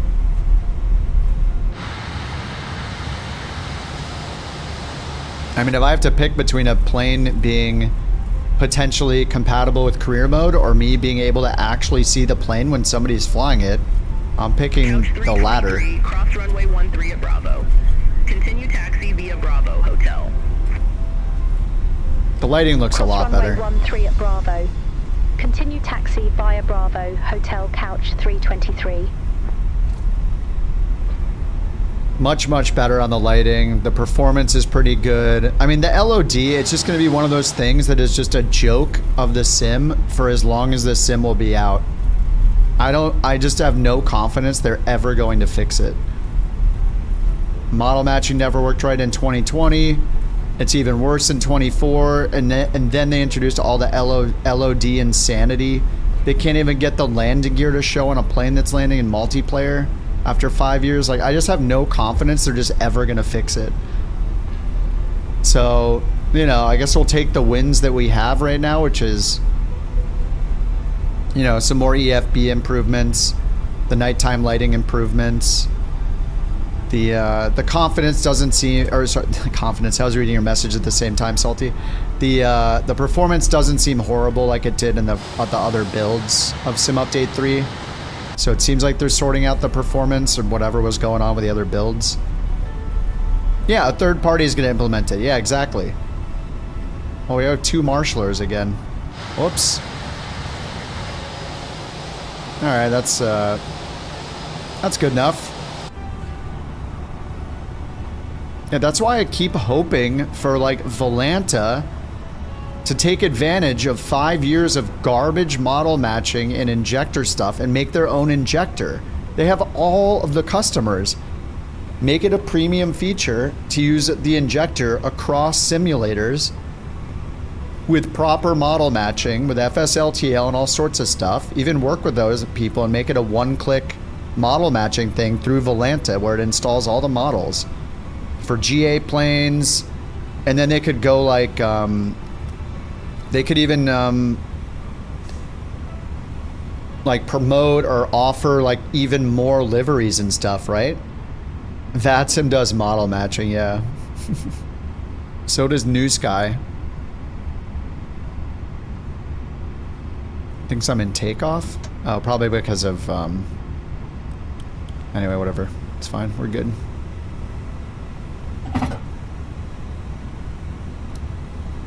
Cabin crew disarm doors. Deboarding requested. Deboarding. I think we should do one more, right? It's only 10:45. I think I want to do another one. Should we do like a GA? Should we do like do a Starship? I want to fly the CRJ, but our liveries don't work. Definitely not a long haul. It's Thursday. Maybe tomorrow. GA. I am pooped. Continue the UK flight. I was gonna wait until we're back on. Well, I mean, I don't know. I might stick with Sim Update 3 now that it's the performance isn't garbage. I mean, I was on Sim Update 2 beta like almost throughout the entire beta, but the only reason I haven't been on 3 is because my performance was so crappy. Tomorrow you're down to finish the shuttles? I guess we could do a UK flight or two. I mean, there's short hops and there's like 24 of them to do or something. Yes, ultra traffic is not crashing. Yep, that's another win for sure. Yeah. I mean, if I decided to not all over Microsoft about the LOD stuff like I do every single day basically, then yeah, the benefits in Sim Update 3 are definitely, yeah, that's definitely one thing that's been good today. Like, performance is better than it was in the last builds, a lot better. The night lighting still looks incredible like it did from the beginning. The model matching might be better. It's just the LOD is the issue still, but oh no, Speeve is he's in an Airbus, isn't he? So never mind. Speeve is in a A320, I think he said. But yeah, he's in an A319 or a 320, and it thinks he's in 2 different planes. I don't know how that still happens. But that's still happening, which is weird. But yeah, I haven't crashed tonight with ultra air traffic turned on, so that's a good sign, I think.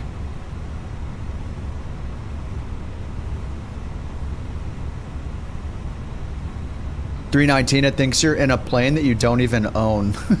Nice. Yeah, that is That's pretty doo-doo. I don't know how it doesn't know what plane you're in. It makes no sense. How is it possible that your sim is telling their servers that you are in a plane that you don't even own? How is that even possible?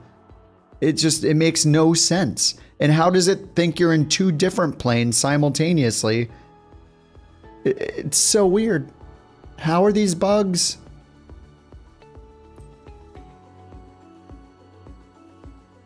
You'll take a free plane? Yeah, maybe they're gonna give you the 319. That's a good point.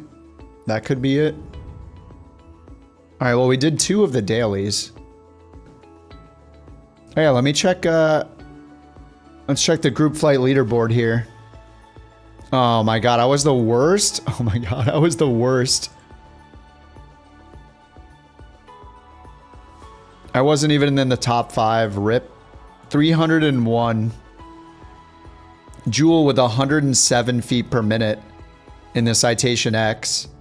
Oh, this is where you saw Couch Captains 4. What the heck? Yeah, I don't know what that is.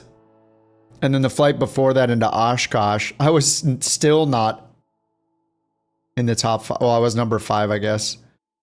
82 in the Aerostar. Deadly got 56. Rex got... There is no way he got 18 in the Lightning 2, right? That's got to be a bug. Cyber with 42. Corvallis. Cyber and John both in the Corvallis. Nice. I like the Corvallis a lot. Oh, do we have the new top 10 weekly? No, not yet. 18th. So we'll have it tomorrow? Tomorrow night, maybe?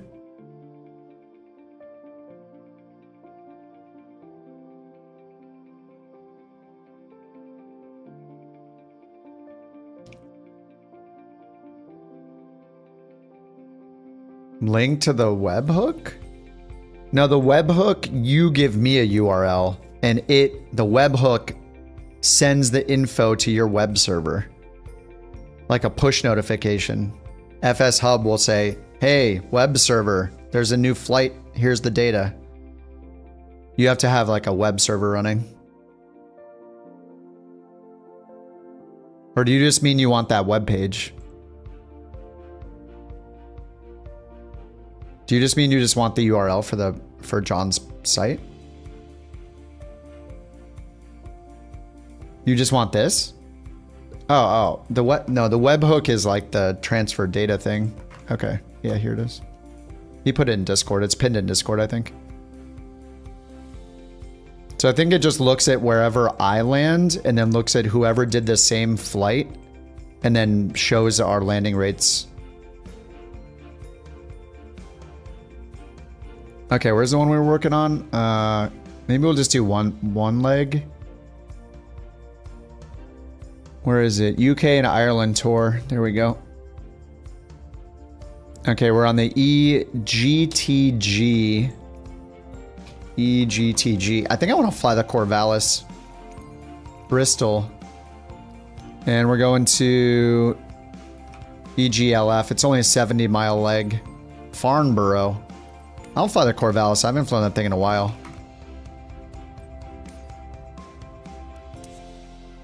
A 5-minute window? I'm not sure what the logic is. Maybe longer than that. What's up, JT? Okay, I'm gonna go the bottom ramp here. And we'll go real time, live, off, all players. Oh, 30 minutes plus or minus. That's a good, yeah, that's a good amount of padding.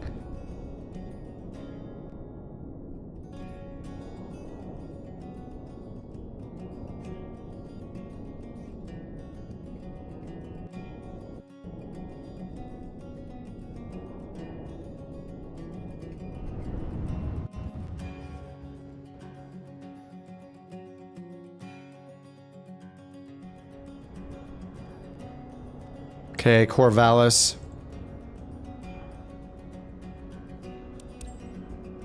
The other thing that's good is, I don't know if this is a flight sim thing or the NVIDIA driver, but Process Lasso is still running. I didn't freeze. which is surprising because I was freezing before. Maybe it was the NVIDIA? No, I don't know. Maybe it was just flight sim. Maybe something has improved.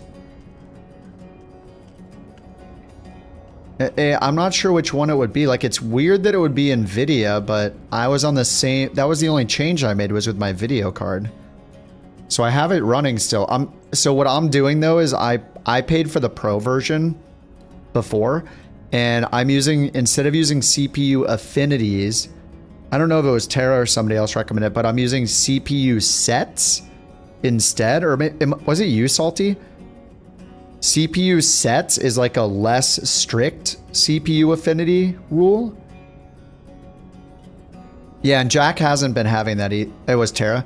I'm going to go in right now and, you know, because I like to make it break. I'm going to go in and change it to use CPU affinity again instead. I'm going to switch it over to do CPU affinity and see if that breaks it. Because CPU affinity forces it all on the cores instead of like loosely doing it. So anyway, I'll just see if it even gives me a... Let me see if it even gives me a bump in performance when I do that.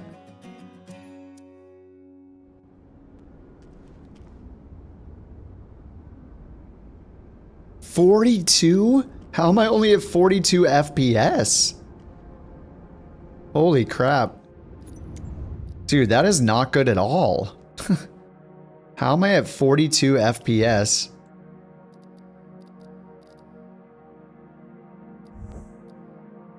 Let's try this. Let's try 200, 100 with dynamic turned off.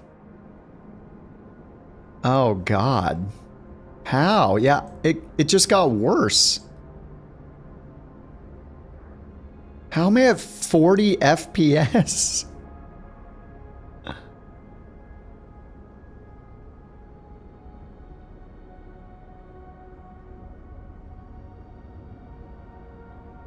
I didn't change anything yet with try turning off traffic, like multiplayer. Let me just turn off multiplayer for a minute.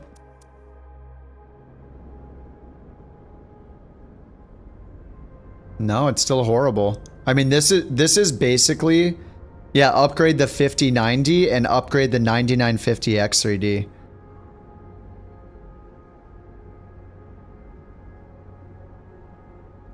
Alt enter? That's just a fix for when you have frame gen glitching on an NVIDIA card. Is it handcrafted? It might be because I think this Tor brings us... Oh, I mean, it doesn't look like it, no. Dude, it is... This is basically what happened to me when I was running Sim Update 3 before. Yeah, my GPU and processor is too slow. This is what happened when I was running running Sim Update 3 before. This is the kind of performance it was getting. Limited by main thread.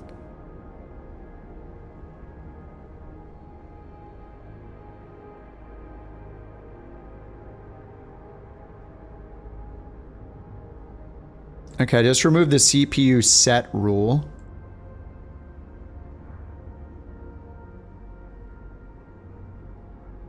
It's pretty much doing the same thing.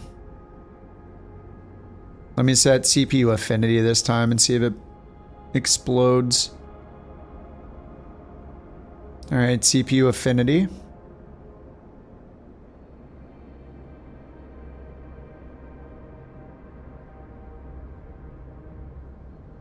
It's still the same. Should have saved money by getting a 4070, same performance as the 5090. Only $500. Wait, are you running in 4K on the 4070? Dude, 40... I mean, this... If I switch to Sim Update 2 right now, I'll have, like, more than double this. This is why I stopped with Sim Update 3. So I could restart the sim to see, but... This is the concern. I mean... Let me turn VSync off for a second. It's like almost worse. Yeah, it's still the same. VSync isn't changing anything. So maybe there's just like one setting that they completely borked. Like maybe there's just like one thing. Let me change global render quality to high end on a 5090 and we'll see what happens. I gain like 5 FPS. High end preset 5090 9950X 3D 44 FPS. Off-screen terrain pre-caching? Yeah, this is on medium now. It's still just as bad. Okay, let me restart it. Restart the sim. I mean, you know, the goal tonight's to try Sim Update 3, so let me restart it. You bet they push it without fixing it? Me too. And that's gonna push me to find one decent plane and X-plane. I don't know. Alright, I am launching it again.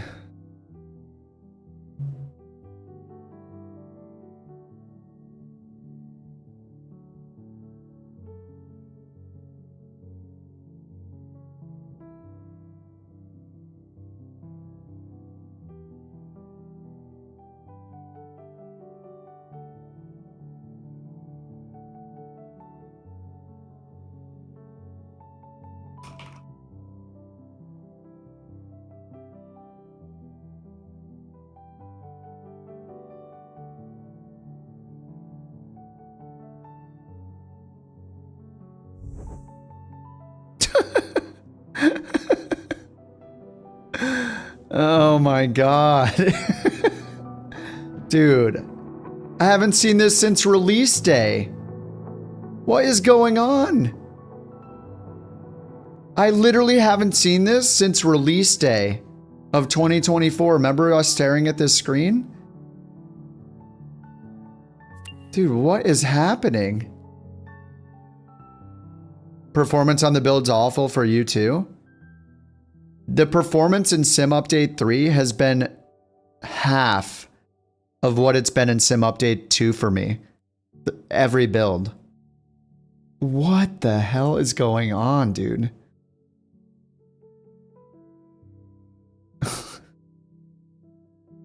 Am I supposed to believe that they're working on it right now at 11 p.m. Pacific time?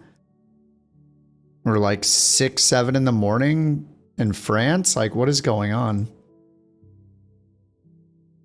This is crazy.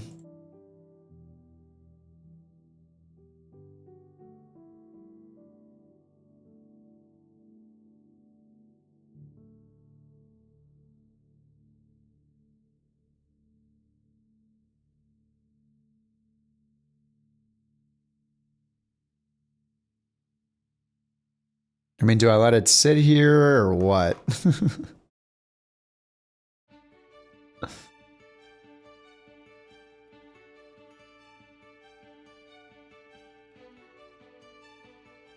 You're loading. Let's go to Sim Update 2. Well, I'm gonna go to bed instead of switch to Sim Update 2. I'll switch back to it tomorrow. I got banned for the rant. Yes, banned from a product for criticizing it. Don't criticize our product. We'll ban you. Imagine running a product and banning people for criticizing it. Like, I don't think my criticisms are not legit. Like, if you can't make something work in 5 years, maybe you should remove it. Did it happen only to me or to everyone? I don't know. You're still on? As if I can't just get another copy of the sim. VAT sim style.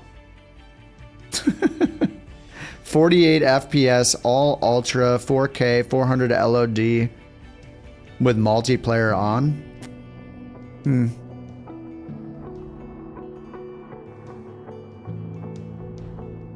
You're just about to do some flying. I mean, 48 FPS, 400 LOD, all ultra. I mean, I'm not doing anything crazy. I don't have any, I don't have anything,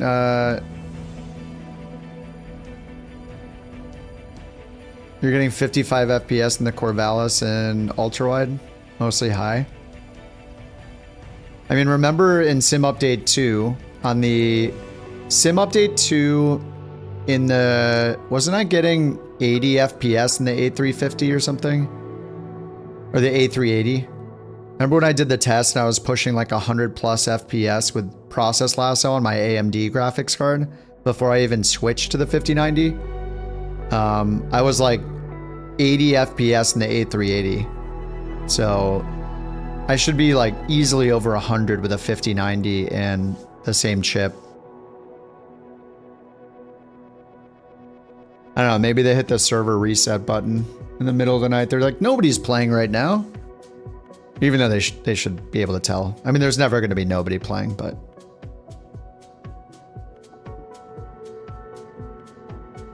Who was banning me for criticizing? Oh no, nobody.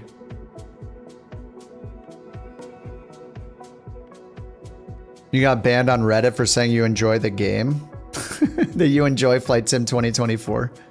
That's a ban-worthy offense. He likes the game. Get him out of here. He's obviously a Microsoft paid actor.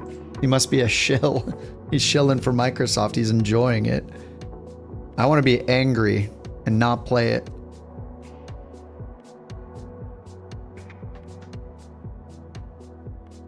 $300 LOD, 53.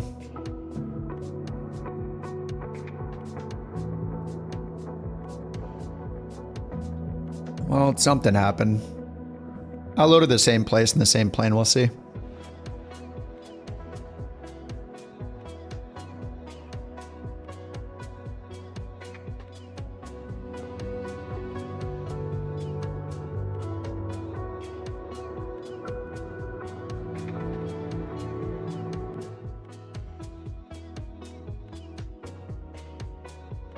There's something wrong. You're on 7900 XT at 4K.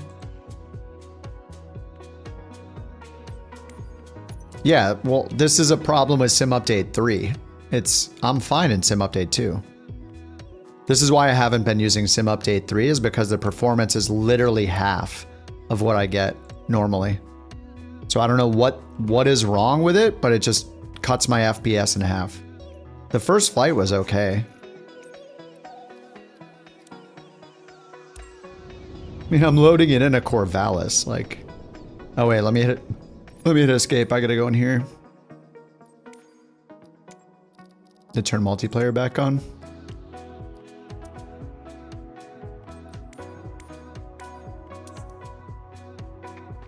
Why am I using what still? Sim Update 3? Because I look at new stuff in the sim all the time. A new plane, a new beta build, and you know. I'm a journalist. Oh god. Okay, motion blur is on. Okay, I'm on the high-end preset still. Yeah, I mean, half of the reason I do streams is to show people things. Okay, so it's back to normal. This is on the high-end preset though. Alright, so let's go back to Ultra. 400, 200, Ultra, High, Ultra. And then, of course, turn off stupid motion blur, which should be deleted from all video games. Traffic airport quality off.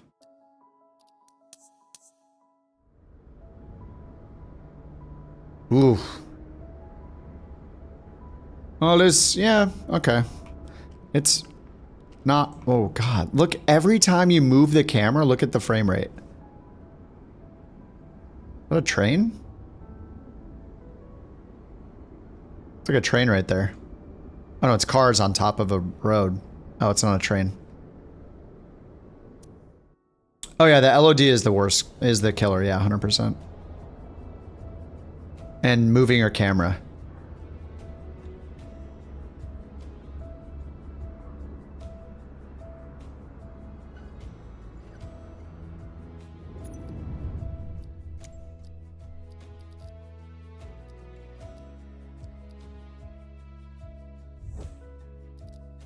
Here, we'll just do 200.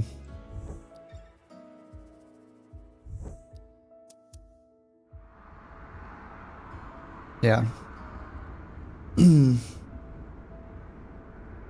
Back to 75, that's better. I mean, in this plane though, like, I don't know how I'm not pushing, I have no idea how I'm not over 100 in this plane with this hardware. Texture to medium? Doesn't texture resolution only say VRAM? It's CPU limited, so yeah, that's VRAM. I'm only at 12. I should be able to use Ultra. Yeah, I should be over 100 easy. Well, yeah, I have frame gen off, of course. I don't use frame gen. This is raw frames. I should be over 100 in this plane without frame gen. I was pushing 160 FPS on the AMD card in a small plane in the middle of nowhere.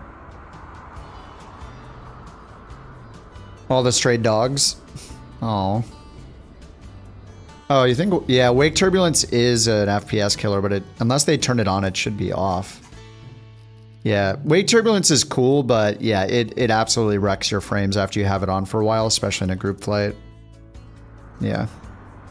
It's unfortunate. We played around with it a lot when wake turbulence came out, but yeah, then it was like, oh, there goes my performance after like 30 minutes. Turns into a slideshow. Alright, well, whatever. I guess, I guess I need better hardware, I don't know.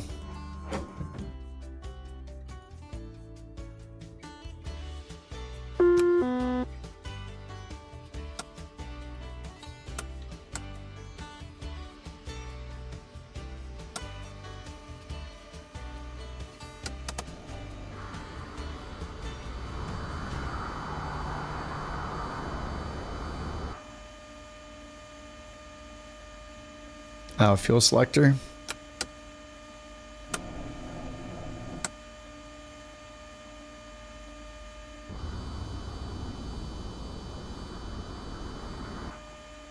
Hello?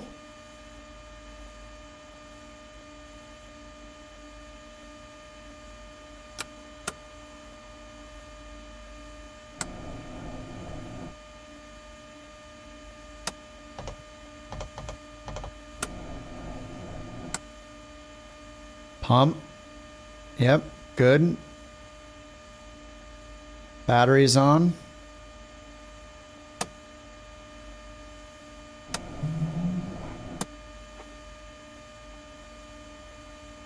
Don't tell me.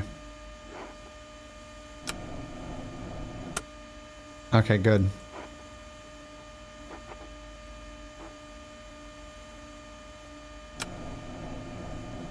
Dude, what?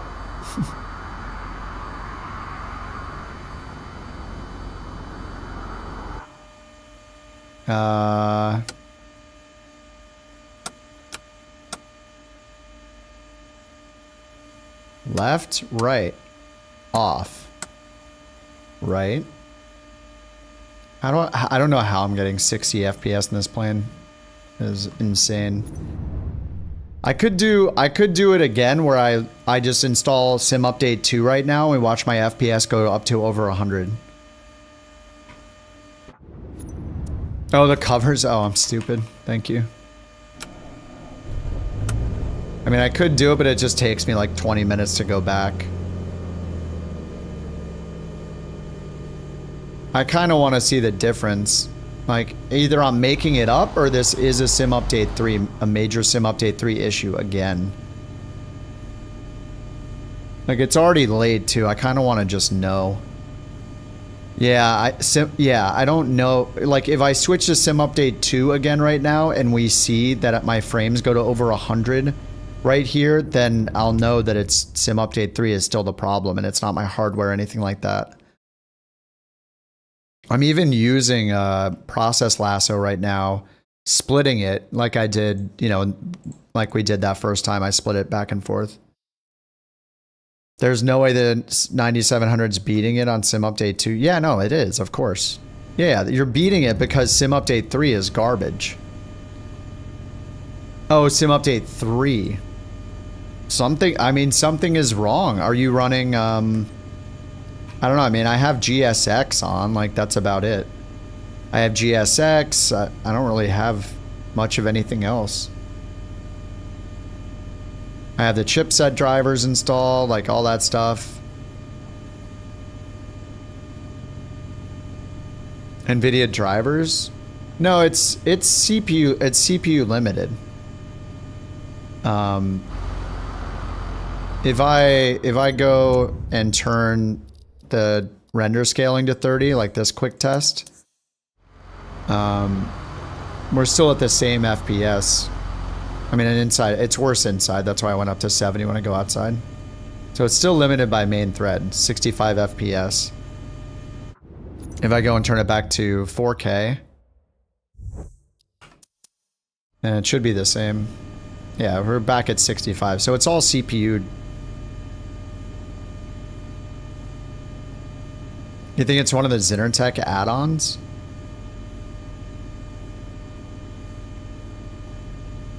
Yeah, it could be. Yeah, let me test that real quick. Let me go to the marketplace and just delete a bunch of crap. Any mod running WASM. So I do have a bunch of those, but the difference is that still, like, I run those in Sim Update 2 as well.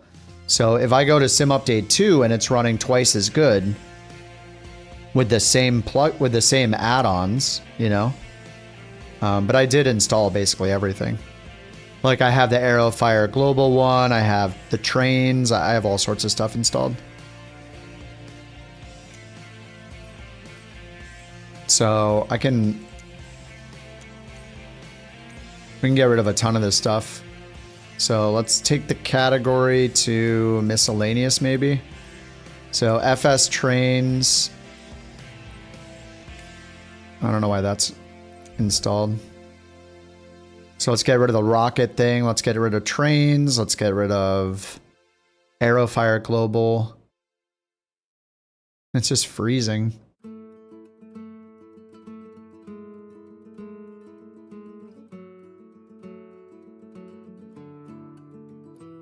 There we go. Whoa. Freezing again.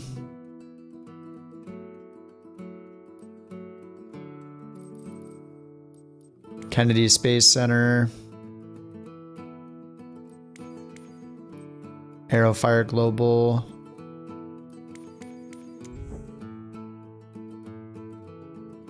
What's up, Jumbo? Oh yeah, check console. That's not a bad idea. 830 errors. What is AFG24 main.wasm? Is that Aerofire Global? That's Aerofire Global, isn't it? AFG.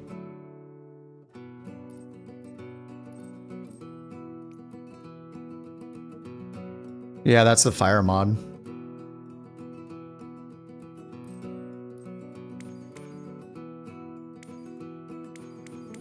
Why can't I click these?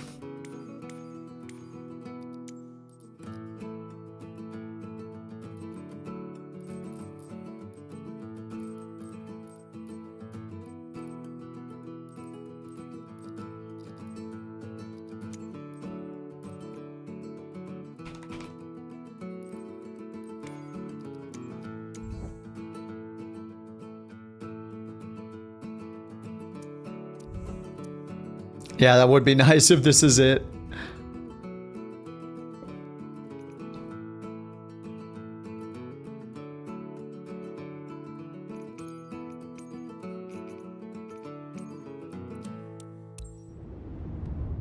Remember the windsock? Oh my god.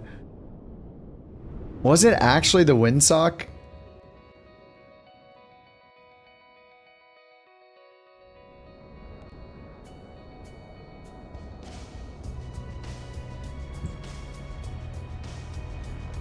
It is still loading like crazy. No, we're still at 60 FPS, 62.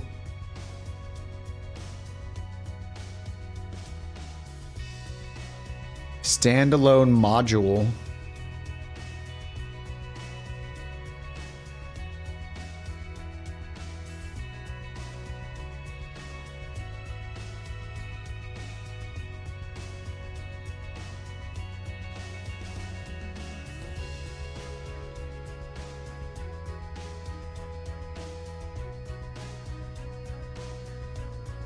Thought we exonerated the windsock. I mean, nothing is happening here. There's 0 errors.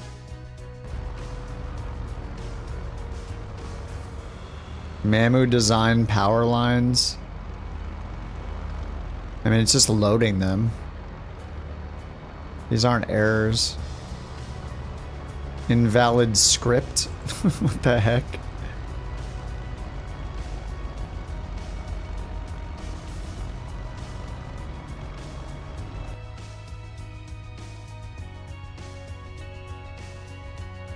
Yeah, the power lines are just loading. That's like fine. The power lines are probably not doing it. Just limited by main thread, 60 FPS, 50, 90. I don't understand.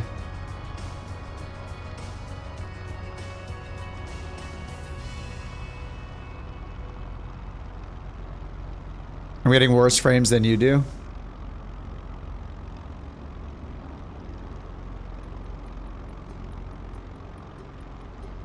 How am I at 62?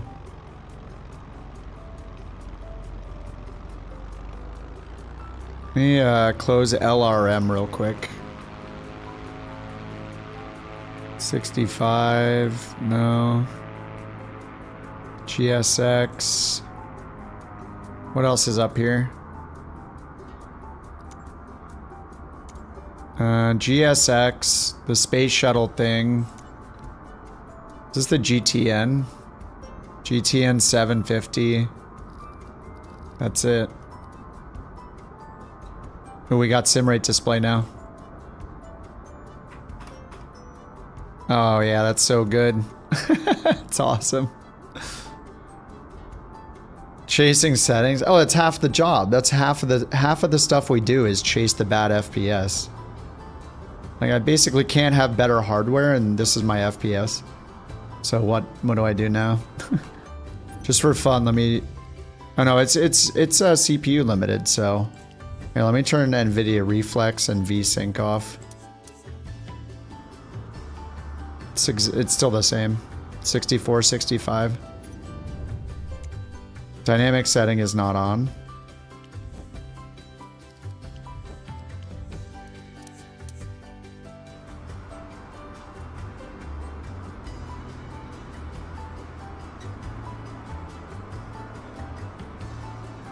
Alright, well, I think Sim Update 3 maybe just sucks. I mean, I can delete a couple other things, but like, I don't know that it's going to change anything.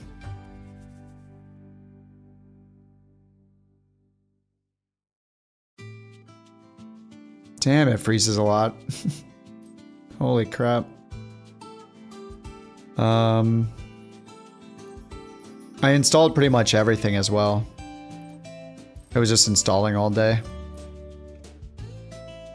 You went back to Sim Update 2, you got about the same FPS.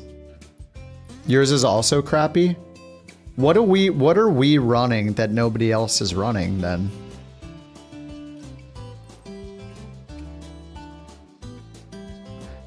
Yeah, 4K doesn't, it's CPU limited. 55 FPS. Send clip to CDL. It's just, yeah, I don't know what's going on.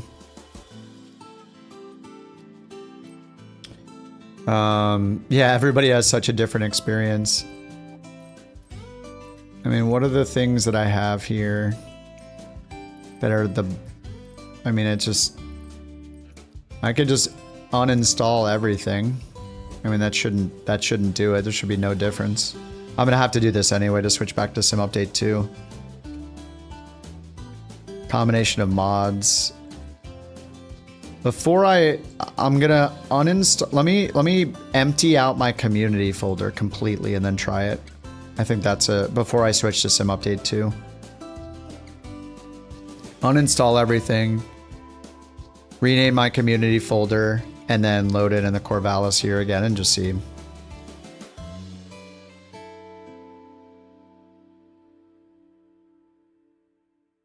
It would be pretty nuts if one mod was responsible for like cutting my frames in half. I think that would be crazy. It's probably the A350.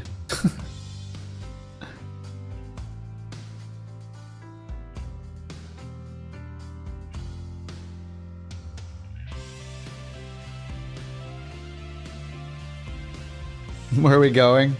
We're just testing frame rates, really stupid nerdy stuff. What are we installing? Tech support, the loading screen. We're uninstalling. I'm trying to figure out. We're trying a beta version of the sim and my performance is crap, so I'm trying to see if it's the beta version that's the problem or like a mod that I have installed that's the problem. We're testing.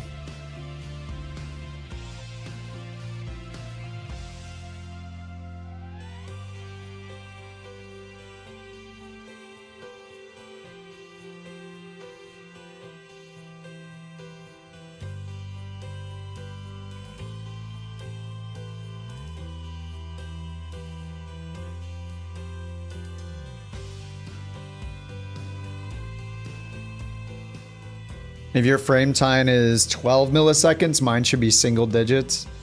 Mine's usually around 12, I think, 10 to 12, something like that.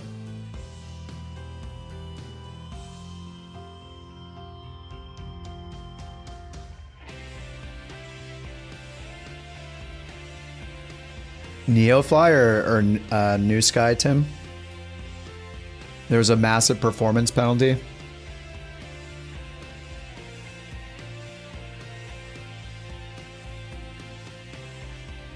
It's very weird.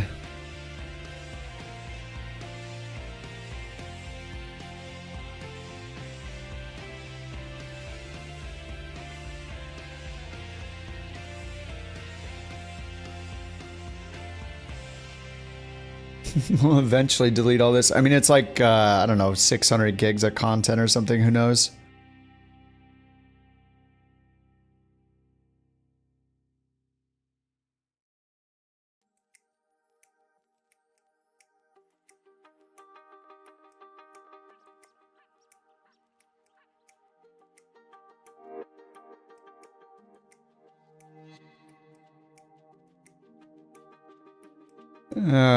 Dorian, we were at EGTG, Echo Golf, Tango Golf.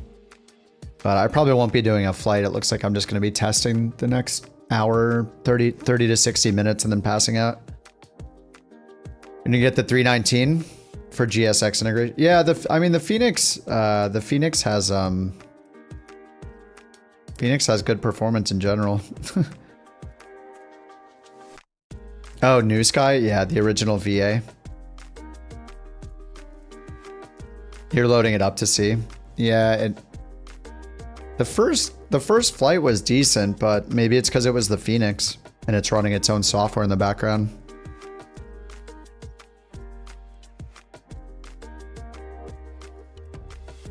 I don't know.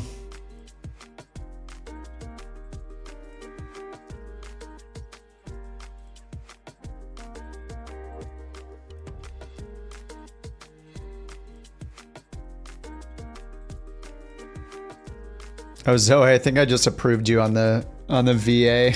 I assume that's you. Zozo.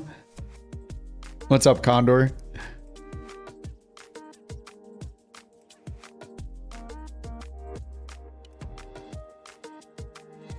Let me add that route real quick while it's deleting that stuff. Maddie added a route request.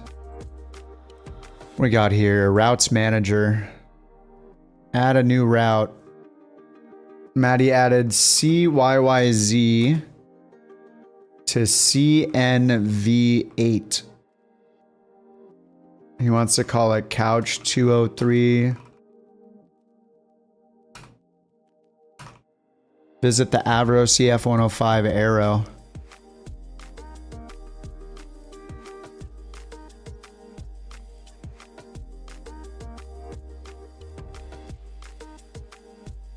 All right, here it is.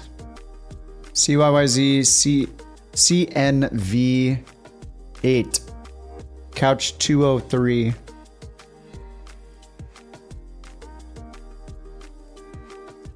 All right, there we go. Show routing.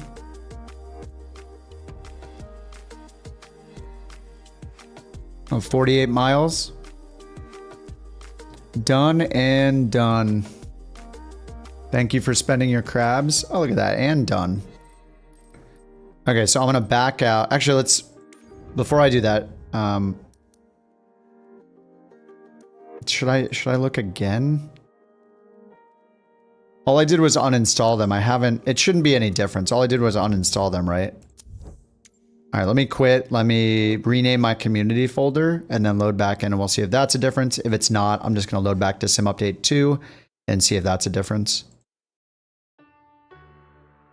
Okay, so community folder is now being renamed to community 2. And now I'm loading the sim.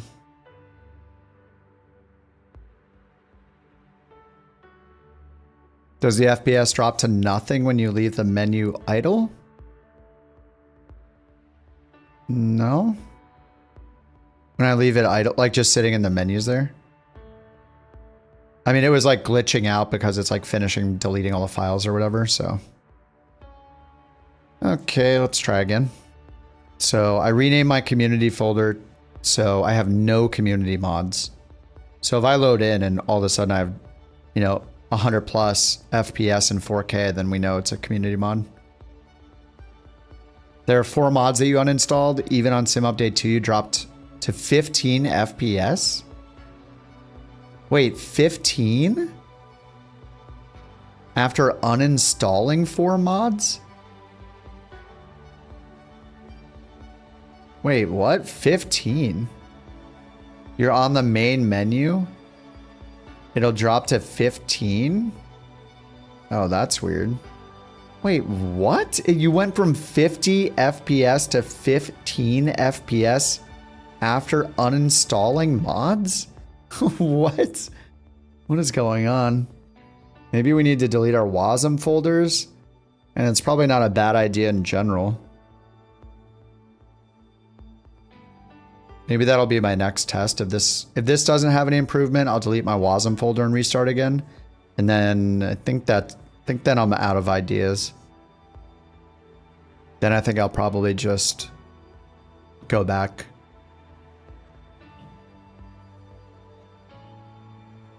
Back to Sim Update 2.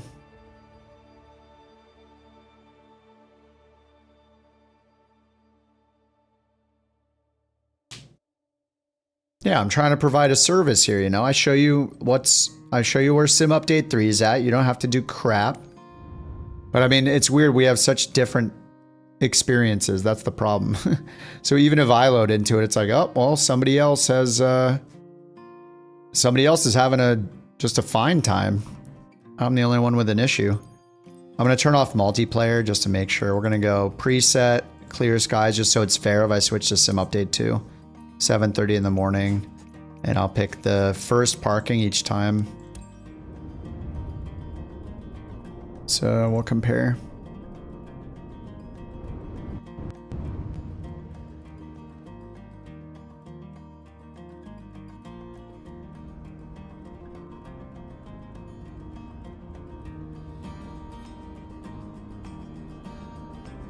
Never update games to beta updates? I disagree. I always try the betas. I like it. I mean, with Sim Update 2, the beta was like good. Sim Update 3 has just kind of sucked. I mean, I only gained like 2 or 3 FPS. Like I'm sitting here with preset. I might have only gained a couple FPS because oh yeah, and to make it clear that it's the CPU, I'll turn the render scaling to 1151 by 647, so it's not the GPU anymore. Okay, that brought it up to 74. It is a little better, right? 78, but I mean, I should be over 100 easily. I should be well over 100 FPS in this thing. Something is very wrong. Yeah, cache, WASM, and restart. Yeah, I'm going to do that next. So I'll leave this on 30 for now. It's on the blurry mess with And sitting in the Corvallis at parking spot 1 there, we're at like 75 FPS on the inside and 78, 79 on the outside. So I'm gonna leave the community folder renamed so we have no community mods, and then I'm gonna delete all the caches. Okay, so let me go to local cache. I'm deleting scenery indexes, sim objects, rolling cache.ccc. Those are the usual ones there. In packages, I'm going to delete everything. I'm going to delete everything except community. So official 2020, 2024, and streamed packages, I'm deleting all of those. So all of the content will need to be restreamed in during the loading process. And then I'm going to go back up to app data to local state and delete the entire WASM folder and the entire cache folder. Those are being deleted right now. Permanent delete.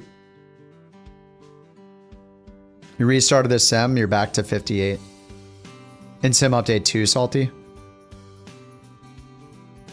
How did they manage to make the game run on an Xbox? With 13 gigs of shared memory? Yeah, I don't know. All right, I'm still deleting. It's deleting 43,000 items. All right, I deleted like everything, and I did permanent delete, so there's nothing in the recycling bit. I did shift delete. Okay, I'm launching Flight Sim again. It'll take longer to start up because it's got to activate literally everything. So no community folder. Everything deleted. Literally everything deleted. You might try the beta again. Yeah. Yeah, I mean, it's science. We're sciencing it.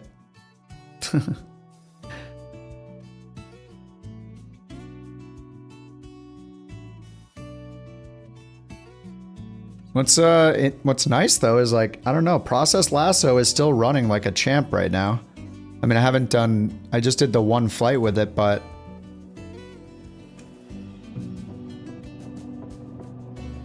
I'm using CPU sets. Everything is running on, I have it separated again, so. I mean, it's basically the same as, it's almost the same as me like running it in X3D turbo mode or whatever, just turning it into a 9900 X3D. We got the music back. That's how you know I deleted absolutely everything. Haven't heard this music in a while. God, I missed it so much. It's beautiful.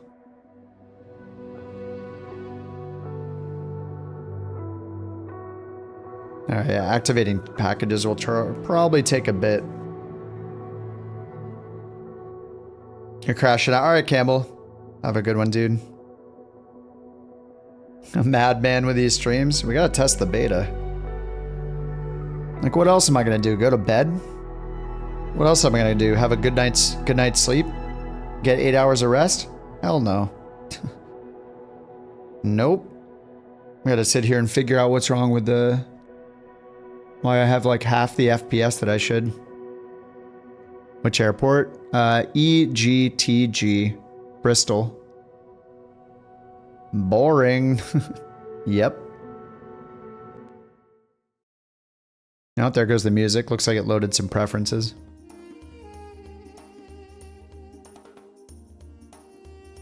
Sleep is a crutch. Please use my computer. Like food and water makes you weak. Yeah, I work tomorrow. Yep. It's Friday. Tomorrow's Friday. What if it's FSUI PC? Because that's opening still.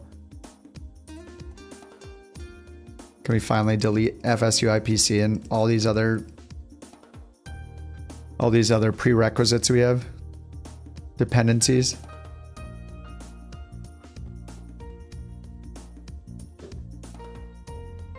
Does Stupid Bird use it? No, he doesn't. God, no. No, he just uses SimConnect. He uses the official stuff. All right, Tim. Yeah, it's almost 3 in the morning. Yeah, sounds good. We're just going to be sitting here staring at FPS for the next hour. But it'll be interesting to see what happens, I guess. Have a good one, Tim. EGTG. All right, Bristol, parking spot number 1. We're at 7:38 a.m. Preset off, clear skies, 7:30 in the morning. In the Corvallis, same parking spot.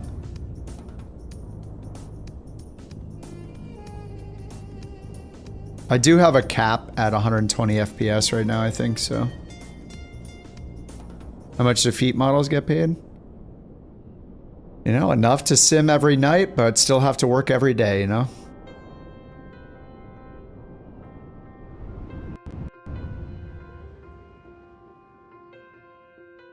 So what were we at in the cockpit? 76? I mean, it's not getting better. Look at it. It's only at 50 right now. I mean, I'm gonna let it run through this cinematic a bit.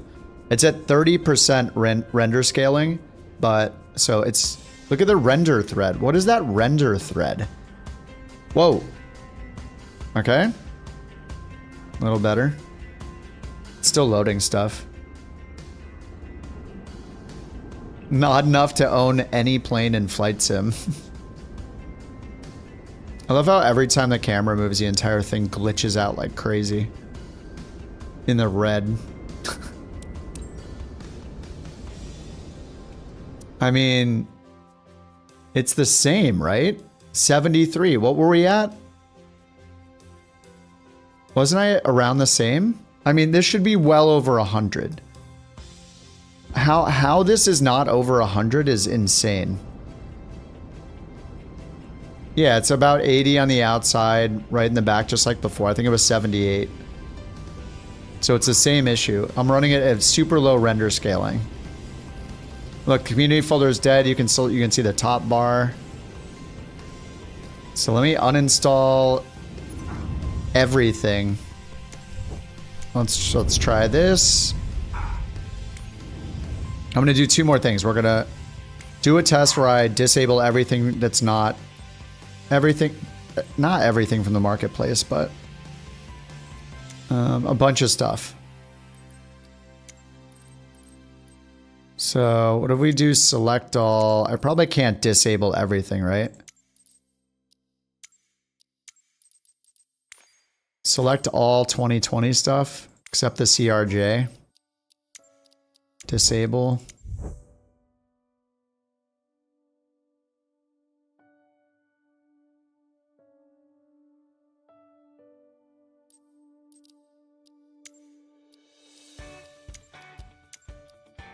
Okay, so I just have the CRJ. And then what if I delete everything from my auto start folder?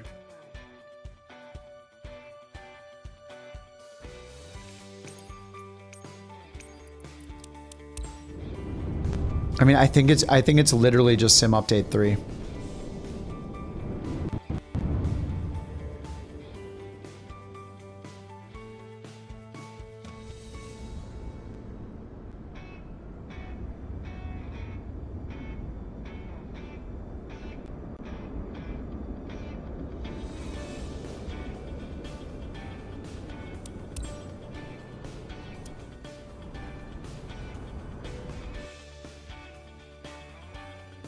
What?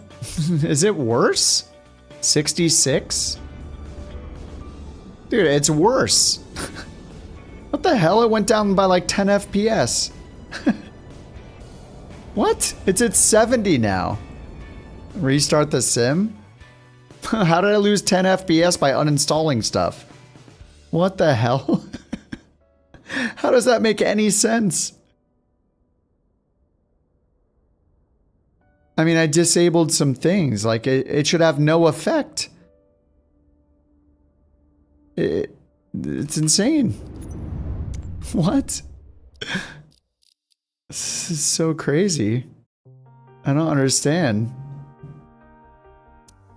You disabled stuff and got lower FPS until you restarted.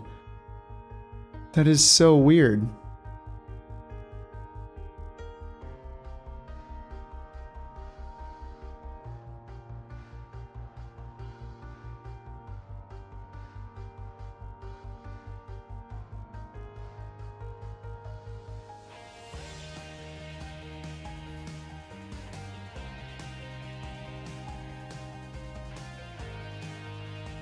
I'm testing something.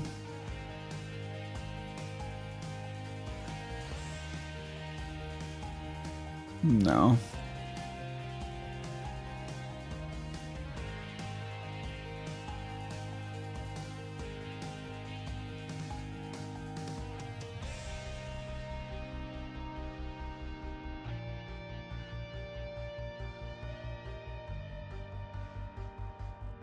Okay, I mean, I guess I could restart it again. Let me, I'm gonna edit my...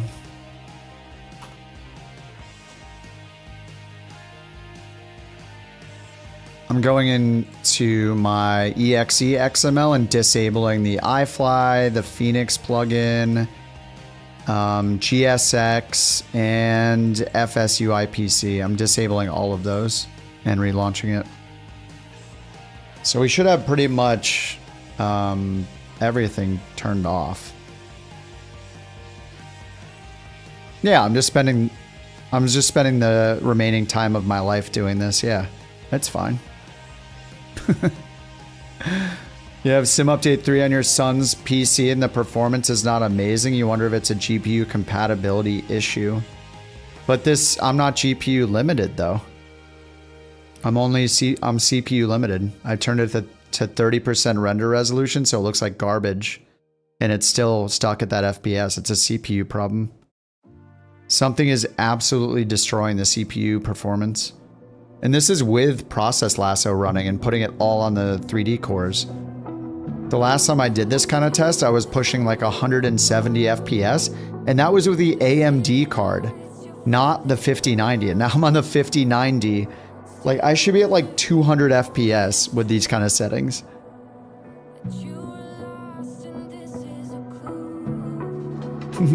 This isn't the GPU though. I mean, unless the GPU is somehow like totally destroying the CPU's performance, but like, I don't know.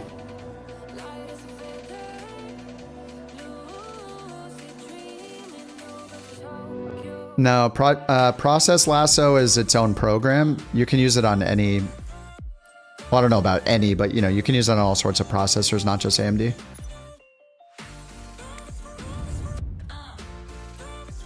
I mean, we could go back to test range. Test range is usually where I do all the tests. Test range, parking 5. This is my spot at 8 in the morning.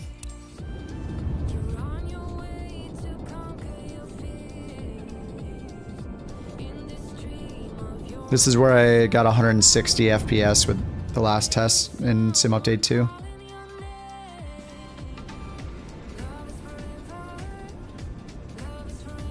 Whoops, wireframe.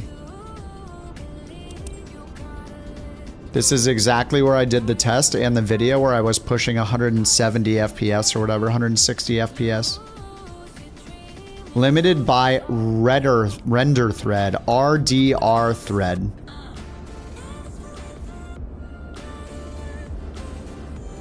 It's not limited by main thread right now. What is render thread doing? That's kind of a new thing, isn't it? Corvallis LOD. What is... Look, now I'm limited by render thread this time. That is new, right? It says render thread, not main thread. Why does it say render thread? Still only at 70 FPS. Which plane? I think it was just the 182 or the 172.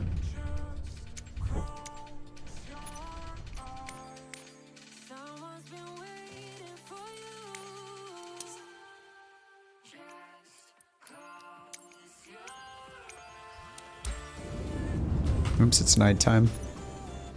Why does it keep changing the time? It's so stupid. I changed the time. Why are you changing the time? Dumb decisions.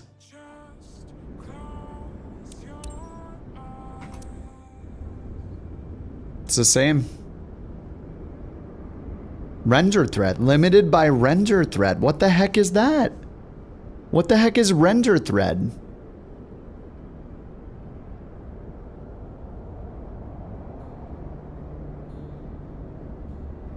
What is that?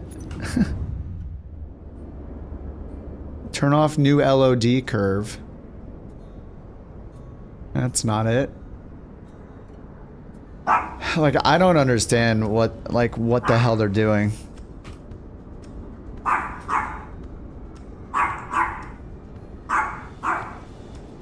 Render or reader? I don't know.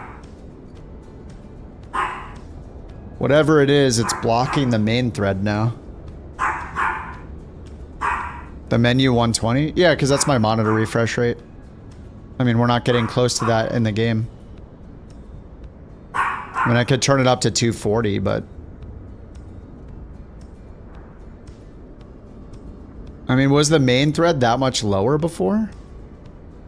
What the heck is RDR thread? Limited by RDR thread. Let me look at this. Struggling with low FPS, limited by RDR thread. It shows GPU engine as GPU 0, nothing else using GPU, blah, blah, blah. Oh, this was posted in 2021.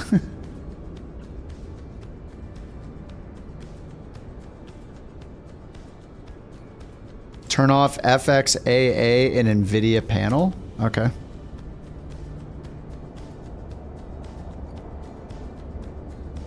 Anti-aliasing, yeah, it is off. Anti-aliasing FXAA is off.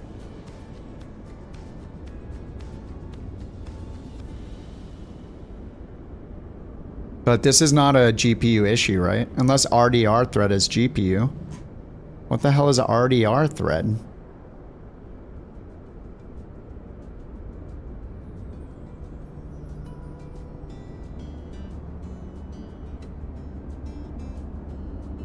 Someone else, this was 3 years ago, GPU driver issue.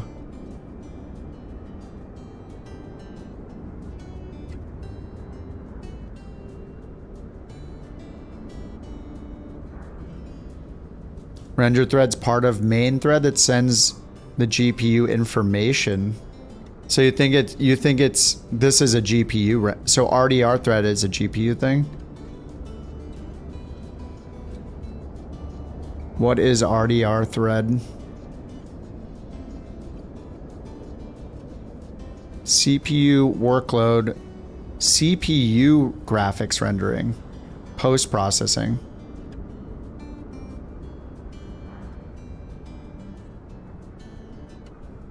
Adjust graphic settings.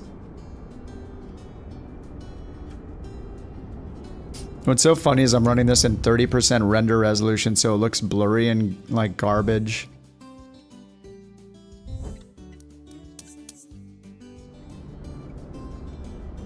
I mean, it's still the same limitation of 4K. Okay, a little more on main thread now.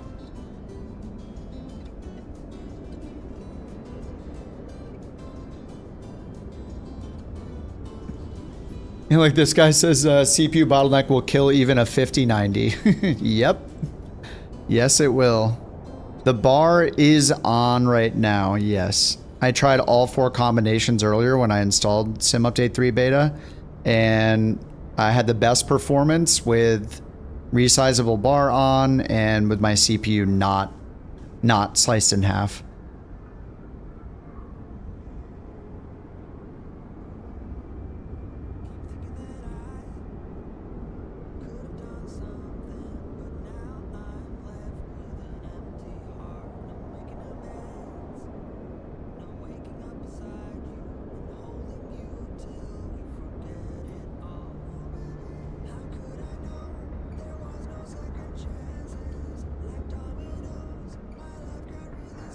I'm just like exiting process lasso just in case, but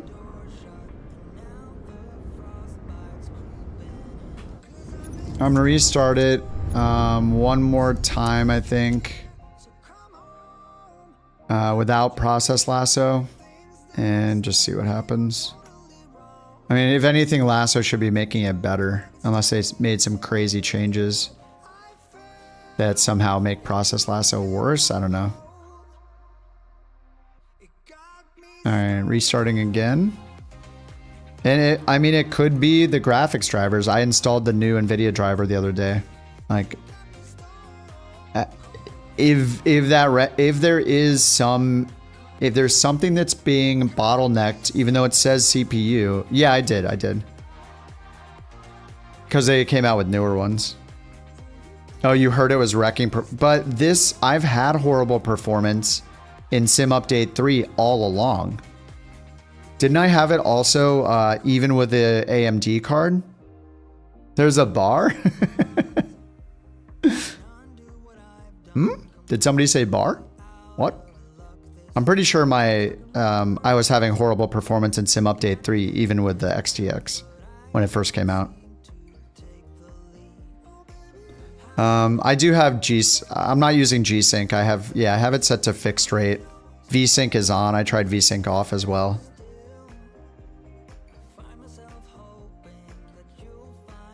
Kip was a fiddler. He was a tweaker, a hoarder, and a pilot. Always struggled with getting the landing gear down. What makes sense because it's a CPU issue?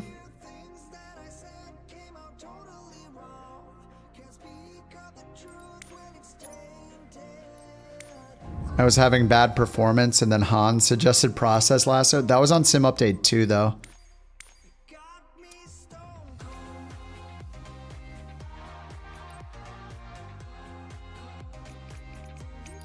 Test range. 7:30 a.m. You got negative 32? Nice. Very nice. Oh no, I start on the runway. Alright, whatever. I mean, it's gonna be the same anyway. Yeah, it's maxing out at 80. 70 inside, 80 outside. Main thread is the limit now. Every time I move, it says render thread or RDR thread, whatever that is. Alright, Virtue, have a good one. Thanks for trying to help. I don't know if we'll solve it tonight.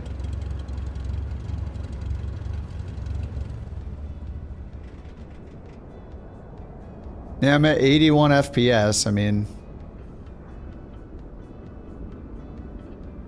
it looks so smooth, but it doesn't make sense that I would be stuck at under 100. Off-screen cache is low. It's on a preset, so it's on high.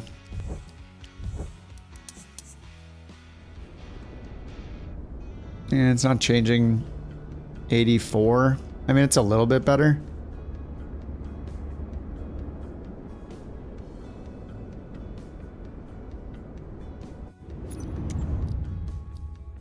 Graphics to minimum.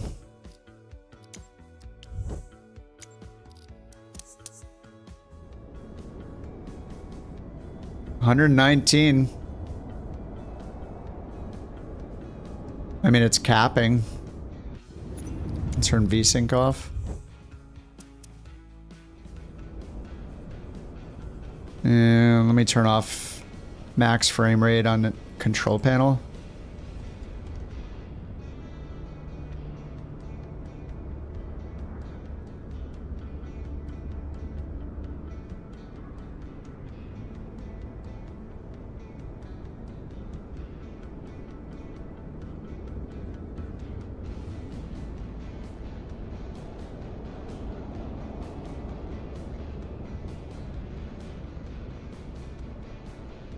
Can I change my refresh rate right now? Let's see if it wrecks it. I can go up to 240 on this monitor.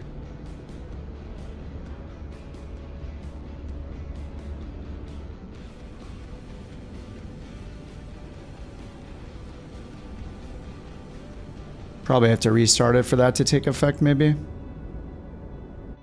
119.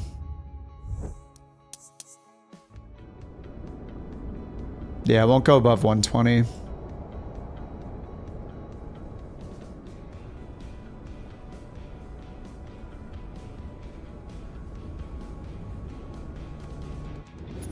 So what of these settings is absolutely wrecking it that much? Medium, almost hitting 120. Oh, I just turned terrain level. Let's go. Well, let's just do high end now.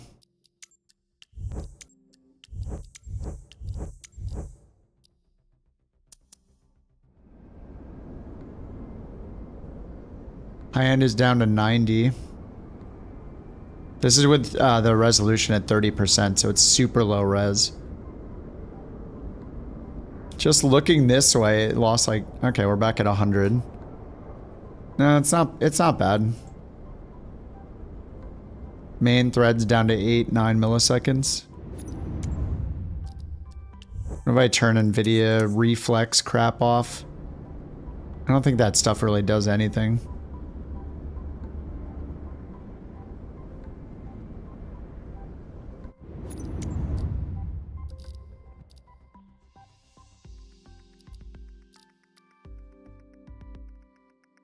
And then if we go to Ultra,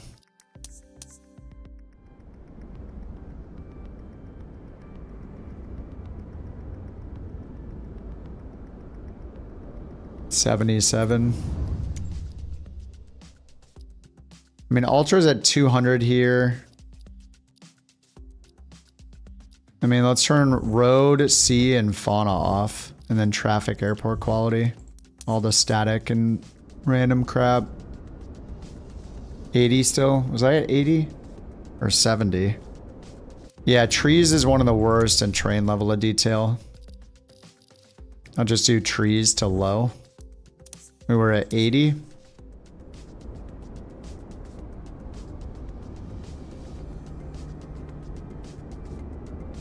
Really didn't change anything.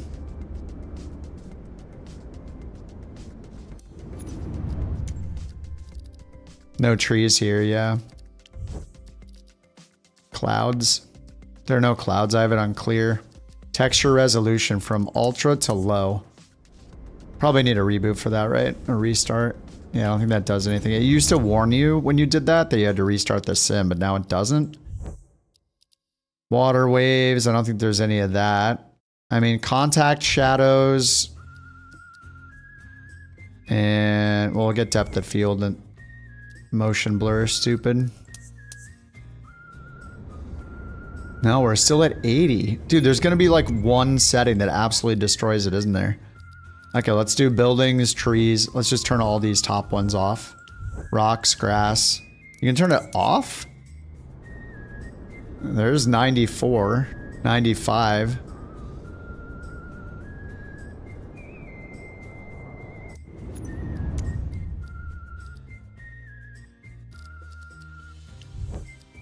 So trees and buildings on Ultra. We were at 95. Now we're down to 90. 91. Plants Ultra. Lost 2 or 3 more. Yeah, 2 or 3 more FPS. Rocks. Down to 80.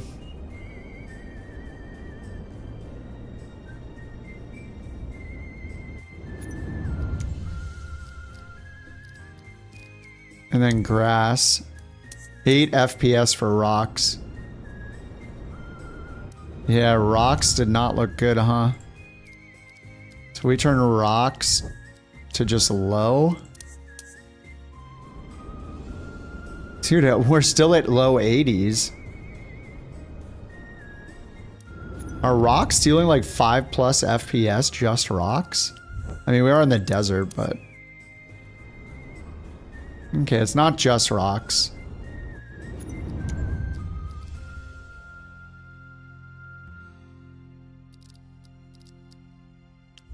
It was rocks and grass? Or is it plants? Rocks, grass, plants, all off. I mean, barely 90. I don't know. The whistling? Yeah, it was good timing. I'm not sure. Clouds are on ultra, but there aren't any clouds, right? I mean, we're in clear skies, so that's doing nothing. So that's, I mean, at least that's good. It's not doing anything when there are no clouds. I'm just going to turn everything back on ultra and get a baseline again. So we're about 80, 78, 77, 79 at the most. Motion blur. All right, let's do ray marked reflections from ultra to off. Same pretty much. One setting at a time. Science. Ray marsh reflections didn't do anything. Light shafts off. Same. You think the light, I mean, there just aren't any light shafts right now. Cube map. Okay, ambient occlusion is now off. Still the same. Yeah, they're dependent, yeah, but I mean, we're just, you know, everything else is staying the same, so at least we can see some things. I don't know, like just what right now is limiting me from going from 120 down to 80. I mean, it's crazy. It's like a 50, is that a 50% or like a 40% decrease or something? It's insane. There's nobody else here either. Terrain shadows aren't even on the max. Terrain shadows off. Still at 70s. I turned a couple other things on a little higher.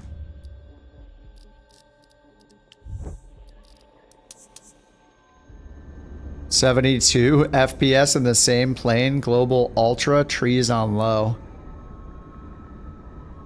I'm at 76 FPS. Main thread 12. Limited by main thread the whole time. What is taking so much CPU? The plane is off, right? Like, how is it using so much CPU? Isn't that so weird? Cube map reflections? Like, it's so weird.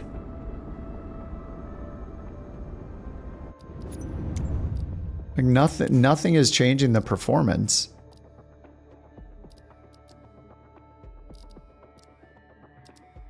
Is it glass cockpit refresh rate? I mean, that'll use CPU.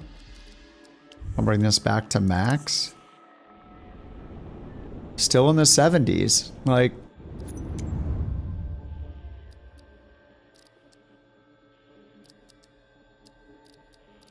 ray trace shadows.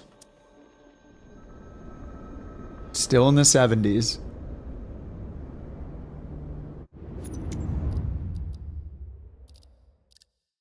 Shadow maps.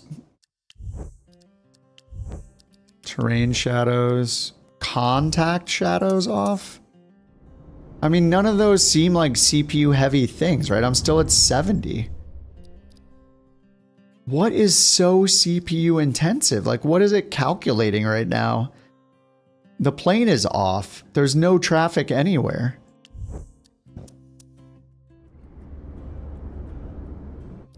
Right? I don't understand. Air traffic off. Right? That shouldn't do anything. There's no air traffic.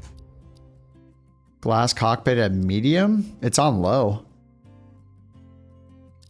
Reflections, light shafts, ambient occlusion.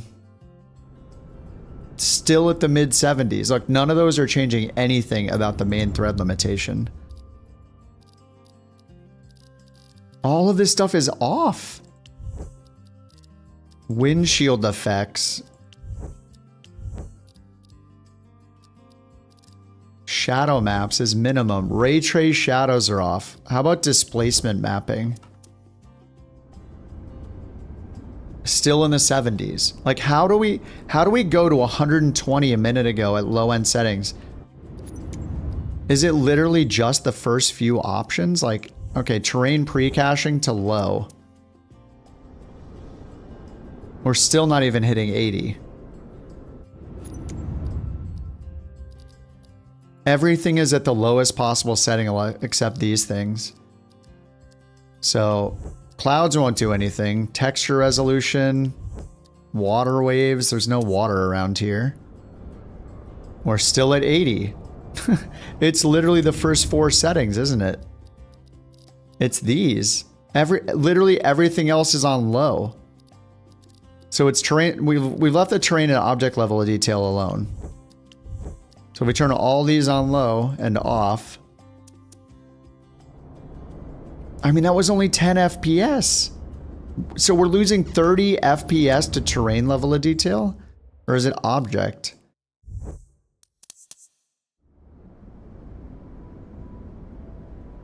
I mean, we're still at 90. Was I just at 80? No, that was 90 to 90, right? That didn't do anything.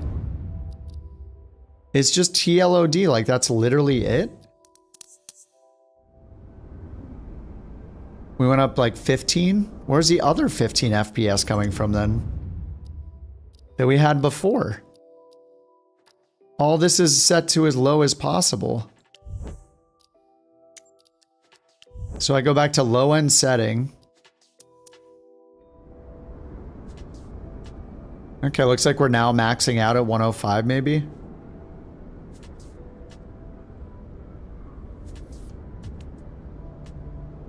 How is terrain level of detail so CPU intensive? I mean, how can I only get 106 FPS right now? I don't know, it's kind of crazy.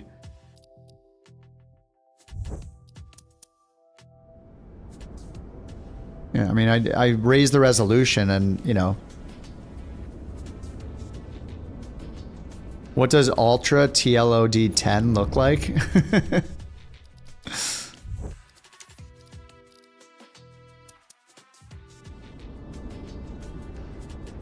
This is insane how low it is with this hardware. Something is wrong. I mean, I don't know. I feel like we beat this thing to a pulp. This is Ultra TLOD at 10. We go from 60 something to 90 something.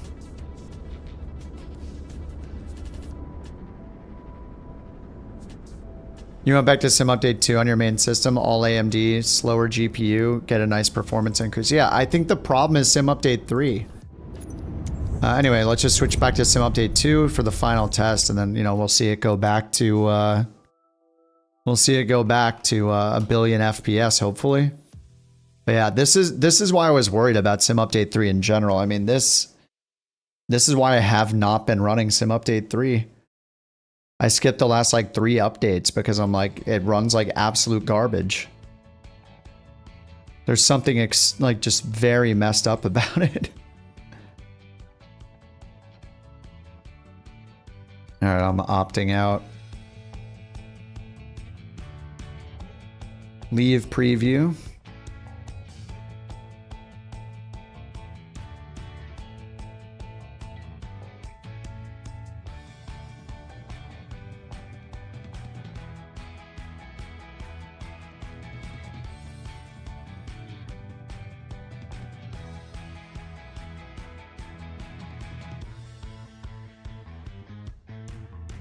Oh my god, Beyond ATC was running in the background. I mean, I'm not gonna turn it off, so.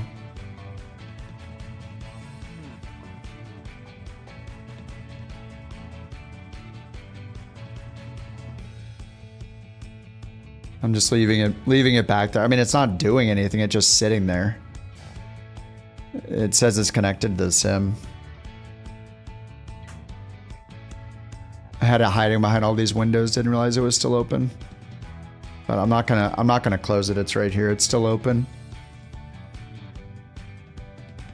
Just gonna leave it open, and it's prepping to update for Sim Update 2 right now. You hope this is fixed? I mean, whatever... If it's not injecting traffic... Yeah, I mean... Yeah, I'm just gonna leave it on the same setting, so... I mean, it might be trying to inject traffic that whole time.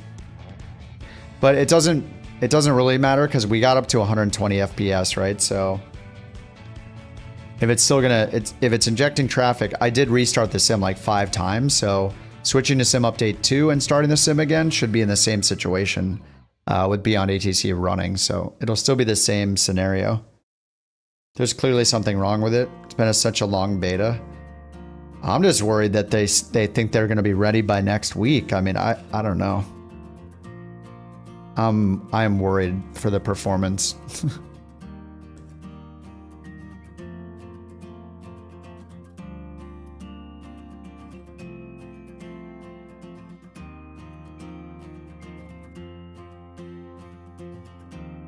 Good luck releasing.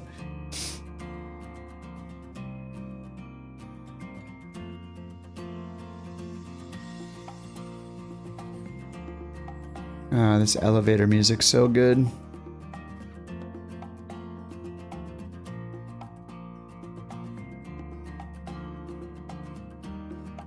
Works great for you. Nice.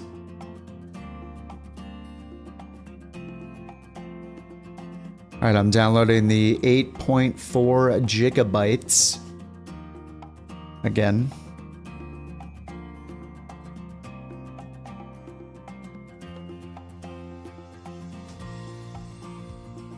Oh man.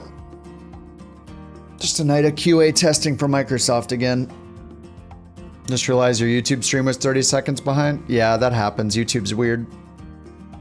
If you like leave the app and then go check another app and then come back into it, it'll be behind however long you were in the other app. And then you have to hit the live button and it doesn't remind you. It's really, really stupid.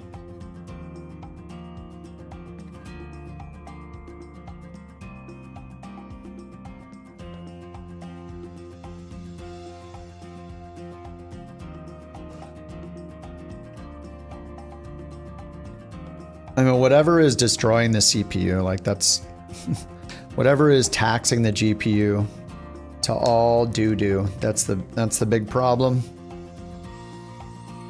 Something is wrecking the CPU. I don't know, are only some of us opted into the performance things? You know?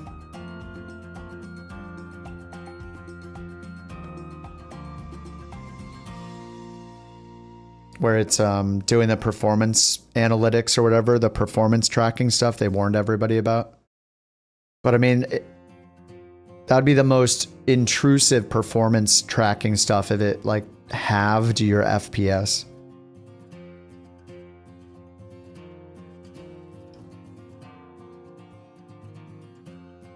Yeah, it takes forever, Zoe, but just do, I mean, what I did was I just hopped in a little tiny plane. I just hopped in like a Cessna or the Corvallis or something at parking and just said, okay, what do I need? All right, throttle. I just did like the absolute basics.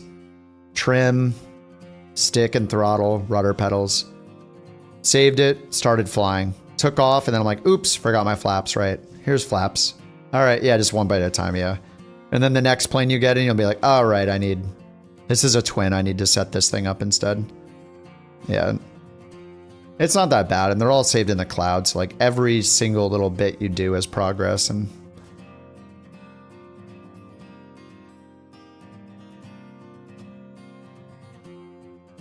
All right, launching the game. It's on the little splash screen.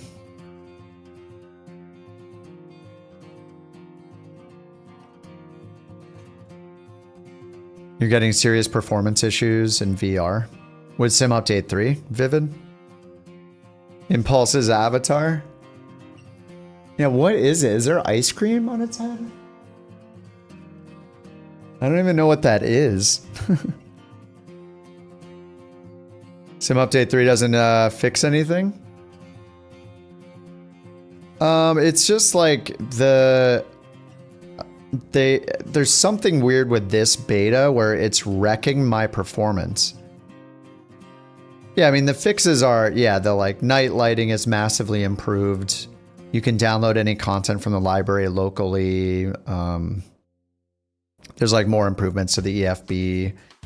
Yeah, we've been having a lot of issues in the latest version of the sim, like Sim Update 2, with multiplayer seems to crash us pretty often. So a lot of us have been turning our air traffic volume. I know in X-Plane stuff there is no multiplayer, so it's very confusing. But yeah, you can, when you see other people flying around with name tags without installing 20 mods to make it happen. But yeah, it's we think there's something related to like multiplayer and model matching and causing us to crash if we have it set to like the ultra setting. So that seems to be fixed in Sim Update 3 as well, but I'm not sure. Who knows? If they launch Sim Update 3 and the performance is still this bad, then we'll be back in X-Plane or something for a bit until they fix it. Going in the right direction. I mean, the only issue is, I mean, obviously it's a massive issue, but for some reason my performance is extremely bad in Sim Update 3. Like, I'm going back to Sim Update 2 right now, which is the current live version, to do a quick A/B, because we just did a bunch of testing in Sim Update 3 again in the beta. And yeah, I mean, I'm sitting there like, what, 65 FPS in the Cessna 172 on the runway. The Corvallis might be an FPS hog. The CRJ gets better FPS. Yeah, I don't know. No multiplayer. Yeah, I mean, the more planes you load in, the worse the performance is. Oh, the rolling cache. I didn't delete anything. Anyway, I'll load it and we'll see. And if it still sucks, I'll quit out and delete all that stuff. We're almost there.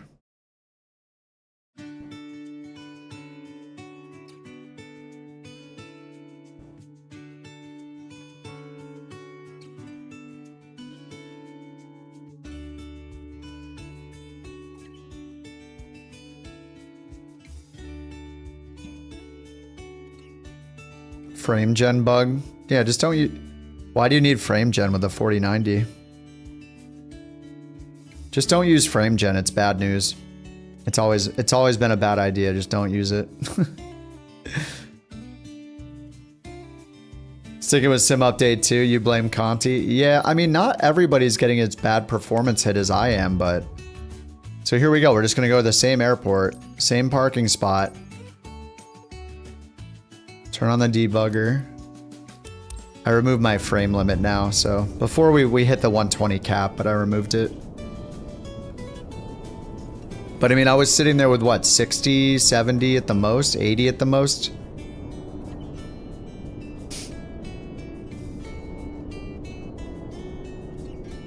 Ultimate Tinker? Dude, we shouldn't have to do this crap. I'm tired of it. So, most likely, we probably will get the same performance.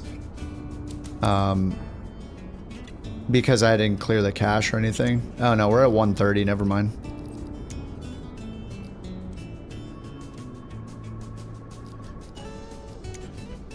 Oh, this is with Aerofire Global on, too.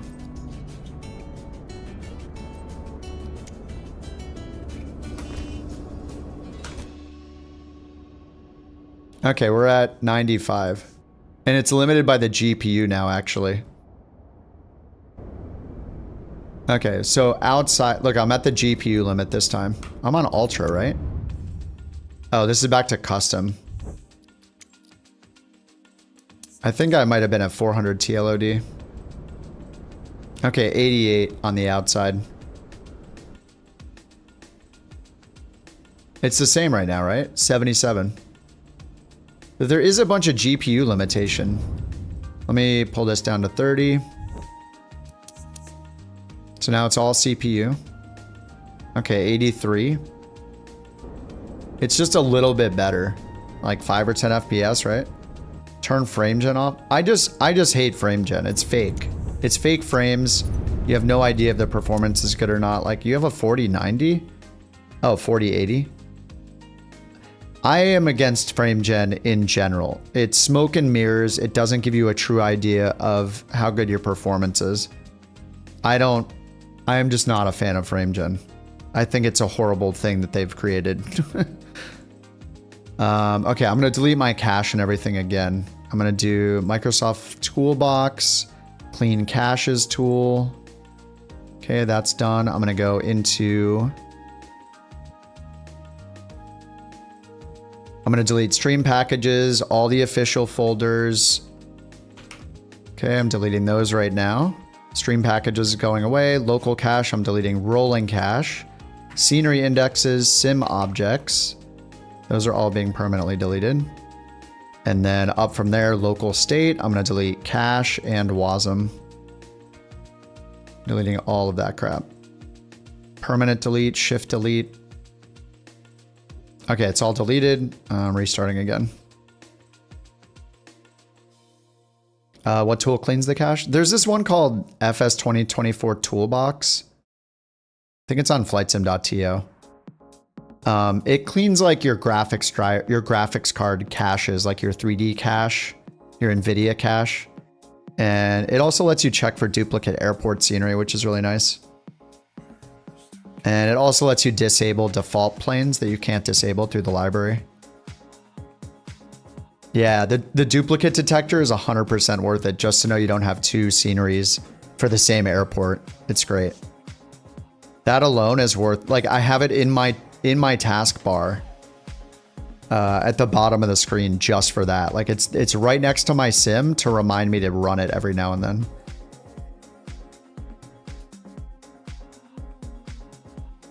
Okay, so now we're gonna do, I'm just gonna do the same airport again. We were at what, like 80 in the thing. I should be at like over 100 easily in 4K.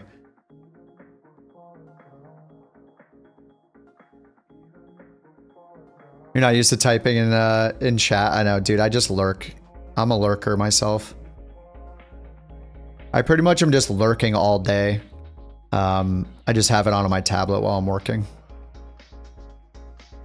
DLSS, when you're adjusting the altitude, it ghosts. Oh yeah, the ghosting thing, yeah. TAA and TAA, no frame gen for life. Even if you have to like lower your resolution scaling, turn all your graphics settings down, at least you know you're seeing the actual performance. The actual frames, no smoke and mirrors. I hate frame gen. I think DLSS is fine. I mean, it's just like an alternative to lowering your render resolution.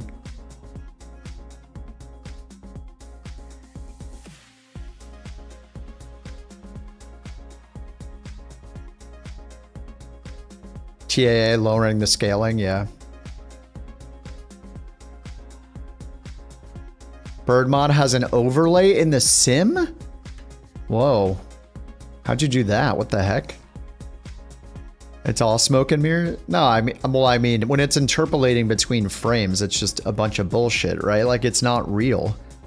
It's literally making things up. Just like stupid Motion Plus on TVs from like 20 years ago or whatever. It's just all stupid. It's not actually rendering the graphics. It's pretending it knows what it's going to render between two frames by like blurring it together. It's dumb.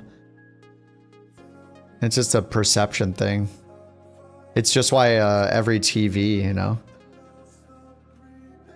If you can tell though, you can tell because all of your input is laggier. Every time you use your any controls, you're going to feel that latency that's being doubled. It can affect things like network calls, according to Valve, who recently posted about it. You see ghosting. You'll see ghosting and weird artifacts on wheels, anything that has fast motion. Wheels, fan blades of turbines and props. You can tell the difference 100%. You'll see weird artifacts happening in the sim. Because things that move too fast, it can't interpolate between those frames when it's moving too fast, it glitches out. So anything in fast motion, you definitely see the difference.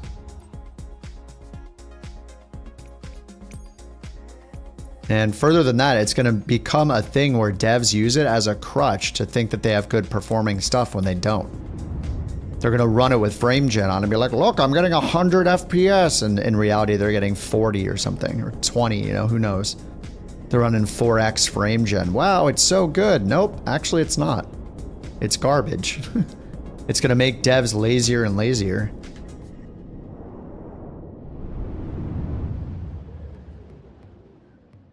Oh, all the planes spawned it on the ground here. Oh, because I did the preset, right? Oh, okay, there. It's loaded. It's like still the same, right? Still main thread limited.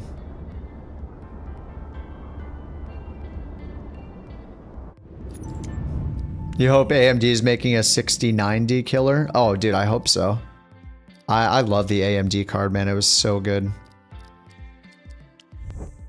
Low end. I mean, we got to 120 FPS in low end last time. So this is pretty much the same, right? I mean, I had the frame cap on before, so.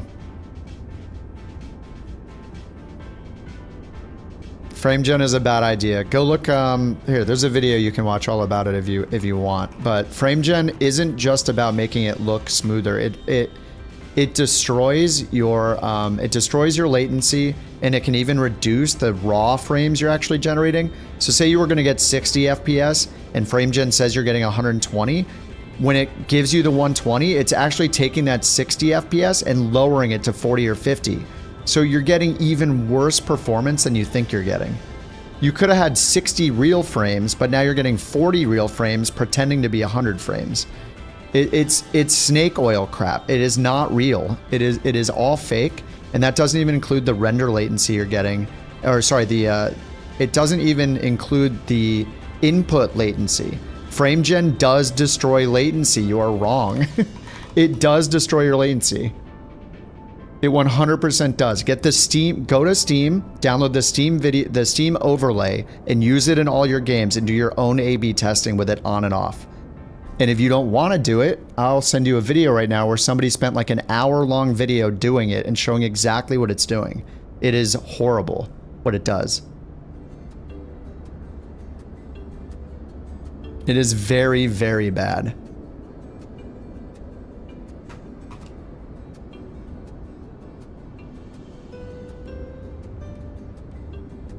Here you go. It's called Frame Gen is the bigger lie than we've ever known. Monday.com Blah, is blah, the blah. best AI for work. 400,000 And here's views why. already. Here's the Let me show link. you some of the Watch a video debunking. As long as it's doing exactly what this guy is doing and showing different results, then yes, I agree. This guy is literally going through dozens and dozens of games, proving with Valve literally made a new video, a new FPS overlay that is enabling people like this to prove that it's horrible for your games. NVIDIA's DLSS 3.5. So this guy goes through and shows you exactly what it's doing with the latency. It is all fake. You don't get free frames for without any trade-off. If you believe you're getting double the frames without a massive trade-off, then you're just drinking the marketing Kool-Aid. There is no possible way. It is not some AI magic solution. It is wrecking everything else. It's ruining network calls. It's ruining your input latency. There's all sorts of things. Valve posted a blog about it too. I can link you to that too if you want. They made this tool literally to prove people, to help people prove that it is horrible. You know this? You said that it is not destroying latency. You're wrong. It does destroy latency. This guy proves it in the video. He uses Valve's new tool. So that's BS. It's absolutely wrong. And I'm reading what you're saying. You said frame gen doesn't destroy latency. Gamer Nexus did one too. Okay, so you have another source. What's up, Chill? Yeah, I'm just doing FPS testing, dude. I'm not worth reading. Not me, not me. Destroying is loaded. Yeah, it like doubles it. That is destroying it. Imagine you're playing Counter-Strike and your ping goes from 12 to 24. You gonna notice it? Destroy. Oh my god. Here we go with the semantics. You're acting like frame gen is not a bad thing. It is a bad thing, and people are proving it constantly.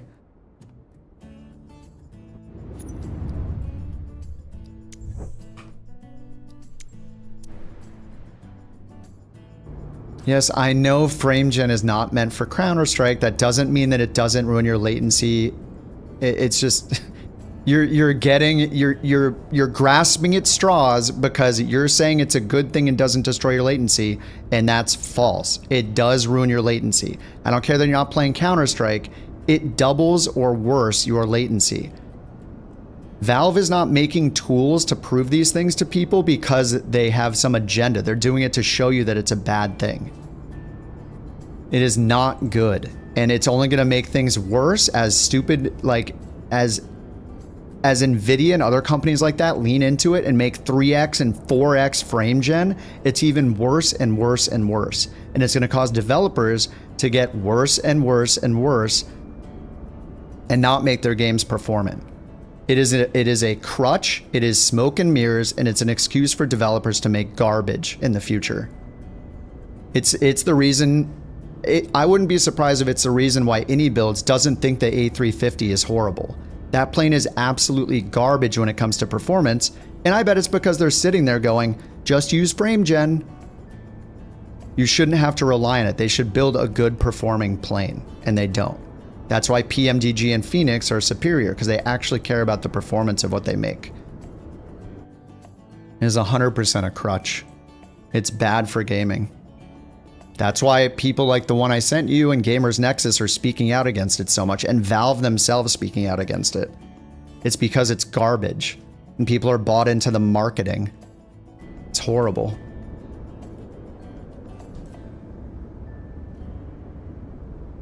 So I'm at 120 FPS. Is this good or bad?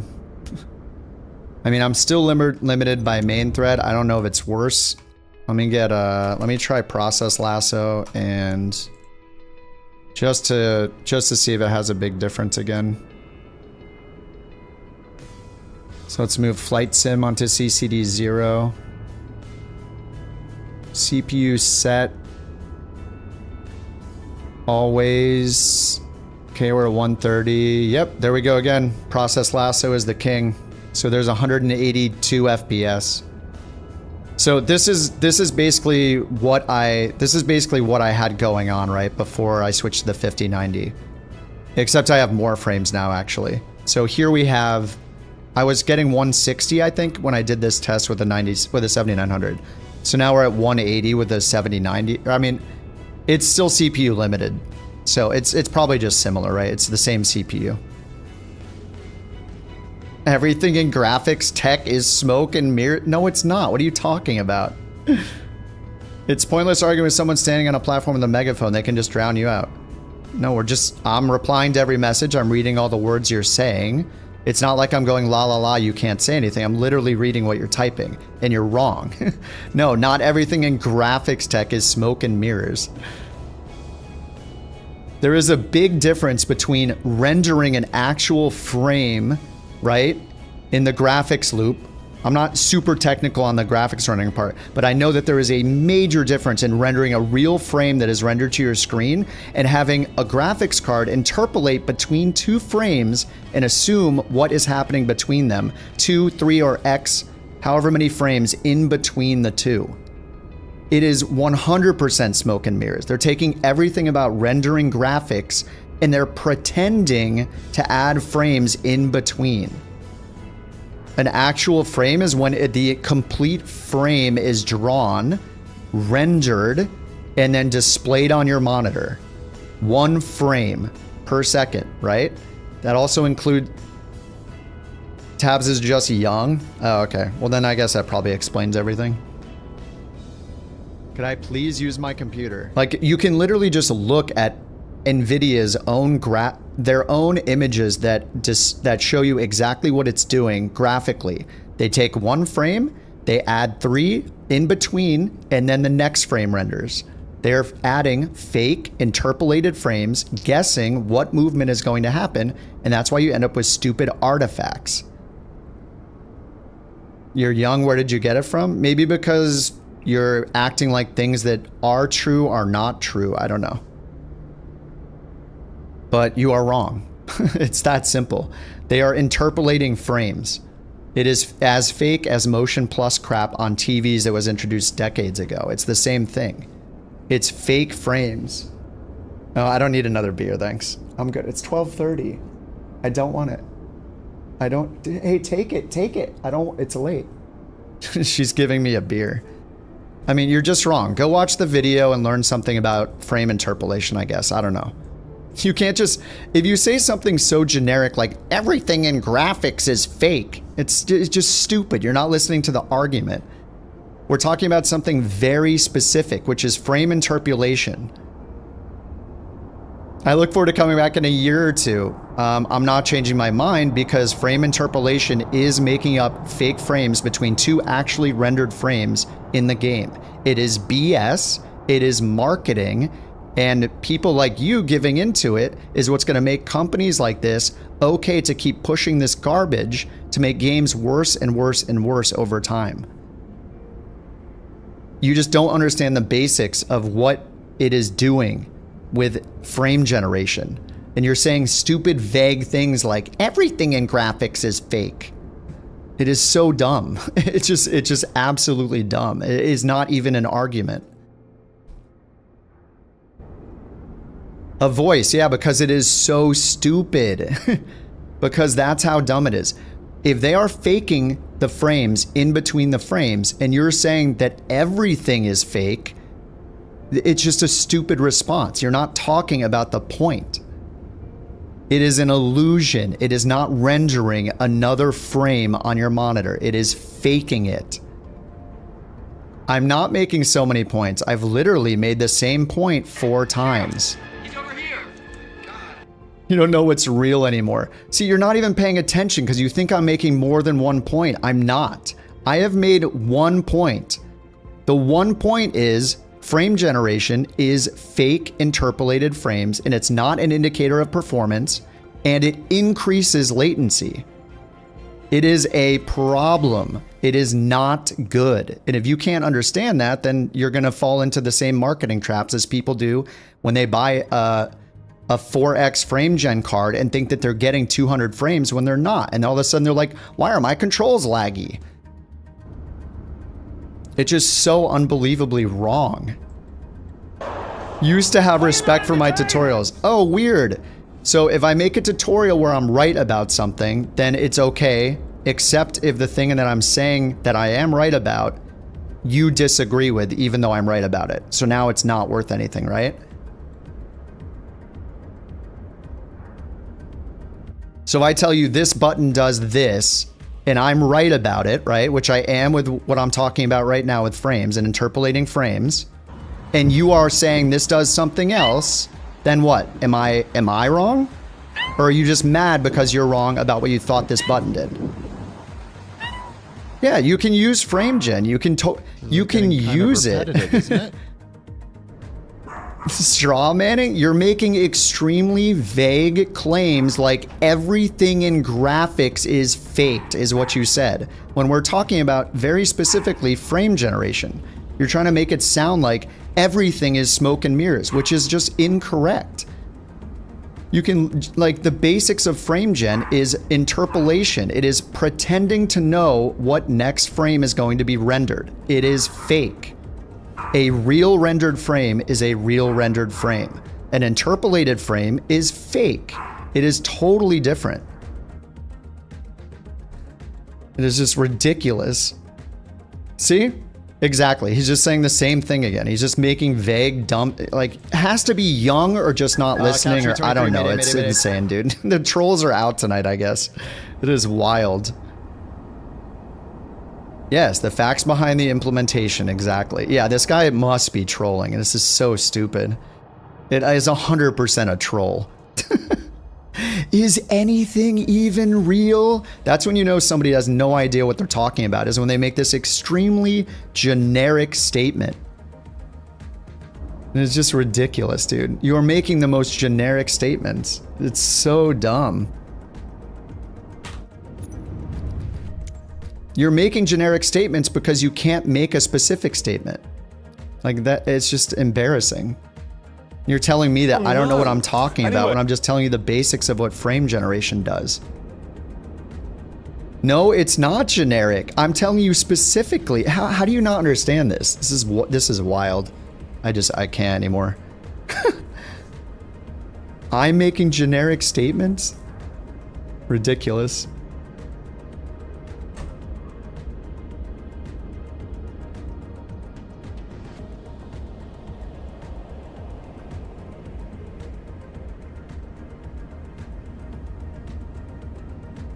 We're dead. We're not dead. We are dead. I'm freaking out, man. You are. My blood pressure. Man. Oh my god. When people know absolutely nothing, yeah, you can't teach somebody that doesn't, like, they can't even follow the absolute basics, I guess. I don't know.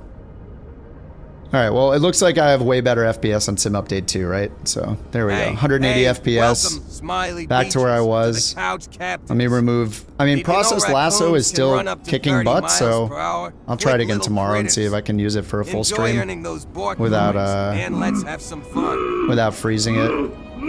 I'll turn it off for now, I guess. I'm gonna have it auto-start for tomorrow, so when I'm using Sim Update 2 again, I can see if maybe the new NVIDIA driver had something to do with it.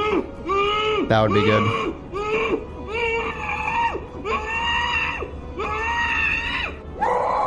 Yeah, I know, I'm arguing with a troll. I know, this is ridiculous. It's late at night, I get it. It's almost 1 in the morning, the trolls are out.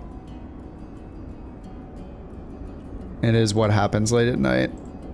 Okay, yeah, I think we've tested it extensively enough. I think we're good. And Beyond ATC was running the whole time. And if I close Beyond ATC, it shouldn't change it. No, it's still like 180, 190. This is in 4K right now, too. But it is on low end, so if I switch back to Ultra and go back to my normal settings, and... Actually, let me just use the Ultra preset. I mean, yeah, look, Ultra preset, I'm at 100 FPS. So, what's weird is I don't know if I could hop over to Sim Update 3 right now and then all of a sudden, like, Lasso on Sim Update 3. I was using Lasso. I went back and forth with Lasso on Sim Update 3. I mean, I couldn't get it to this FPS. And we're at 100 FPS on the Ultra preset. And I won't even run these things at Ultra down here, like, VSync is on, monitor refresh rate. Yeah, I mean, I would turn these things, some of these things down, right? Traffic airport quality, motion blur, depth of field. Probably turn road and sea and fauna down. Probably leave the rest of these where they are. I didn't say that, yeah, I didn't say there's anything wrong with using frame generation. But if you don't fundamentally understand the difference between a fake frame through frame gen and what a real actual rendered frame is, then you're being misled by companies like NVIDIA thinking that you're getting better performance when you're not.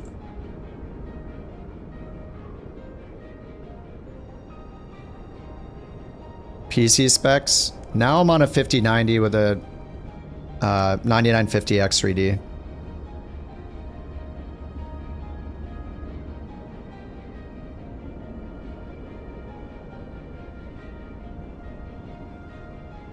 Okay, I mean, I think it's good enough. So tomorrow, this is with it, and if I actually let me start Process Lasso again with 4K. So here's Process Lasso turning on.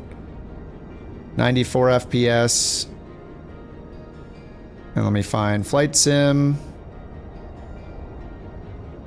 CPU affinity, always. Try it again. Only on Core 0. Click.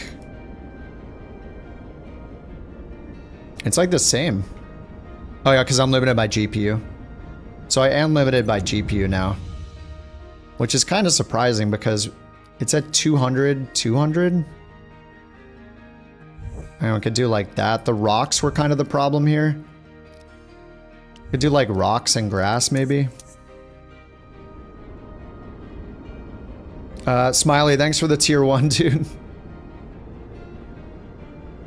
Maybe I need to make tutorials about frame gen next, then maybe it'll get through. There's enough videos. Watch that video about how bad frame gen is for your latency and stuff. It's a very, very good video by that, what's that guy's name? Anyway, I linked it earlier. Oh, the devs are 100% gonna rely on it. The thing is, if everybody ends up with frame gen, then everybody ends up with just a bunch of garbage fake frames, and then every developer in the world for every game will say, well, everyone's using frame gen, our FPS target is now lower, let's make a bunch of bad performing crap. It's a problem. It's so much of a problem that Valve made that new FPS overlay tool so people can see exactly how bad it's ruining their performance. Like, they wouldn't do that if it was a good thing. A company like Valve is doing that to show people how bad it is. Like, they wrote a whole blog post about it. Yeah, the Steam overlay, yeah. You still didn't send me a link, Tabs. You mentioned the link like 30 minutes ago. You still haven't sent it.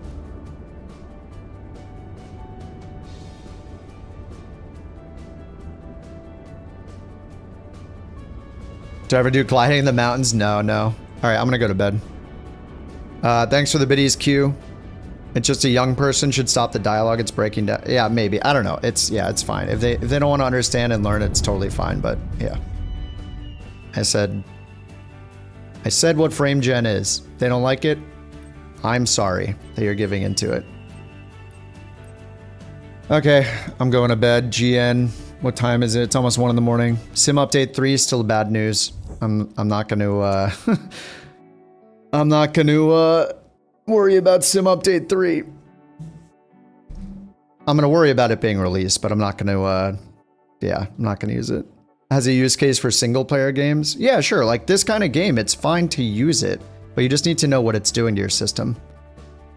I mean, you're going to turn it on and see glitching wheels and shadows flickering all over the place on wheels and fan blades and be like, what's wrong with Microsoft Flight Sim? And it's like, no, dude, that is frame gen. That's what you're getting. That's just the graphical part of it. So, all right, guys, GN, always a good time. We were having a good productive time until people started trolling. I can't help but feed the trolls, I guess. All right, Conti, have a good night. Dorian, have a good night. See you, Zoe. See you, Chris. Tim is up burning the midnight oil too. All right, guys, have a good one. I'll see you all tomorrow. I'm going to stay on Sim Update 2 tomorrow and probably do the UK tour. So we'll do that. All right, guys, GG's. Have a good night.